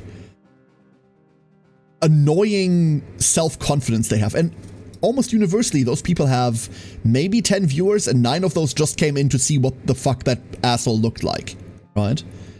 Almost universally, that's the worst content you could make. Don't be that down on yourself going like, oh, I don't even count myself as a streamer. Because those people definitely think they're streamers. And just because you don't consider yourself good at public talking, or good at speech, or good at a number of skills, it could be many other skills that you might not be good at. That's fine. That is absolutely fine. I'm one of the 9 that wanted to see what he looks like. Me too. Me too. Don't be so hard on yourself. Like, trust me. One thing that helped me a lot, I have a very big mouth, so I talk a lot when the day is long. All of these are German sayings that don't translate. Don't worry about that. But I'm not, like, I'm very insecure about many a thing, right? I'm very insecure about many a thing. There, see, I did it there. I just said the same sentence twice for no reason. I'm just gonna point this out now, and I'm gonna hate it about myself, because this became a reflex. I can't turn it off anymore. But one thing that helped me a lot was realizing how unfoundedly confident the bottom of the barrel is. I am not the next coming of Christ when it comes to streaming. I'm another middle-aged white guy sitting in front of a webcam streaming video games to people, right? I'm nothing special. I'm one of hundreds of thousands. Somehow I have an audience. I don't know why. But if you look beneath that, if you look at, there's always someone worse than you to begin with, right? If you look at the bottom of the barrel, seeing how confident they are with no basis has helped me a lot, because it has helped me realize that I can be a little bit more confident about the shit that I do, right? I'm bad-mouthing myself a lot. It's just the way that I talk. It's normal. Like, I'm fine, I promise. Don't worry, the depression is only clinical. You'd be surprised with how well you are very likely going to compare to others. And that, unfortunately, ironically leads into the next point. Stop comparing yourself to others! Just stop comparing yourself to others. Comparison is the thief of joy is an age-old proverb for a fucking reason, right? When I compare myself to other streamers, I also get sad because I am coming up on my 8th anniversary and I don't have 500 viewers. And every time that thought worms in, right? That thought gets into my head of like, oh, you haven't made it anywhere. You haven't actually grown. Like, what have you done the last 8 years? And I have to actively remind myself that I've had a lot of fun the last 8 years with my hobby that I haven't actually tried at succeeding in. Because trying opens the possibility of failure, and failure is scary. So I'd much rather not try. But it's still an intrusive thought that constantly goes like, oh, but they are doing so well. Oh, this person that like started streaming 3 months ago, they just became a partner. Oh, why didn't I do that? Why can't I do this? It ruins you. If I looked at all of my friends like this, A, I wouldn't have any of those friends. And B, I'd be more jaded than I am. I'd be mad. I'd be seething. I'd be balding. I'd be maulding. I'd be gnawing on my desk. I'd be frothing at the mouth, and I wouldn't have any fun in my life. And that's a shame. So compare yourself to others, but don't. Great advice. Thank you for coming to my TED Talk. This is getting confusing. Now, yeah, I'm sorry, Musin. I'm also not very good at giving advice to people. MJM says, I'm not even physically able to stream. My voice gives out when I talk too long. That's pretty normal. Streaming streaming is one of those things. Other people will derogatorily tell you that you're just playing video games on the internet, right? Like, how dare you say that that's stressful or like hard? But streaming's fucking difficult. That's maybe another thing that everyone that does stream and doesn't feel like they're doing well in streaming should remember. You're not just playing video games on the internet. If you're doing it correctly, streaming's hard. Look at the things you're constantly managing. You're trying to stay on top of chat. You're trying to like not suck at the game that you're playing if you're playing a game. If you're not playing a game, you're doing other things, right? You're trying to do other things. You're trying to stay on top of chat. You're monitoring OBS. You're constantly monitoring your like volume and seeing whether everything's all right. You're constantly looking out for whether your connection is dying or not. If you've built if you've built a community alongside, you're kind of on call for if like your Discord blows up or some shit like this, right? You're constantly doing all of these things at the same time. You're finding new things to talk about. You're finding the next hook to throw at your audience because you're not running a pre-made program, right? You're improving a lot of the time. All of these, you're doing all of that at the same time. You're trying to like breathe. You're trying to like stay hydrated. You're trying not to die. You're trying not to shrimp. You're trying to do all of these things at the same time. Streaming is not easy. Be kinder to yourself and remember that. Remind yourself that what you're doing isn't just random playing video games on the internet, because the chances are it isn't. I also can see a charm in not being a big streamer since you get to engage with your viewers much more, which can be more fun for some people that are having 15,000 viewers. Yeah, that's exactly what it is. I think my ideal size that I would ever get to, Nev, is about, I want to say like about 150, 200 people. More than that, and I'm not gonna be able to like have conversations like we're currently having, because I need to worry about keeping the conversation going. I need to worry about like a different spread of viewers. With my current viewership, I know a lot of you will either tolerate me yapping like this, or you are for some reason interested in what I have to say on these topics. Or you have developed a perverse fascination with like just hearing a German talk about shit he doesn't have an idea about, right? One of these three things. The bigger your audience grows, the more varied your viewers are. So the bigger your audience gets, the more you have to worry about that the thing you're currently talking about isn't interesting for everyone and that you're losing part of your audience. And then you're trying to engage that part of the audience. You're spinning plates. You're spinning more plates. And the more plates you spin, the more the chances that you're neglecting one of those plates at any given point, and then they fall, and then they crash, and they're never coming back, and all your hard work was for nothing. Obviously not how Twitch works, but that's how it's going to be in your head, right?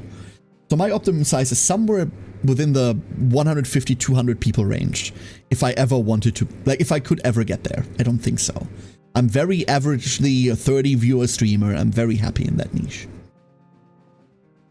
But beyond that point lies a realm in which I can't remember what everyone's time zone is anymore, right? Like, I like, when someone comes in that has been here for a bit, I like to greet them with like morning, evening, afternoon, like roughly what their time zone is. Because I can still remember that for the amount of viewers that I have, right? It's a personal thing that I like to do. You don't have to do that. I like to, when someone tells me something, like last stream, I want to remember that on the next stream, right? I like to talk to people. I like to like have these random sidetracks while I'm looking at a text screen while the pirate invasion music has been blaring in the background for 20 minutes. And like past the 200 viewers lies the realm of you can't really do that anymore. You're risking too much. You're not getting away with it, right? V-tweeters be seeing a duck have a solid audience for 8 whole years and they be saying his viewership isn't triple digit. Alright, this is going to be a tough opinion. I don't consider V-tweeters to be people. No, I consider them to be people. I don't consider them to be content creators.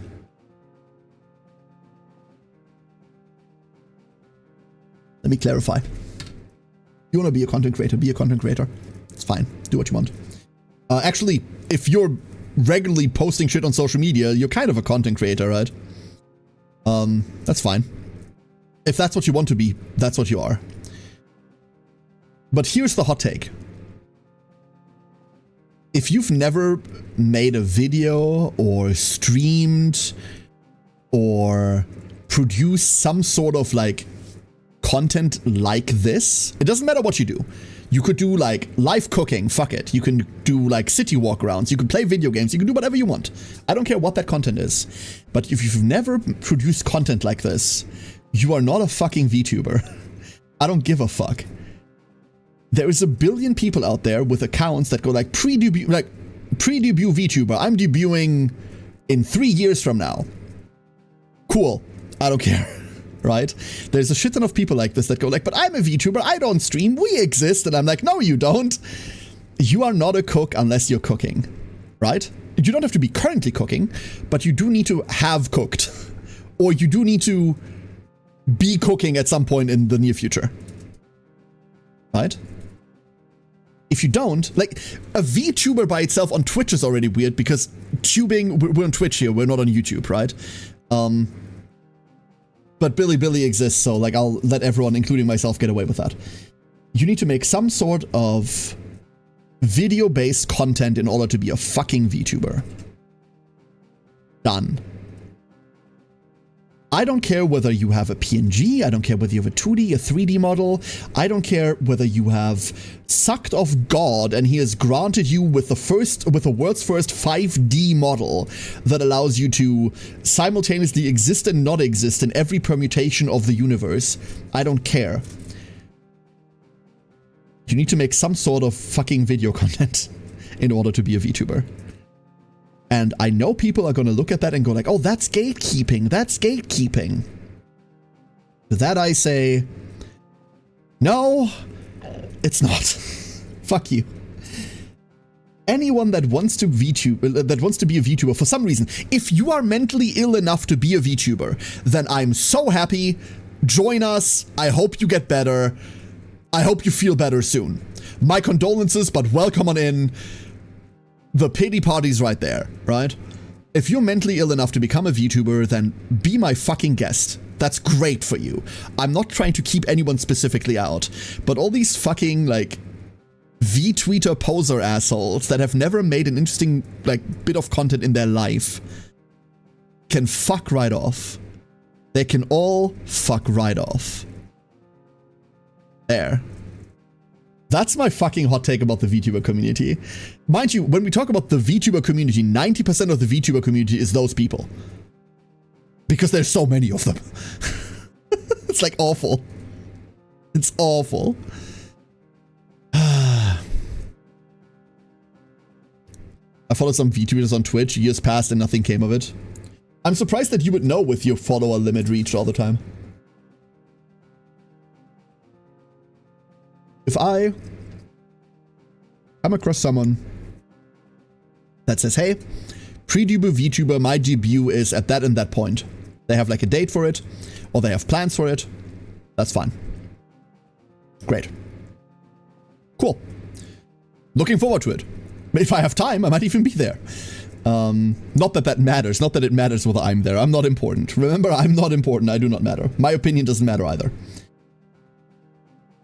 But if you have been a pre-debut VTuber for 3 years, you are not a VTuber. You are LARPing. And even worse than that, you're LARPing in a community that pretends to be anime girls on the internet. The worst kind of LARPing. Pick up a sword and shield. Go to an actual LARP. You coward. Galondy taking stray shots. Those are not stray shots, Affit. Those are directly aimed and fired. They're custom-made shots with Galondir's name on it. How dare you call my sincerest effort stray shots? He deserves it! Pre-debut VTuber debut is January 2087 when I can fully upload my consciousness into the machine and become my model. God, I wish I'd lived that long.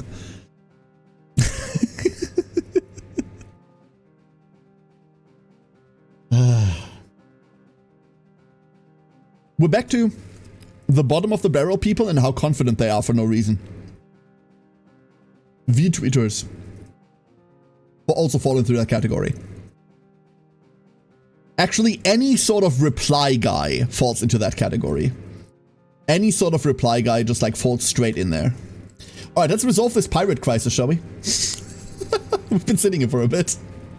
Sorry about that, everybody. But let it not be said that a Chaos stream isn't 90% yapping. We did especially add a new tag today.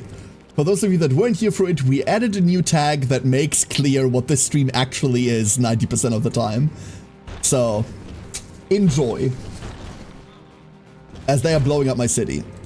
Hate that a lot. Hate that for me. F it! Hold up. Let me get you. Let me get you. Packs. Feed. Feed tools. And there you go. Thank you, Affet. Thank you very kindly. Wait, wasn't I going over there? I thought I was going... Oh, I got to that island and then gave up, huh? Did I? I don't remember. Quack! Quack to you too, Maddie. Keep yapping and nobody explodes? It's that one. Now I want to see Care play Keep Talking and Nobody Explodes. Remember at the start of the stream when I said I've had a VR headset in my face twice? Keep Talking and Nobody Explodes was one of those moments. I got deeply sick. Deeply, deeply sick.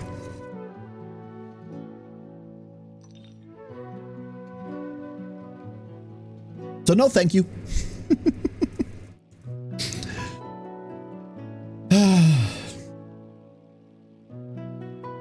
It isn't a good stream until you pick a random fight you didn't have to pick. It just can't be a good stream otherwise, right? Oh, flashbang. Illuminate! Let's go grab all this ore as we're flying by it very, very quickly. Yeah, we do need to be all there, okay. Avatar creator will be DMC, your channel for his hard at work. Yeah, that's exactly what it is.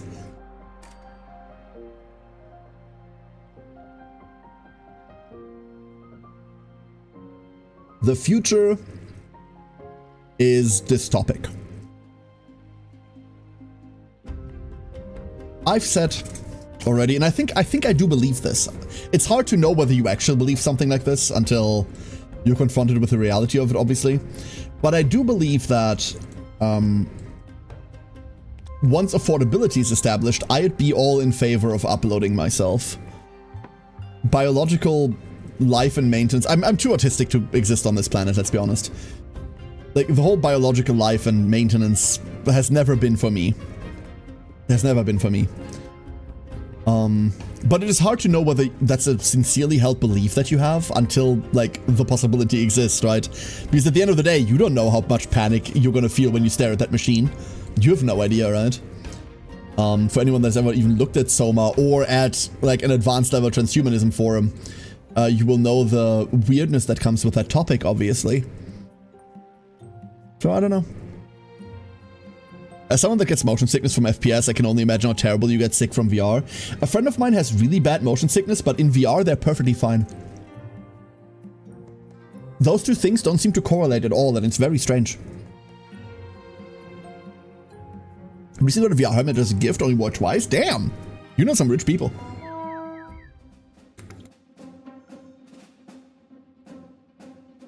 Why are there pirates? Because they're sorting from their pirate stronghold. That makes perfect sense. A ground cannon? Is there only a ground cannon? Oh, we're gonna hit that head on. Oh. Oh, that's a lot of pirates. That's a lot of pirates. Oh, we're about to not have a good time.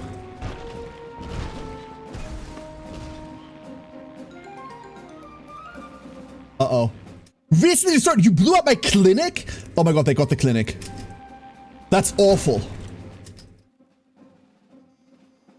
Hold up. Where else? So they only had one cannon, right? Yeah, it's only one cannon. But they have 2 waves of fighters. Rebuild. Oh my god. Oh my god.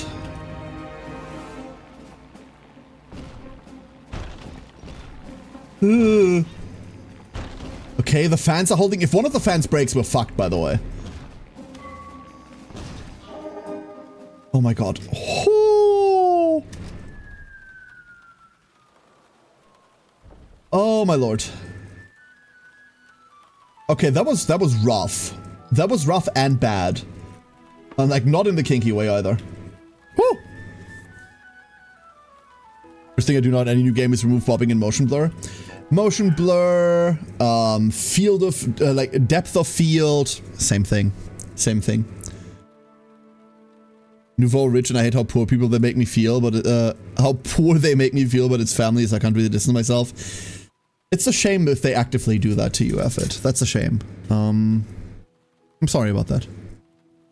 They got the wounded, they did get the wounded. What? Whoops. That's the ruin. Whoops, Muzen. Thank you very much, Muzen. Appreciate that. Thank you so much for the 3 months. The thing that got me in Half-Life Alex was specifically the little teleport it does when you reach the top of a ladder. Went from fine to I'm laying on the ground now, I'm in less than a second. Oh, that's rough. If it displaces you like that, that is brutal. Like at that point your balance doesn't know what to do anymore, right? Is that the issue? Because like your body tells you one thing and your vision tells you another. I don't think they meant it. You don't think they meant to make you feel like this? I hope they didn't. I hope they didn't.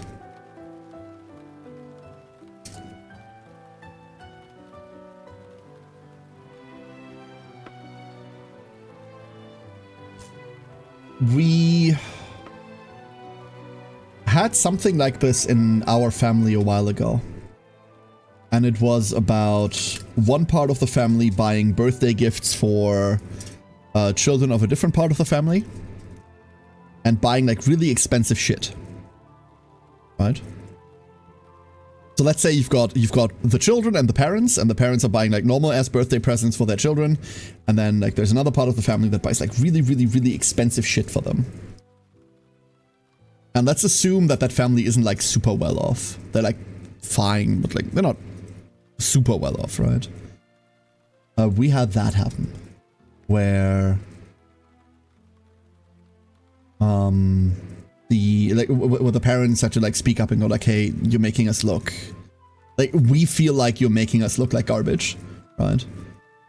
And no matter whether that was the original intention or not,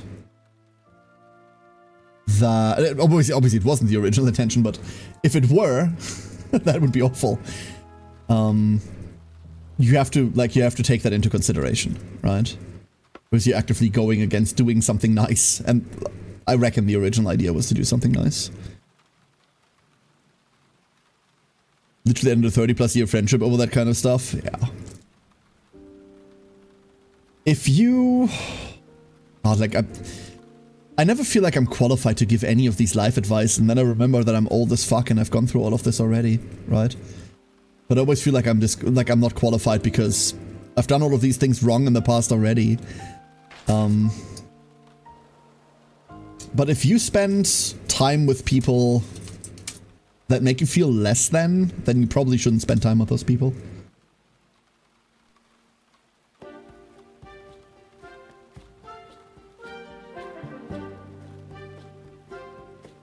It doesn't matter if they intend to make you feel like that.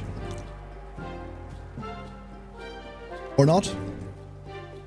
Well, it does matter because that's worse if they intend to make you feel like that, right? But examine if you can. Like, look at the situation and try to analyze what makes you feel bad. And if you come to the conclusion that it's them, then find someone else. It doesn't matter who that is, by the way. Doesn't matter whether that's friends or blood. Right?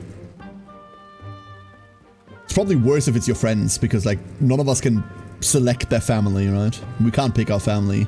So some of us are saddled with awful family members.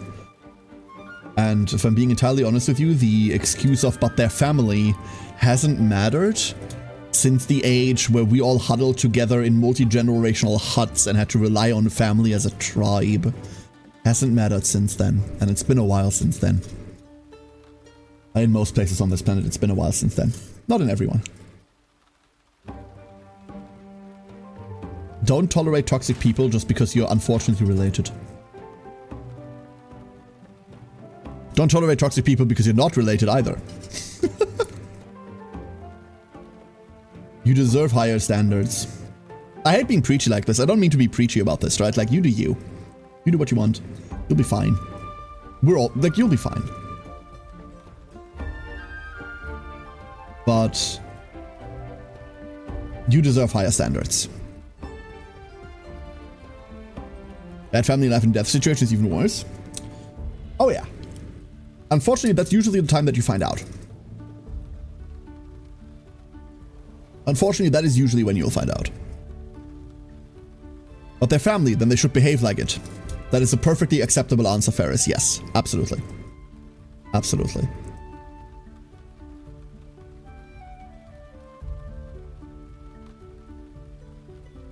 Both of us were poor growing up. We used to even bring them food. Then his dad got a CFO position as a now fairly well-known US company. Went to his head. He technically works as a programmer there, but works less than half of the year. And then the evil monster nepotism got to him. The end. At the story? Peacing out, gonna head out to the lab. Taco, stay safe out there, okay? Thank you for being here, dude.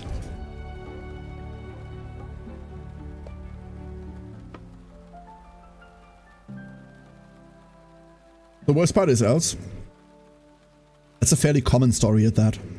That's the worst part, right? Like, you grow up together, and then one party makes it better than the other, deserved or undeserved, achieved or given, doesn't matter. And then all of a sudden, they're now better, and they've always been better, right? Always. This is why I always say, like, whenever we have these like little side rants about like life like this, I always say that I've been really fortunate to have been like brought up really privileged, right? Like I've been born with a fucking silver spoon in my mouth and I know it. Everything I say, unfortunately, comes from that background. I try to relate to people, but there's a lot of lived reality that you can't replace with empathy alone, right? There's a lot of that. No matter how much some people might pretend that, no, they get it. They truly know how you feel. They fucking don't. A lot of things you have to live through in order to know about them. So whenever I have these like weird wise rants where I seem much more grown up than I actually am, hehe, penis. I do need to clarify that I don't know everything, right? Like, I know barely nothing. I know barely anything. You could fill entire books with the shit that I don't know, dude. As you don't try to use it to steal from other people's plates. I mean, I will advocate using spoons as weapons, right? But yeah, you're right. You're right, Elsrath. That's a good way to look at it. I mean, I do have to make dick jokes every now and again, otherwise, lo and behold, people might think I'm grown up. Curious! But what if... Hey, I thought we found the artifact. The prodigal child returns! I shall catalog this special find post-haste. Reward? As promised, please take this coin as a token of our gratitude. If you ever need relics, this archive and others like it are always dealing such treasure. We got enough coin to buy a minaret. The problem is I know that we need to desperately find morale.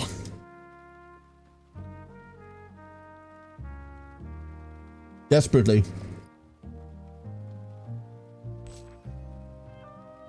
But I also need these things.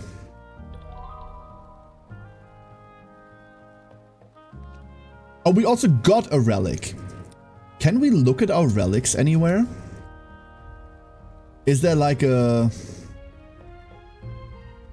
Oh, there is. We got a staff of... All that. A relic from ancient times, if placed in a minaret, increases attack rate by 10%. Okay, cool. Very cool. That, I believe, is all of the side quests that we can currently do. This one is all over the world. This one needs glass, this one needs glass. Which means... we don't need to go to Orinspire, right? No, we're going Orinspire and then Litalos. We're finally going.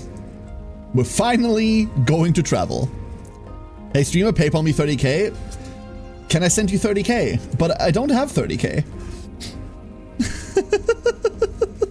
Dicks would go missing if we don't talk about them? I don't think so. I think they're pretty prevalent, if you ask me. Don't need to go looking for them much. I have 40k. I'll take it.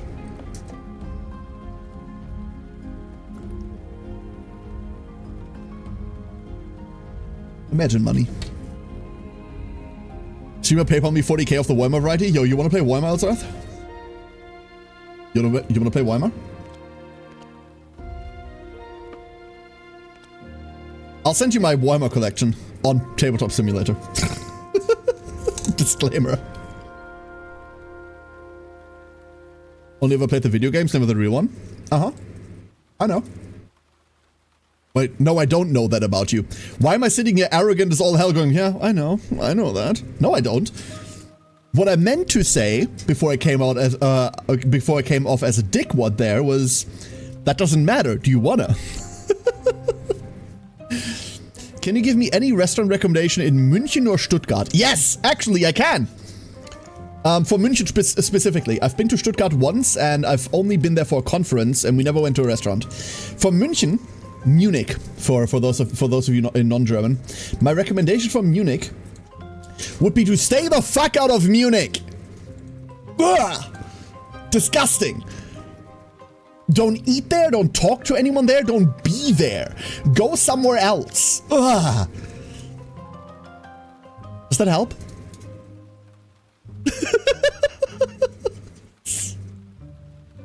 I hope that helped.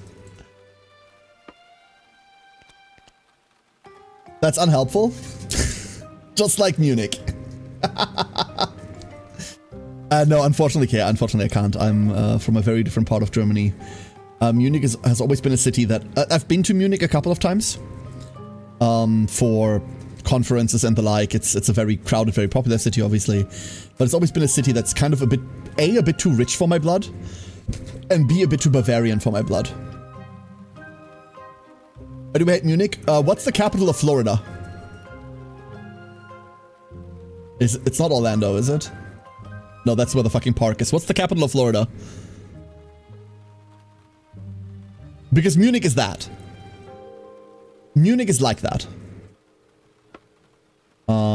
Only Disneyland. Yeah, that makes sense. Quebec. Good answer. Might as well. Tallahassee? Thank you.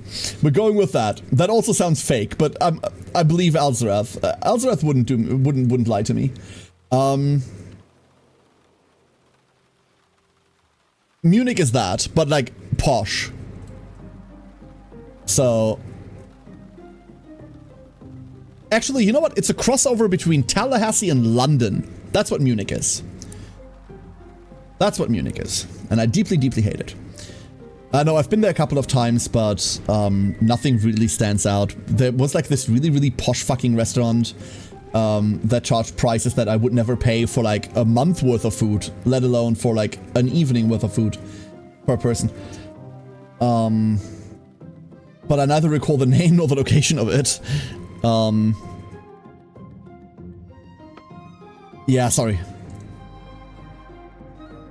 The biggest problem isn't even that I'm not from the region. The biggest problem is I don't go outside.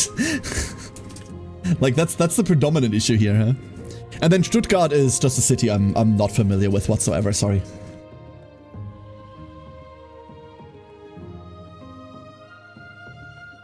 The much worse part is, you could ask me about restaurant recommendation in the city that I live in, and I'd go,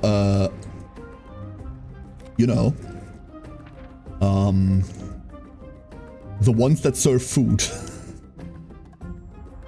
You should maybe go to a restaurant that serves food.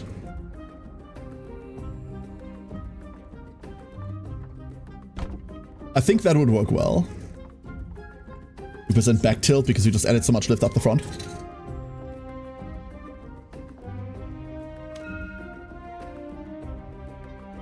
Uno is a game, not a restaurant? Here's the thing, Lilovich. Here's the thing. If you eat your cards while no one's looking, then it can be both. Seth remembers most of US geography through anatomical references. Don't feel sad. Like, don't be sad about knowing something, Elzareth. nerd. I don't know shit about US geography. As much as we make fun of Americans for not knowing, like, anything on the world map, if you gave me a map of the US, I can find New York and California. And I can find Texas and Florida. And that's it. No, wait, I can find Vermont. But like anything in like the like belt, anything in like the Midwest, anything in like the center of the US, I can't tell you what any of that shit is. As far as I'm concerned, they don't have names. They just grunt. I don't know. Don't knock mnemonic devices that work. Absolutely correct. If it's stupid but it works, it's not stupid. We have tentative plans to go to Munich, Stuttgart, that general region for some of the historical stuff and some of the motorsport stuff. Those are good reasons to go there, okay? Those are good reasons to go there, actually. Don't let me dissuade you from going. Munich is really annoying if you have to live there because it's very expensive. Like, living in Munich is some of the most expensive thing you'll ever do in Germany. But it also, Bavaria in general, has a lot of tourist draw. Obviously, Oktoberfest. Anything that you might think is stereotypically German, Weisswurst, fucking sauerkraut, Lederhosen, all of that is Bavaria. None of that is Germany. All of that is Bavaria. And Munich being the capital of Bavaria, you know, it has a lot of draw. Maddie, who do you want to add? But people in... You know how, like in the US, if you look at any of your states, all of the people, like every state in the US has a reputation for something, right? Everyone has a reputation. And like the Munich reputation is to be like posh with like their noses upturned and going, I'm better than you. That's the Munich reputation. In reality, and I'm never going to say this ever again, this is a once, don't ever tell anyone I said this. In reality, most people that live in Munich are probably fine people. And the part that I will happily repeat is that there is a lot of culture there. It's just not culture I'm interested in. And then Stuttgart is just a city. I think Stuttgart has something to do with motorsport, but I don't know shit about motorsport. I've never been like a motorist. I've never been into races. I've never been a racist. So, I don't know anything about that. But if there are any interesting tracks there, like, that's definitely a good reason to go. Most people that live in most places are fine people. You're absolutely right. You're absolutely right. Who plays Mo 40k? Siren. Do you want to add Siren, Maddie?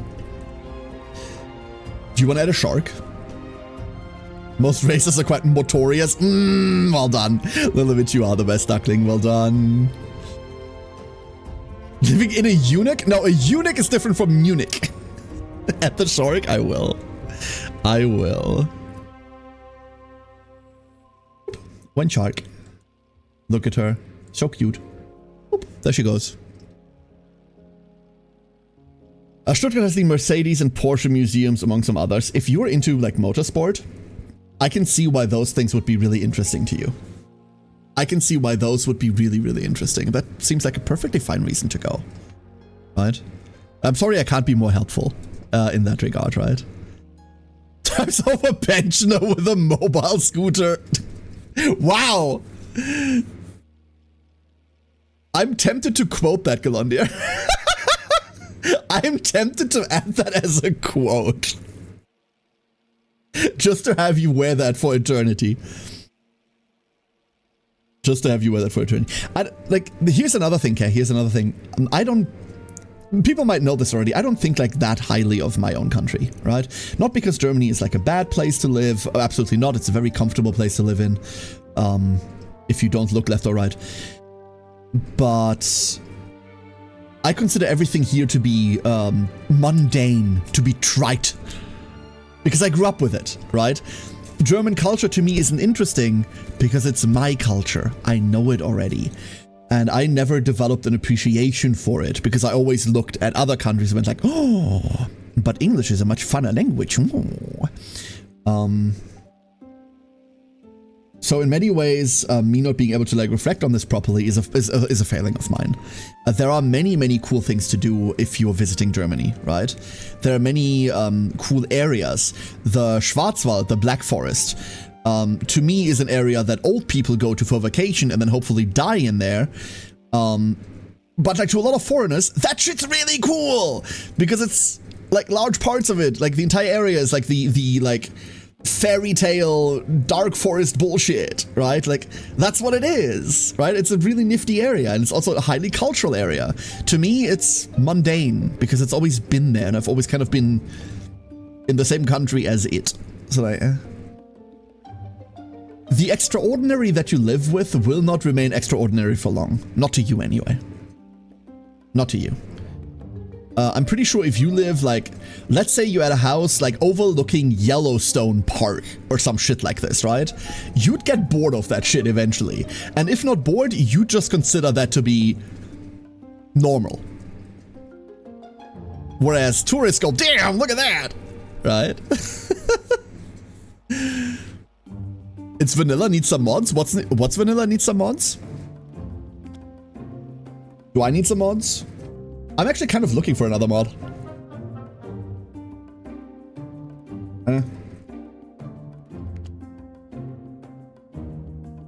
Eventually we'll find someone else that does value their time.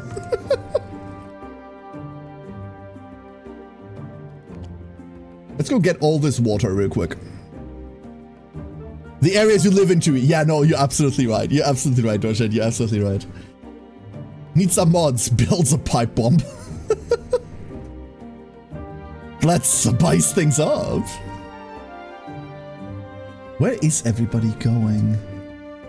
5. Oh, I sent 5 on forests. That's what I'm doing here.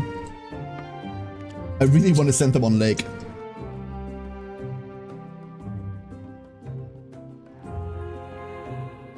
Is that a ruin we've already been to? Yes, it is.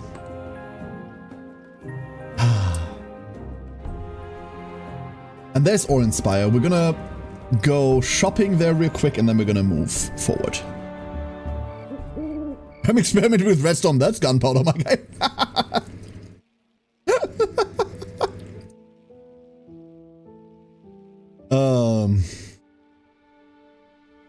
What's your Halloween costume this year? The Unabomber.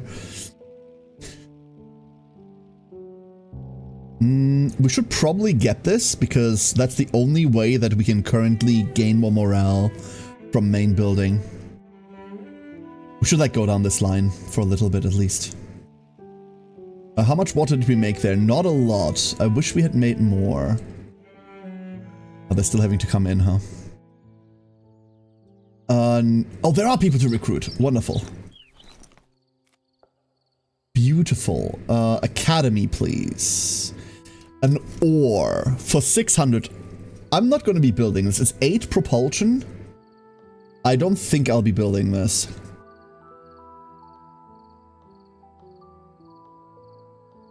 It needs 2 people to operate as well.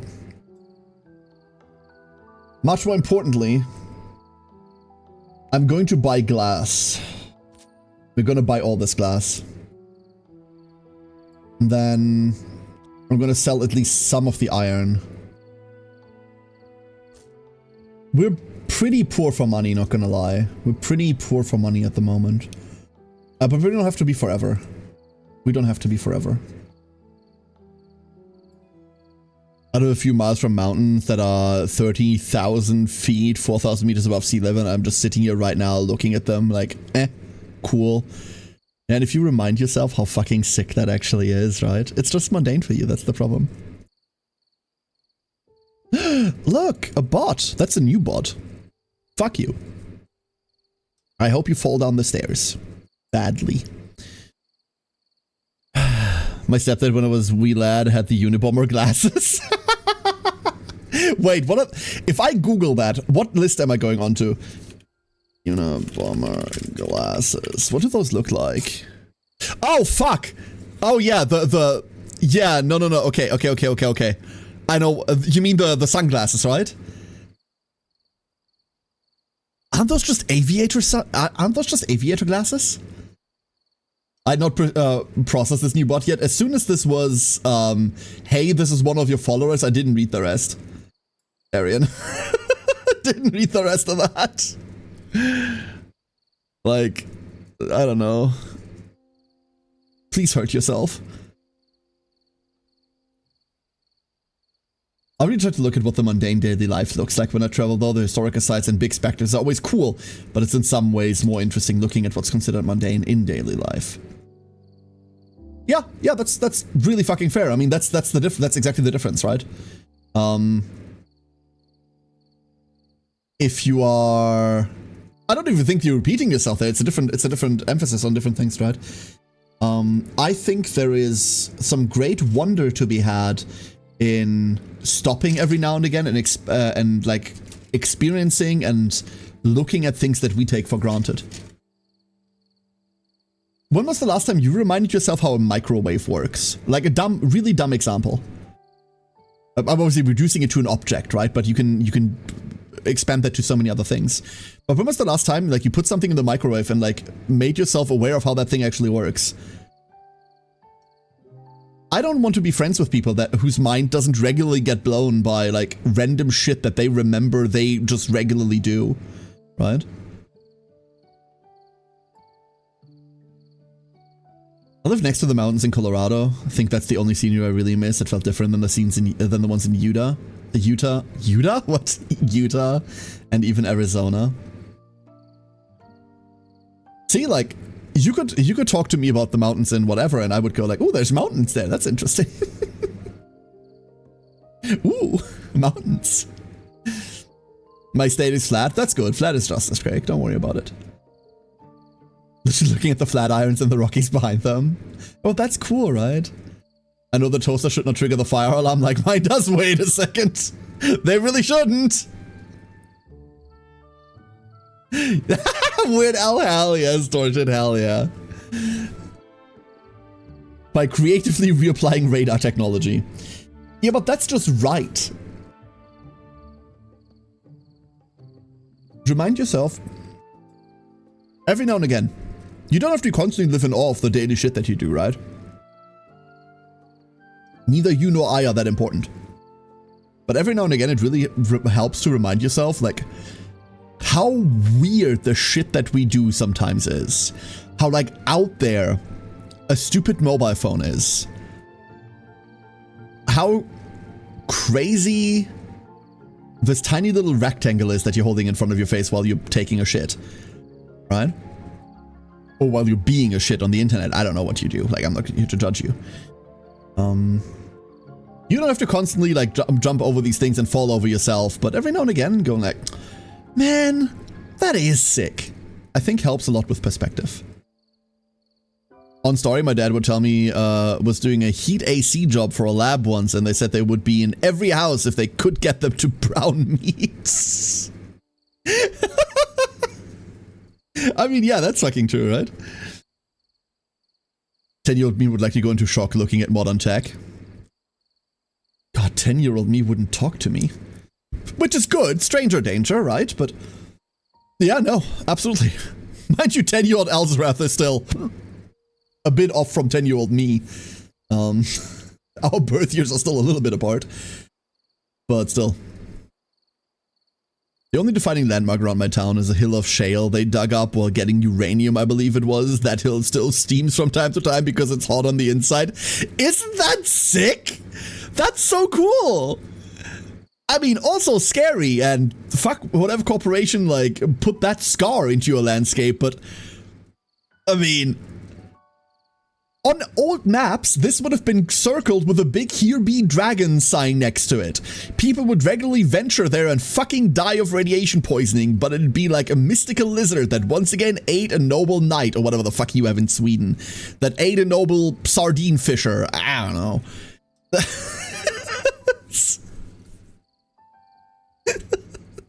Just needlessly being mean to Galondir. Mobile phone is the closest thing we will ever get to the Akashic Chronicle. I think we're getting closer to that every day, Alfred, don't worry. But it's damn close to it already, yeah. I'm using my magic rectangle to watch a duck fly an airship. In real time! Exactly! And the duck's on the other side of the planet! 10-year-old me to age things was playing Dragon Warrior.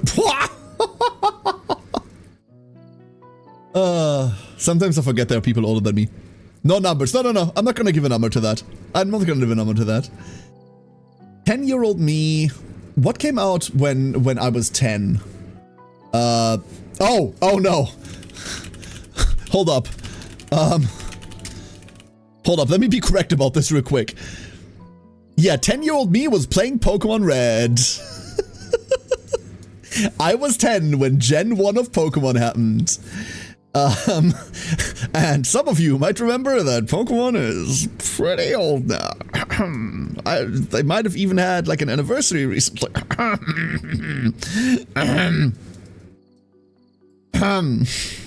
There's several bodies of water around here that is just old mine shafts. Mystical caverns.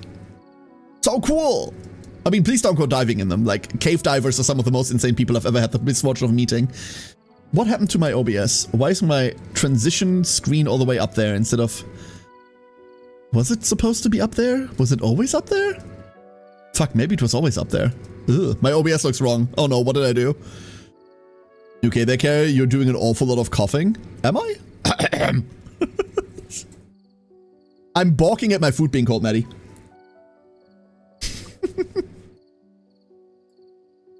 Sonic and Zelda? Hell yeah. Zelda specifically for me, but... Now, 1999, the beginning of the Pokemon craze. The release of Pokemon Red and Blue in Europe. 1999. God. I remember when Pokemon was announced over here. When they announced Pokemon to be released in Europe. I remember, I don't know what magazine it was. It was like some random gaming magazine. And they had the starter Pokemon in there. And like, obviously we didn't know what a Pokemon was, right? Shit was new. And they were touting it as this like crazy game from Japan. And then they were introducing like all the little creatures. And I remember specifically they had the English names for the Pokemon in there. We didn't know what any of the Pokemon were going to be named in German. Remember, or reminder, German Pokemon, vastly different names from English. Vastly different from Japanese as well, obviously. Completely different. So they had like the English names in there, which we didn't know. And I remember like reading through that magazine and just like being really amazed at like the little creatures. Specifically, the first time I ever saw a Bulbasaur, I was like, something in my like 10-year-old autistic brain like really snapped to that. 9-year-old at the time, actually. 9. It wasn't December yet. Like something in my like 9-year-old autistic brain like really snapped at this like cute little plant creature and go like, I must have that. And then first gen hit, and that's all anyone did, right? Like all my friends, all of my class, anyone just did that. There was nothing else but Pokemon. Obviously I started with Bulbasaur because I love the little guy. Still love the little guy to this day. And then that was all cool. That was all fine and dandy. But I'm gonna be completely honest with you. The biggest hype moment wasn't Gen 1. The biggest hype moment was when Gen 2 happened. Because to this day, like, at any given point, I retain about, like, 15 memories of my childhood, right? And then that's it. But I distinctly remember them announcing Gen 2. I saw it in a magazine. That was all everyone was talking about. There's another Pokemon. Oh my god, there are so many cool new creatures. And then they were dropping, like sites of like, oh, here is this new creature that's coming out and no one knows what it was called, but like someone published like a picture of it and everyone was like, what the fuck could that be? What could it do? How strong is it? Where do you get it? Oh my god. Like even the most mundane fucking Gen 2 Pokemon was like the most hype news ever. And then I remember my parents drove me to the local electronics store here on release day and we bought second gen. Here's another sign that I grew up privileged as fuck, because we bought both. I got silver, my sister got gold. And the feeling that is still with me to this day, the feeling that's still with me to this day, is sitting in the back of the car, my sister next to me, both of us with our little like Game Boy package in our hands, both of us going through the manual, reading the back of the box over and over, and that feeling of like, I need to go home, I need to get home, oh my god, this is so cool, this is so cool. That feeling specifically, that still sits with me. And to this day, I've never felt like that about any game release ever again. None. I've been excited about new game releases, I've been excited about new follow-up titles in like games that like release that I already like, in franchises that I already like, but there's never been another game where small Karen I sits in the back of the car, going through the manual because he absolutely must consume whatever there is available of the medium right now. Because I can't wait until I get home. I need all of this right now.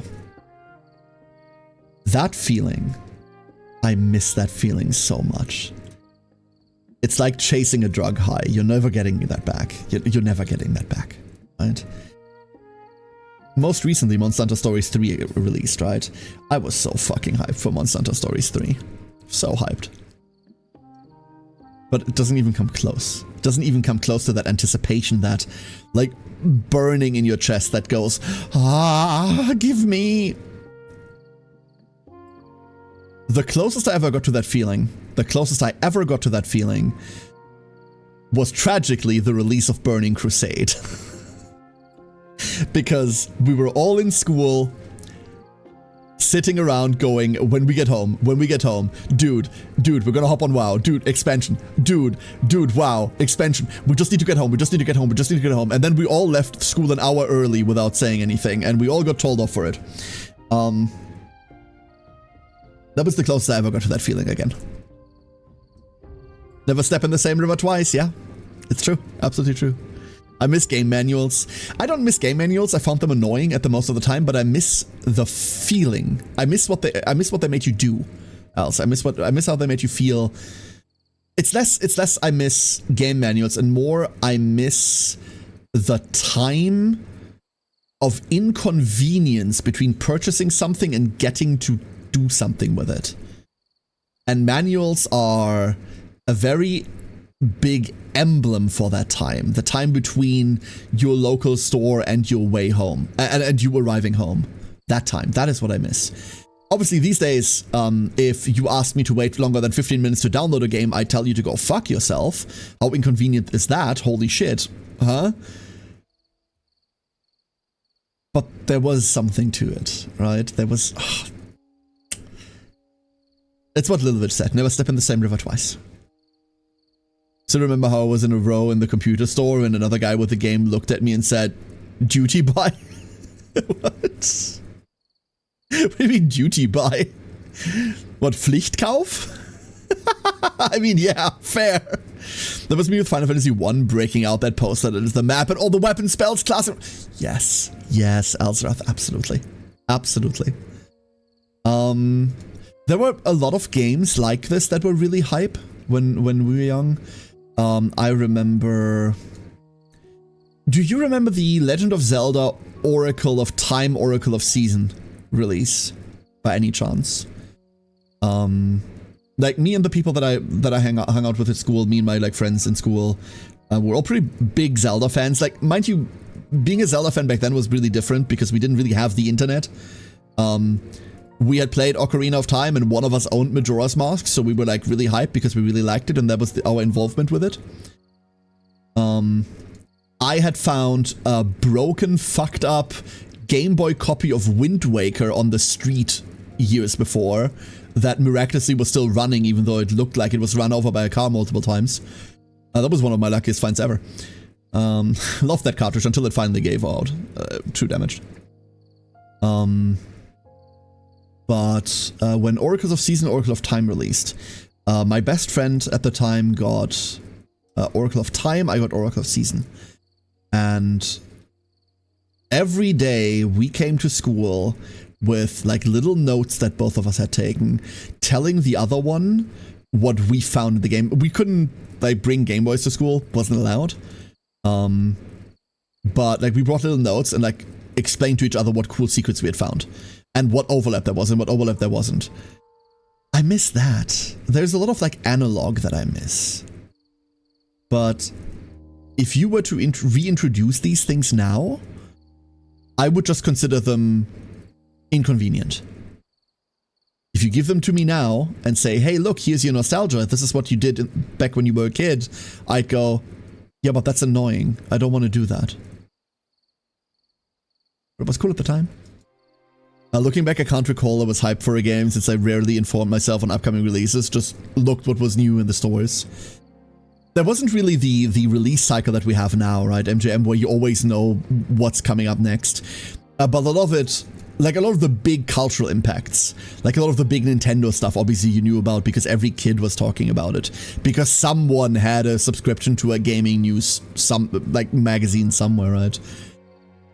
For the majority of things, I also didn't know what was about to release. Most things I just ran into. It works because it had to at the time. Yeah, very true. Very true. They'd also all be cataloged on the wiki within a week. Yeah, absolutely. Elzarath, they would be. And yes, you control the buttons that you press. Of course.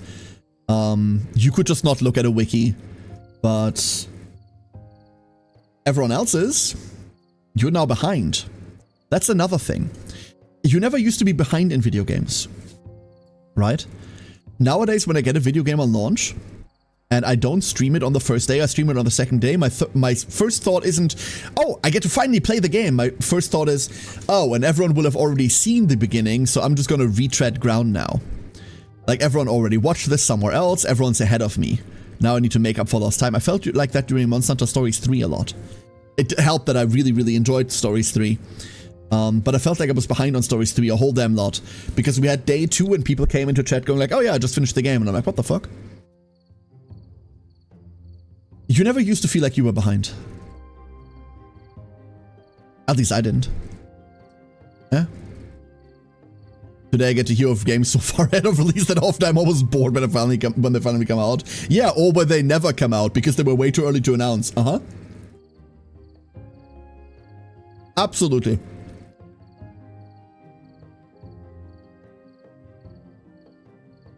The last game I was hard hyped on was probably Diablo 2. Got the collector's edition with the D&D stuff too. Since I've looked forward to stuff, but not quite as much. You want to hear something tragic, Elzarath? You want to hear something really tragic? I can tell you when my hype, like my truly hype for video games died. I know exactly what game it died on. Exactly what game it died on. Since then I've been excited about games, I've been very much looking forward to games, I've used the word hyped because I don't know what else to post on social media when describing an upcoming game. But it truly felt hype for, if someone tells me this game isn't good, I'm going to kill them. Hype. Last time I felt that was Dawn of War 3. Man, sure is a shame they never made that game. Anyway, Musin, you are the best duckling. You are the best duckling, well done.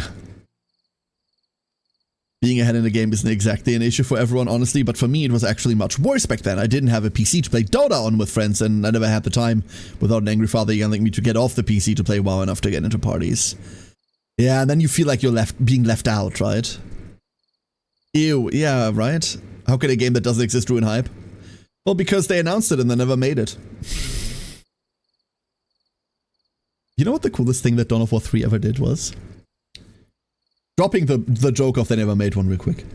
I bought the collector's edition, right? And it came with like this mini of like the hammer, like the thunder hammer, which was cool. Unfortunately, my dog knocked it off shelf once and it broke. Still have the pieces. I still have the pieces, just broken. But the collector's edition had 3 banners for the 3 factions. Orc, Space Marine, Eldar. Came with 3 banners like that you could. They were kind of like a papyrus scroll. They were like on these like scroll thingies that you unfurl. And those, not only, well, they're not that high quality, by the way. They're like, mid quality. But A, I still have them. B, there's still some of the only ornamentation in my room, in my streaming room. There's still some of the only like decoration in my streaming room. And C, I love them a lot. That was the best thing that game did.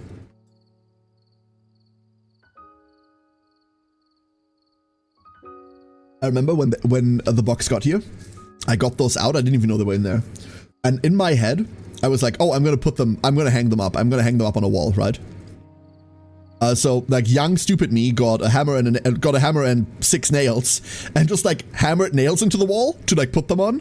And of course I immediately hit something, right? Like I immediately hit a fucking thingy in the wall because you don't just hammer random nails into walls. But I've learned from that mistake.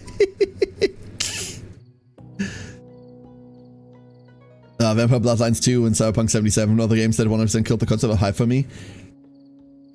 Honestly, understandable. Understandable, yeah. I still hold that Cyberpunk 77 was fine. And got better over time as well. But I still hold that the launch for Cyberpunk was absolutely fine, unless you were playing on console. But I didn't, so works on my machine. Fuck you. Weirdly enough, I got out of Cyberpunk what I wanted when I played it. I got out of it what I wanted. I got a bit more than I expected out of it. But I also never fell for the second coming of Christ being CD Projekt Red, right? I liked CDPR then. I think I still do, even though they're a bit weird now, but I never, like, drank all of the Kool-Aid.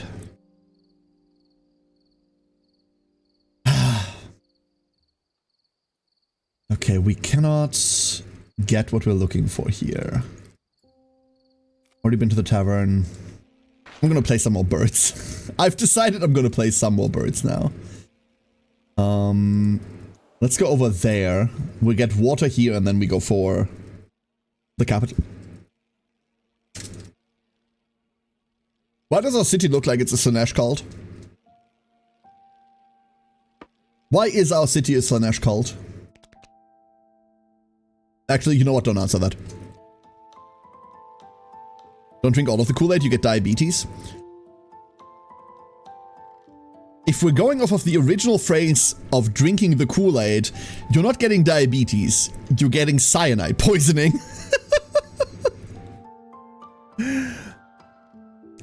The hype around the release of Cyberpunk was several levels more insane than anything before since. I will hold that a lot of the hype around Cyberpunk was people making their own expectations and then ruining their own expectations. Obviously, marketing didn't help. Like, obviously, marketing did not help. I think it would be foolish to, like, sit there and go like, oh, no, this was only player-made. But I truly think that a lot of this was players being fucking stupid.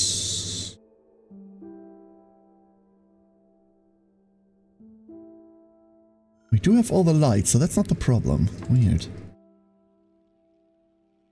Oh, look at that. Oh, would you look at that? We have more lift? Let's get less coal first, and then we have to restock.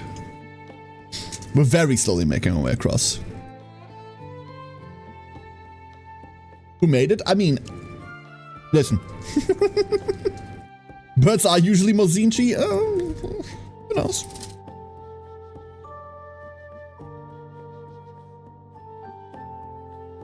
Too calm for the Prince of Pleasure, I think. Where are the streams? I asked thee.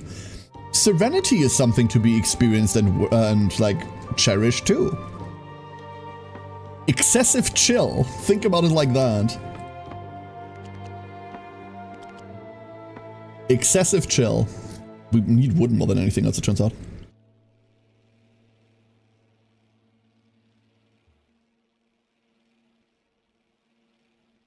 I know a certain streamer that was raving about buying a special Cyberpunk motorcycle at the time, a big streamer. Altar Zhang was unhappy and abandoned our kingdom. Oh, Oh, that's a big pirate base. You think we can fight that?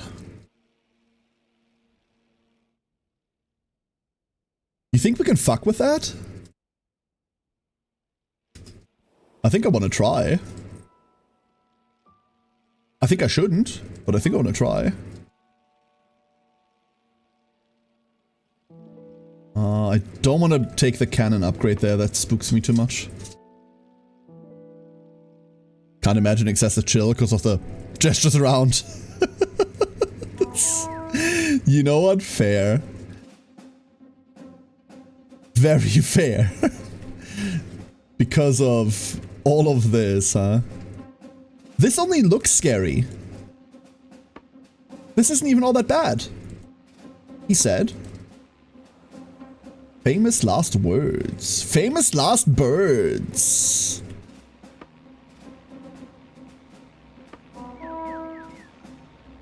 What do you mean pirates are coming twice? Hold up, hold up, hold up, hold up. What?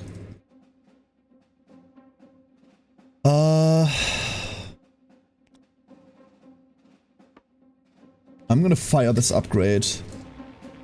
With a bit of a problem, I just realized we have a bit of a big problem. With a bit of an emergency.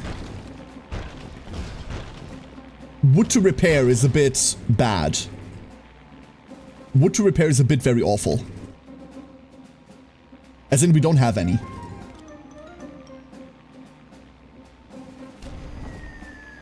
Miss me? No, you didn't. Oh, no! Oh, no, I missed it. There we are. There's the problem. Fans are failing. We still have lift. Ah! We lost an entire fan. We lost one entire fan in that. Oh no. Come on. Come on. Okay. Again! How the fuck? How are they absorbing these? What was that? Oh, the pirates behind us. Fuck. They're still not dead. Oh, this is so bad. Okay, we got them down now. Now, next up, main building. Before, okay, nothing else spawns. We're fine now. We're fine now. We're fine now. We need wood. So much wood. We need to repair, rebuild. Rebuild this fan. Ooh. Lift. Oh, can I cancel that? Nope. There goes the glass. Never mind. Never mind. Gimme. Let's go salvage. Oh. With the purple cult lights, when are we summoning tentacles? Only recreationally. Tentacles only recreationally. As a treat. Did you get cancelled? Yes.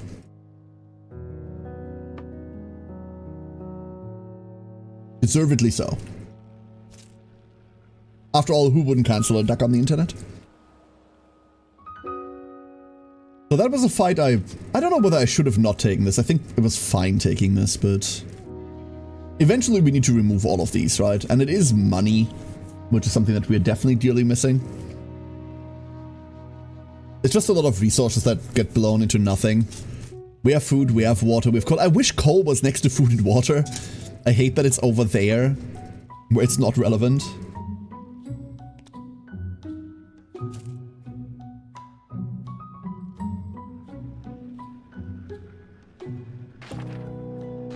Alright, time to blow up more pirates. You need more cannons? I don't know whether we need more cannons. You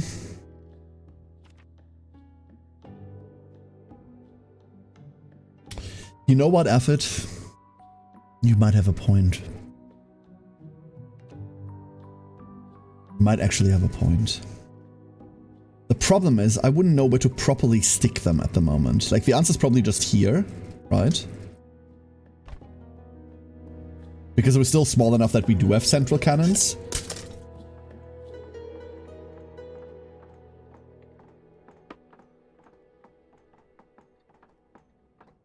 There goes all this lift I built. You had a point? Yeah, I think you have a good point. Like, while I don't think we need cannons, that would have prevented a lot of damage there. They would have prevented a lot of damage that we took there. So, yeah. You're probably right. At the end of the day, the thing that I hate the most is their impact on our working population. But we can just go 11 on combat, dismiss all. Right, we can just do that. Ash Grolsch, working defense tower, got sick. Good job. We're about to go into major battle and you get sick. Sigh.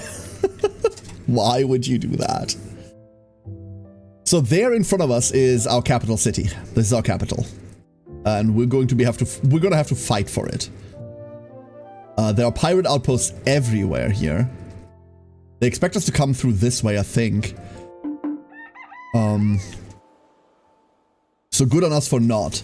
We are out of steel. We are out of wood too. Shit, never mind. We don't have repair materials. Once again, we have nothing to repair with. I'm so bad at this game.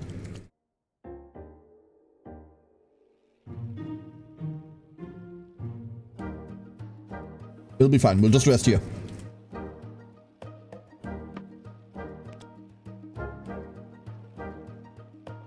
No one's coming for us. Everything's okay. We're just gonna rest here. I'm just gonna rest here really quickly. My flying turtle had a triple cannon array in the front. Oh, those things you mean like cannons. Honestly, eventually that makes sense. But right now, these are too heavy and too expensive for me. But I can see why you'd go there eventually, yeah.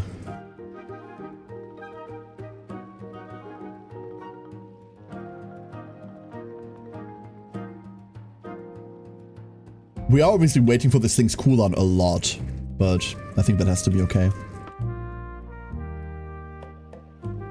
That has to be okay for now. Oh! We're going up. Cat flipped!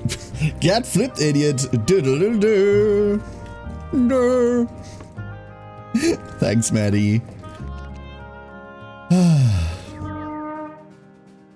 Okay, the question is where are they incoming from? Are they coming from in front of us? Yes, we've only triggered the main hive. My nightmare here is that we trigger multiple of these bases at the same time. And then we die. Alright, Asher.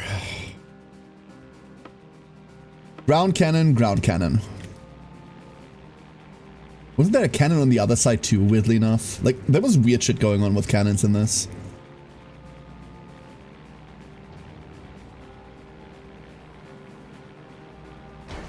Ah, almost. Oh, they destroyed a street lamp. Wait, that sucks. That sucks a lot. Those are precious. We don't have the glass. Stop. Oh, look at them just getting blown the fuck up.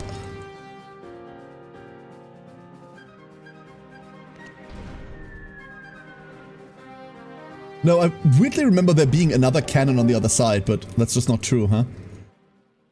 Fight's not over. This hangar still needs to go down. Seething duck isn't real. Seething duck can't hurt you. No. Don't look up. Just don't look up. I'm back. Welcome back, Alex. Blockade destroyed. Speak to the queen. The queen. What was that noise? The fuck? Where did that come from? Send a Maddie over there. And worker. Oh, wait. Hello, there's a pirate warehouse. Give me that. I missed. Oh, I don't understand. How much further must we travel? Can we not just rest here? Where is my buoy going? Like, I want to be like here. Please stop moving. Thank you. And then status, academy, of course. One here, infinite wa'a, a little bit of coal, keep everything afloat, get there. And then we have minor resource deposits around. This is fine. Litalos, the capital city of the Eyrie, known for its beautiful gardens, royal architecture, and of course the throne of Queen Minerva. The royal line claims to descend from the ancient Airborne kingdom itself, maybe distant relatives of yours. My, it has been quite some time since Litalos has been graced by the presence of a friendly city of the air. Might I have the pleasure of knowing who our savior is? A friend. I see, from Isidore, I take it. That weapon, it doesn't feel like just a simple machine. That's an ancient device, something from the times before. Perhaps our people will one day again make our homes in the air. But enough daydreaming, you have done us a great service. The people of the Eyrie are in your debt. We're happy to help, your highness. Pay me. Alas, our city is in ruins. I would happily greet you more warmly, but after the siege, there isn't much at all to show. We could help with that. Should we send down some resources to help rebuild? We need people. We're missing people. We'll return soon. We'll be grateful for any aid you can provide. Hold up. I need to get used to this interface specifically. Where it's like people, combat, dismiss. There.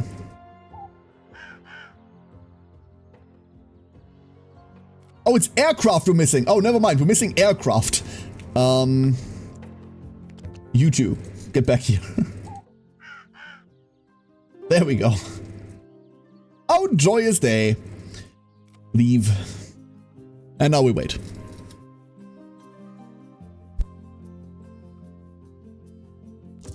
And now we wait. Our advisor reminds me of a YouTuber I used to watch years ago. Interesting, tell me more. Imagine watching YouTubers.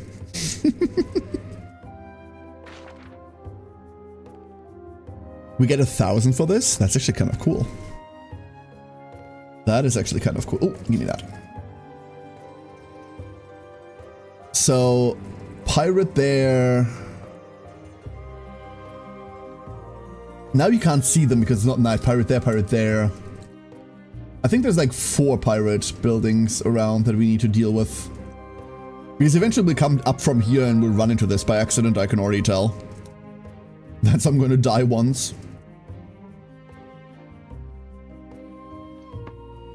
That's upgraded. That's upgrading. Beautiful.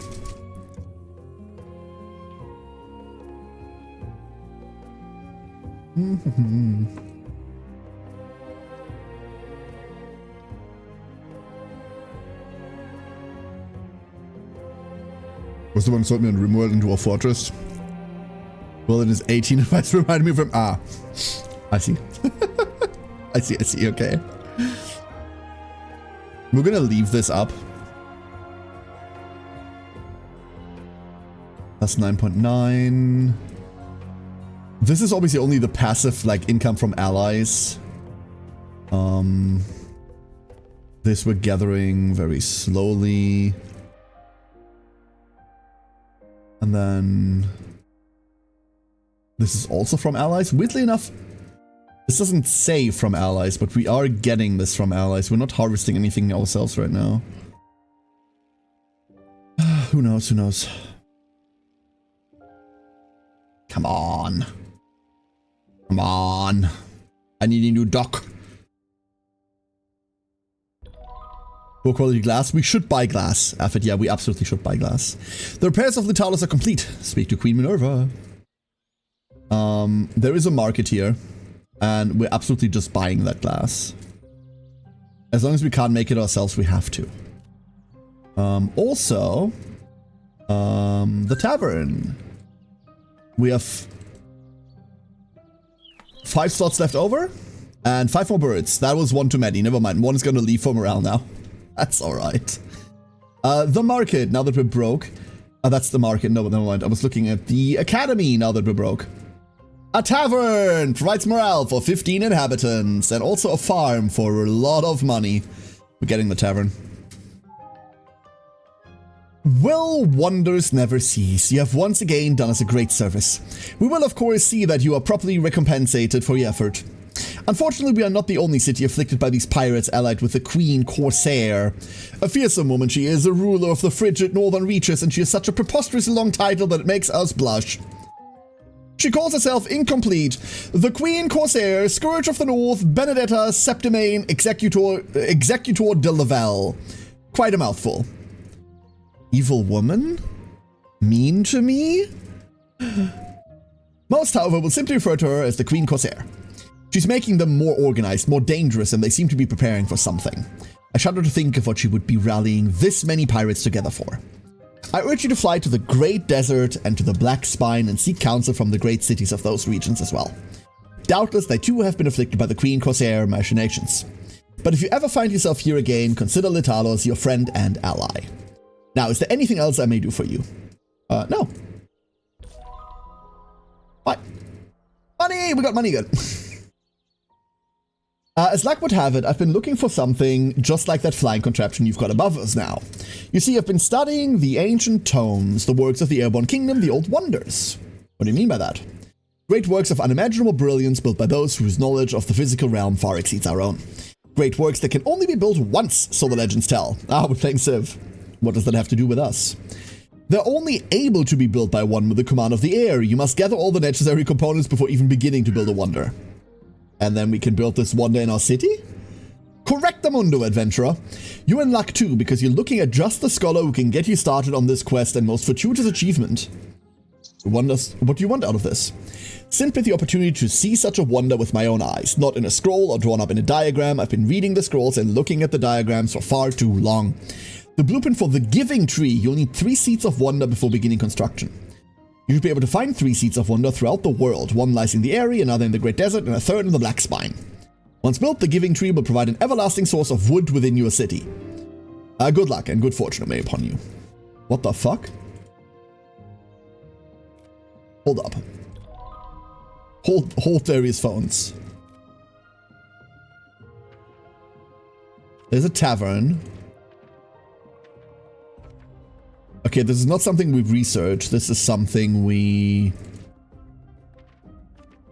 don't even see here either yet. It's this locked out thing. Okay, I see. Not yet then. Your masochist is showing never. It's you, the savior of the Airy. Have you seen the balloon merchant around here? He usually comes by fairly often, but with those pirate cannons still out there, I doubt his balloon will make the trip. If you could destroy the remaining pirate cannons, I bet the balloon merchant would come back. Okay? What would you do with balloons? Decorate with them, silly. Or I guess use them for travel or whatever. I'm not your boss. That's right, I am. Exactly. We're on it. Okay. I do want access to balloons. And the tavern. So you're the one who's been facing against all those pirates, huh? Well, to be more accurate, we've been fending off pirate attacks, not exactly seeking them out. Wait, you're Hank Walton, the explorer. Right on the money. Hank Walton Jones in the flesh. Funny, I should have recognized the hat. I think I found something truly extraordinary, but it's too hot to sneak in myself. I'm looking for some muscle, someone who can keep the pirates off my back while I'm digging right under their nose. You keep these pirates off me while I find some treasure, and I'll reward you handsomely for the trouble. What do you say, kid? Yes. Excellent. Meet me at these coordinates and we can get started. Great. And Skydock. We have a Skydock. Yeah, I know how a Skydock works. Please dock me. Thank you. Ah, there we are. There we are. Suspended. Safe. Not actually rebuilding the city again. Don't worry about it. Not about to rebuild it again. I wonder what do you think is the best system for wonders? First come, first serve. First build, get the wonder. The other gets a lesser version. Everyone can beat each one at once or something else. Kind of depends on the game. I did used to like the way Civ did it, Effort, where you race for them and then someone builds them. Like whoever builds them first gets them, and then other people that are building them at the time get like a compensatory, like a small reimbursement or something like this. However, those can snowball a lot. And that's usually really difficult to balance. You don't want someone who gets the first one to also get the second and third one, right? So if that's balanced correctly, if the way that Ender's Legend does it, where I don't think you can really go for all of them if you're in like a decent lobby. That way I like more. But I usually like to have to fight for them.